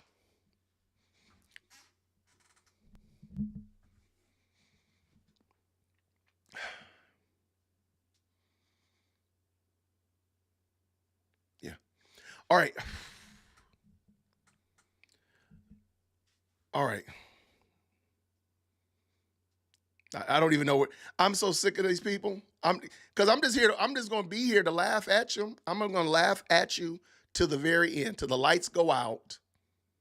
I'm just going to laugh at you because you don't want serious change. You want shenanigans, hijinks, and foolishness. And that's what y'all want. That's what you're going to keep getting. And I pray, you know what though? I pray Nathan Wade continues to get on camera. That's what I hope. I don't know what has possessed him to start getting out there on camera, but I really hope he continues. I really do. I really want Nathan 2, 3, 4 times a week. I want him just all over the place. Yep, I want it to continue. And I hope, yeah, just continue to be on camera. I really do. Yep, because I don't think he does anybody a service. I think he did say a very true statement in the first ABC interview with Lindsay Davis. He said, I bet you they probably would wish for me not to do this interview. And I think that's probably true, more true than false. Just keep talking, Nate. Just keep talking. And I will continue to be here making fun of you. DearWolfC@gmail.com.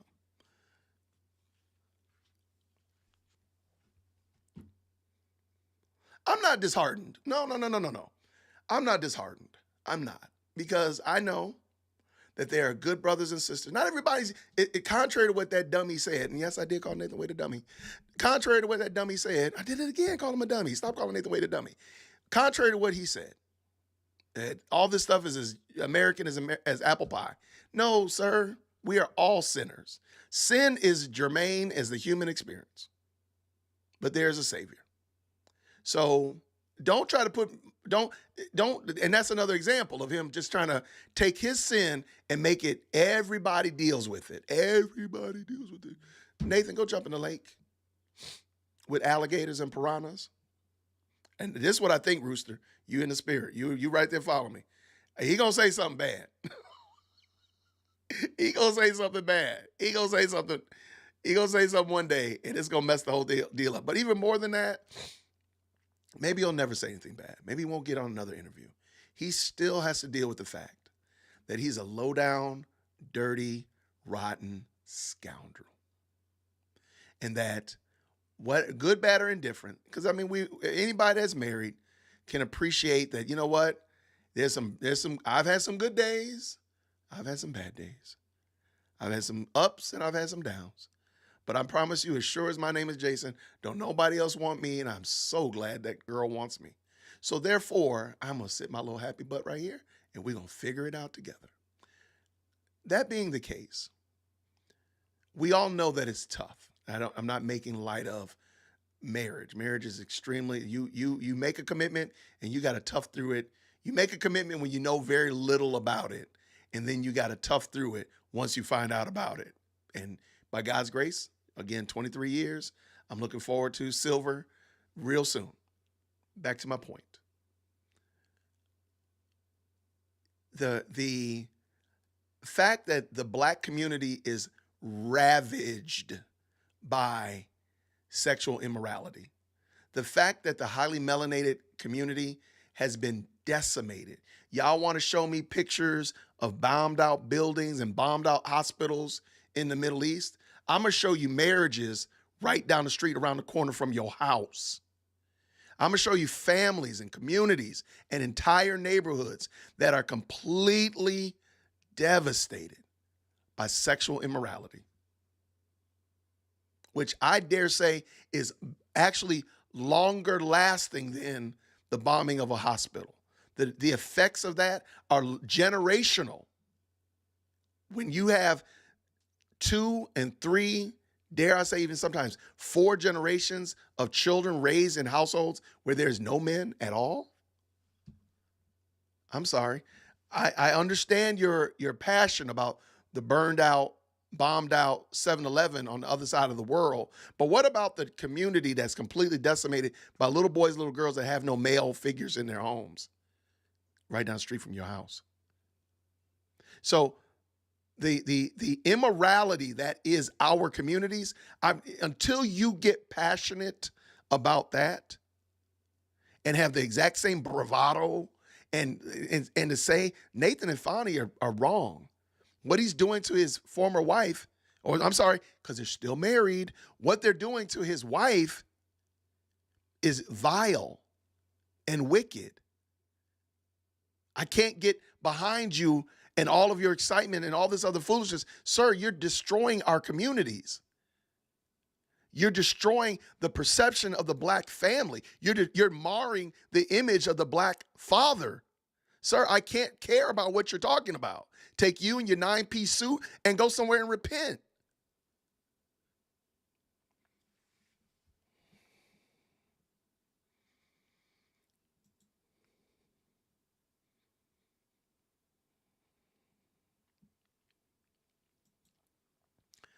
So, yeah, I mean,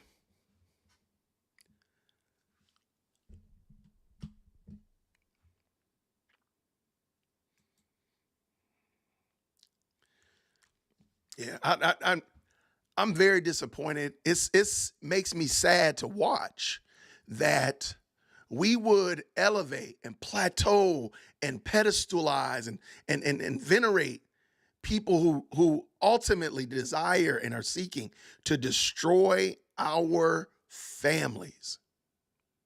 Because please understand, at the end of the day, when the smoke clears, your family is what's progressing forward after you. Those are going to be the people that remember you and liked you and say fond things about you 10, 12 years into the future.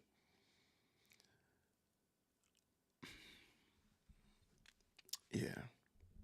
How'd y'all get me over here ranting like this?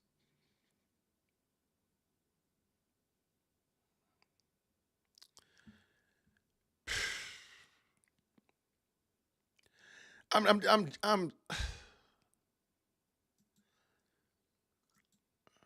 I at least gotta bring in a little You speaking of personal feelings, some of the things that Donald Trump had. okay. The fact that Joy Reid, and again, Joy Reid is a married woman. As far as I know, she's married and this is her only husband. So in the grand scheme of things, she's hit the lottery, okay?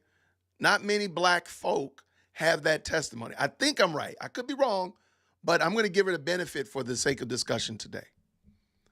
And the fact that she feels no kind of way that, and she has 2 babies, absolutely. She has 2 kids, absolutely. And rather than the fact that she feels no kind of way about the fact that this man is making a mockery of the relationship between Joy and her husband in 4K.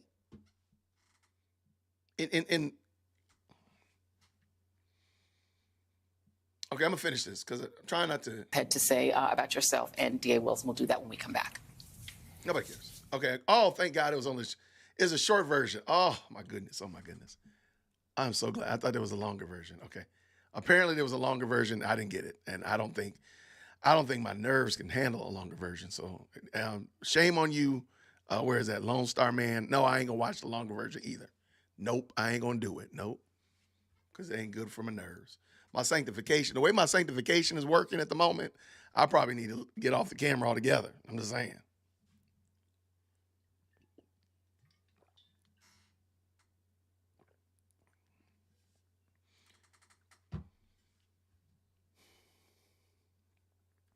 Yeah, I appreciate y'all.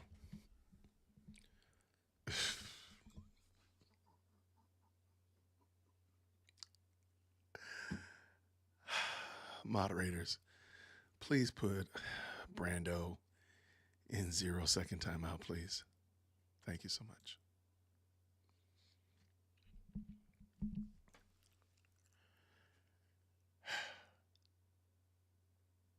I totally hate what we do.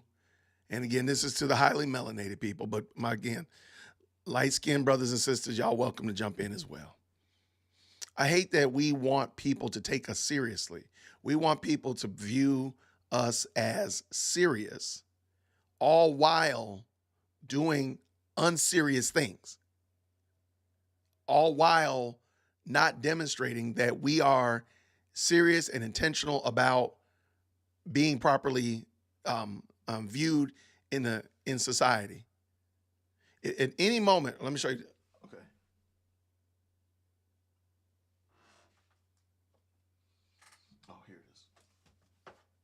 if y'all ever want to just really feel some kind of way,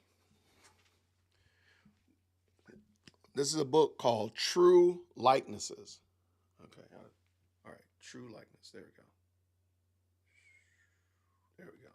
There we go. Okay, it's a table. It's a coffee table book. It's really big. It's really heavy, and it is a beautiful picture of what Black society looked. If you saw it here, between the 1920s and the 1936. And I did a review of this book when I first got it. It's a very, very good depiction of what Black society looked like in the South during the 20s and the 30s. Now, I bring this up because you'll notice if you pick this book up or if you go watch my video where I did the review of it, you'll notice they look nothing like us today. Not a thing.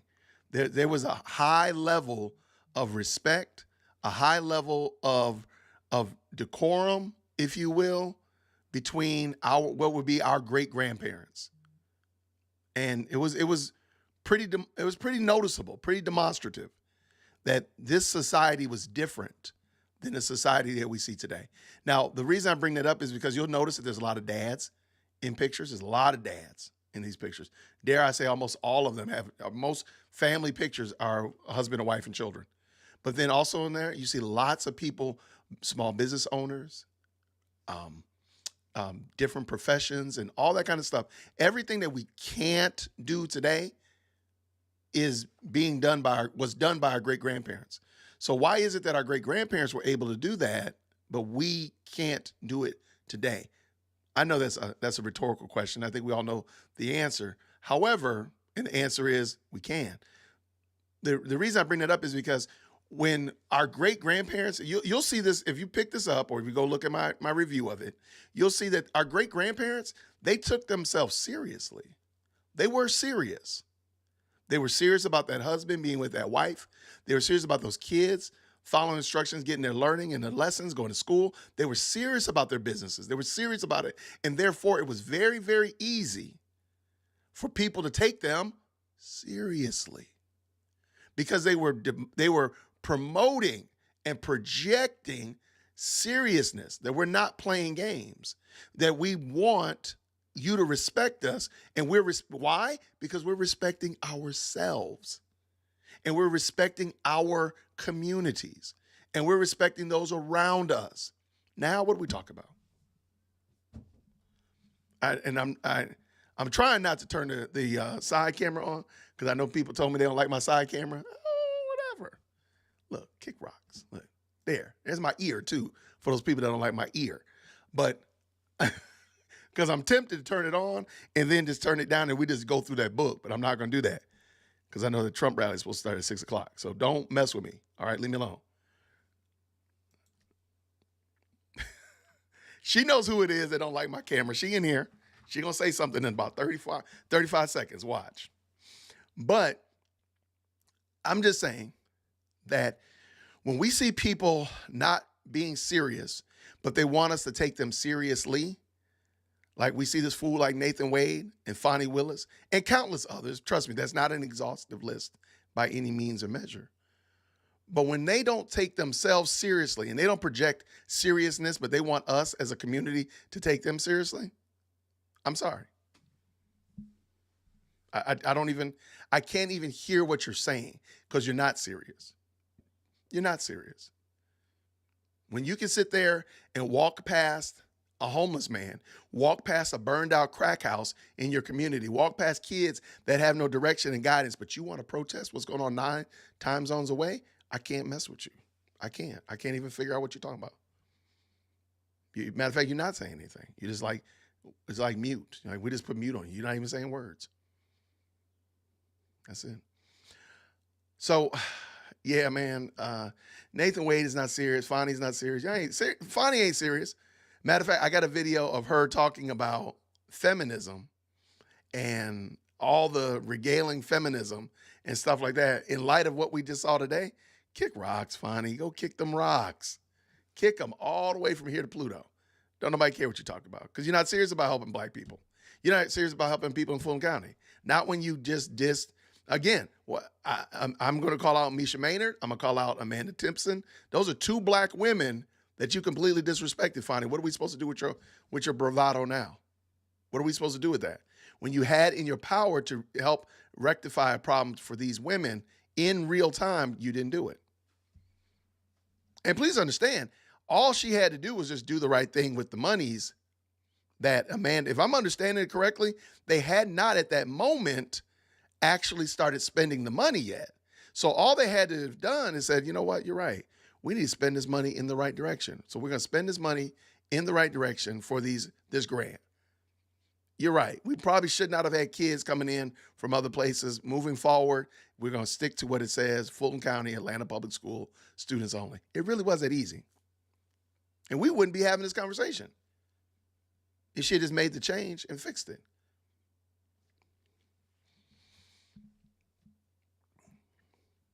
We're not going to even talk about, I'm going to save that for Chad Jackson, or when I have Briggins on. We can have that discussion, Dan, because I totally don't believe that the civil rights movement was even in the ballpark of beneficial for black people. I know black folk are going to be like, what in the world? Clutching their pearls. Oh, my word. Oh, my goodness. But I don't believe it was even beneficial. I don't believe it was beneficial for black people. I know they're going to get in their feelings, but they're going to stay in their feelings. DearWokesy@gmail.com. Make sure you email me if you have a concern or complaint. Email management. Let them know that Jason was rambling and being loud and just and such like that. Let management know. Let them know. Let them know. Yeah, it was horrible for us. Thank you so much, DC. I appreciate DC Wallace. Oh, I do want to say thank you so much to Willie Doc. I'm sorry, man. Willie Doc coming in, always here for a good DWC rant. Came in right on time for the rant. And he brought that RICO Defense Fund. Let me go ahead and give him that RICO. All right, man. Thank you so much, Willie Doc. I thank you. Y'all, how in the world have we been on here for 4.5 hours? How is this even a thing? Y'all, thank you so very much. I really do. I mean this from the bottom of my heart. Thank you so much, because having you all here to listen to my rants, because I got teenagers. They don't listen to my rants. So y'all already know that, right? If you got teenagers, you know what I'm talking about. They don't listen to my rants. And my wife goes into the other room when I start ranting. But I appreciate y'all. Thank you so much for hanging out with me. Thank you so much for your kindness, not only in the chat, not only with the super chats, but thank you all so much for supporting Amanda Timpson and her project that they're doing over there. Let me just look real quick and see before I get out of here. But y'all, thank you again, man. That was amazing. Yo, we broke 4,000. She was at like 12 when we got on here, if I'm not mistaken. I might be wrong. But y'all, we did it. We did it. Y'all did that real quick. Y'all broke. There you go. Y'all did it. Shout out to you all. Shout out to each and every one of you that supported her. Thank you so much for hanging out and watching the hearing and adding your comments and putting people in timeout and all of that stuff. Thank you so, so much.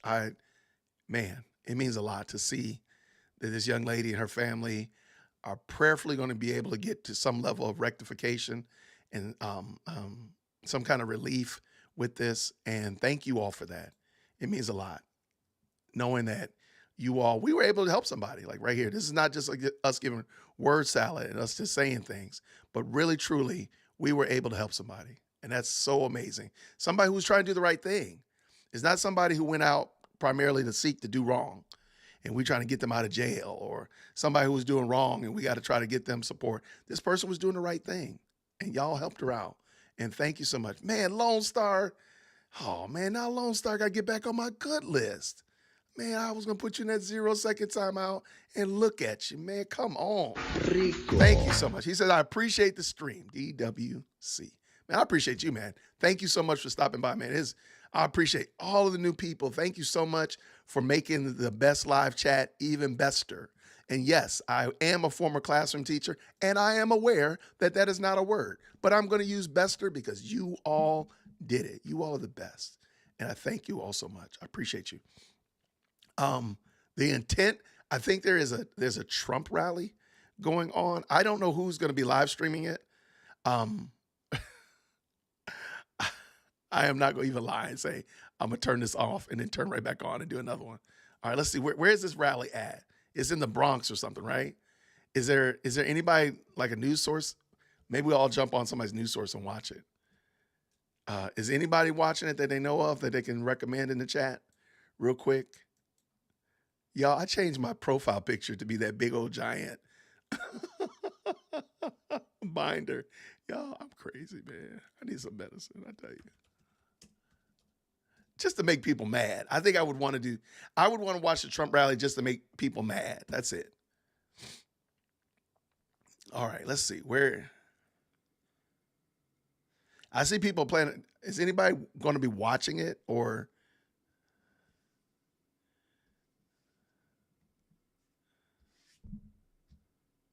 Thank you so much, Transplanted Texan. Thank you so much. Thank you so much. Fox is covering it live. Okay. Okay, here we go. CNN's watching it too. All right, where are we going? Fox or CNN? It's supposed to be at 6, right? Thank you so much to all the mods. Thank you, everybody. All right, are we going to Fox or are we going to CNN? I think Fox will be I think we're going to jump on Fox.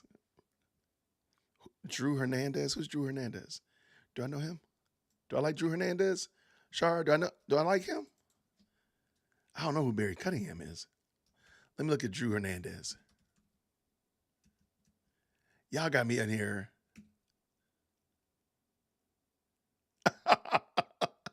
Baby girl. Baby girl. Yo, y'all write April in the chat because we need April to respond to all that foolishness again. Yes, he's going to be in the Bronx. We need to put April in the chat because we need April to address all that craziness again. Like that thing was so crazy.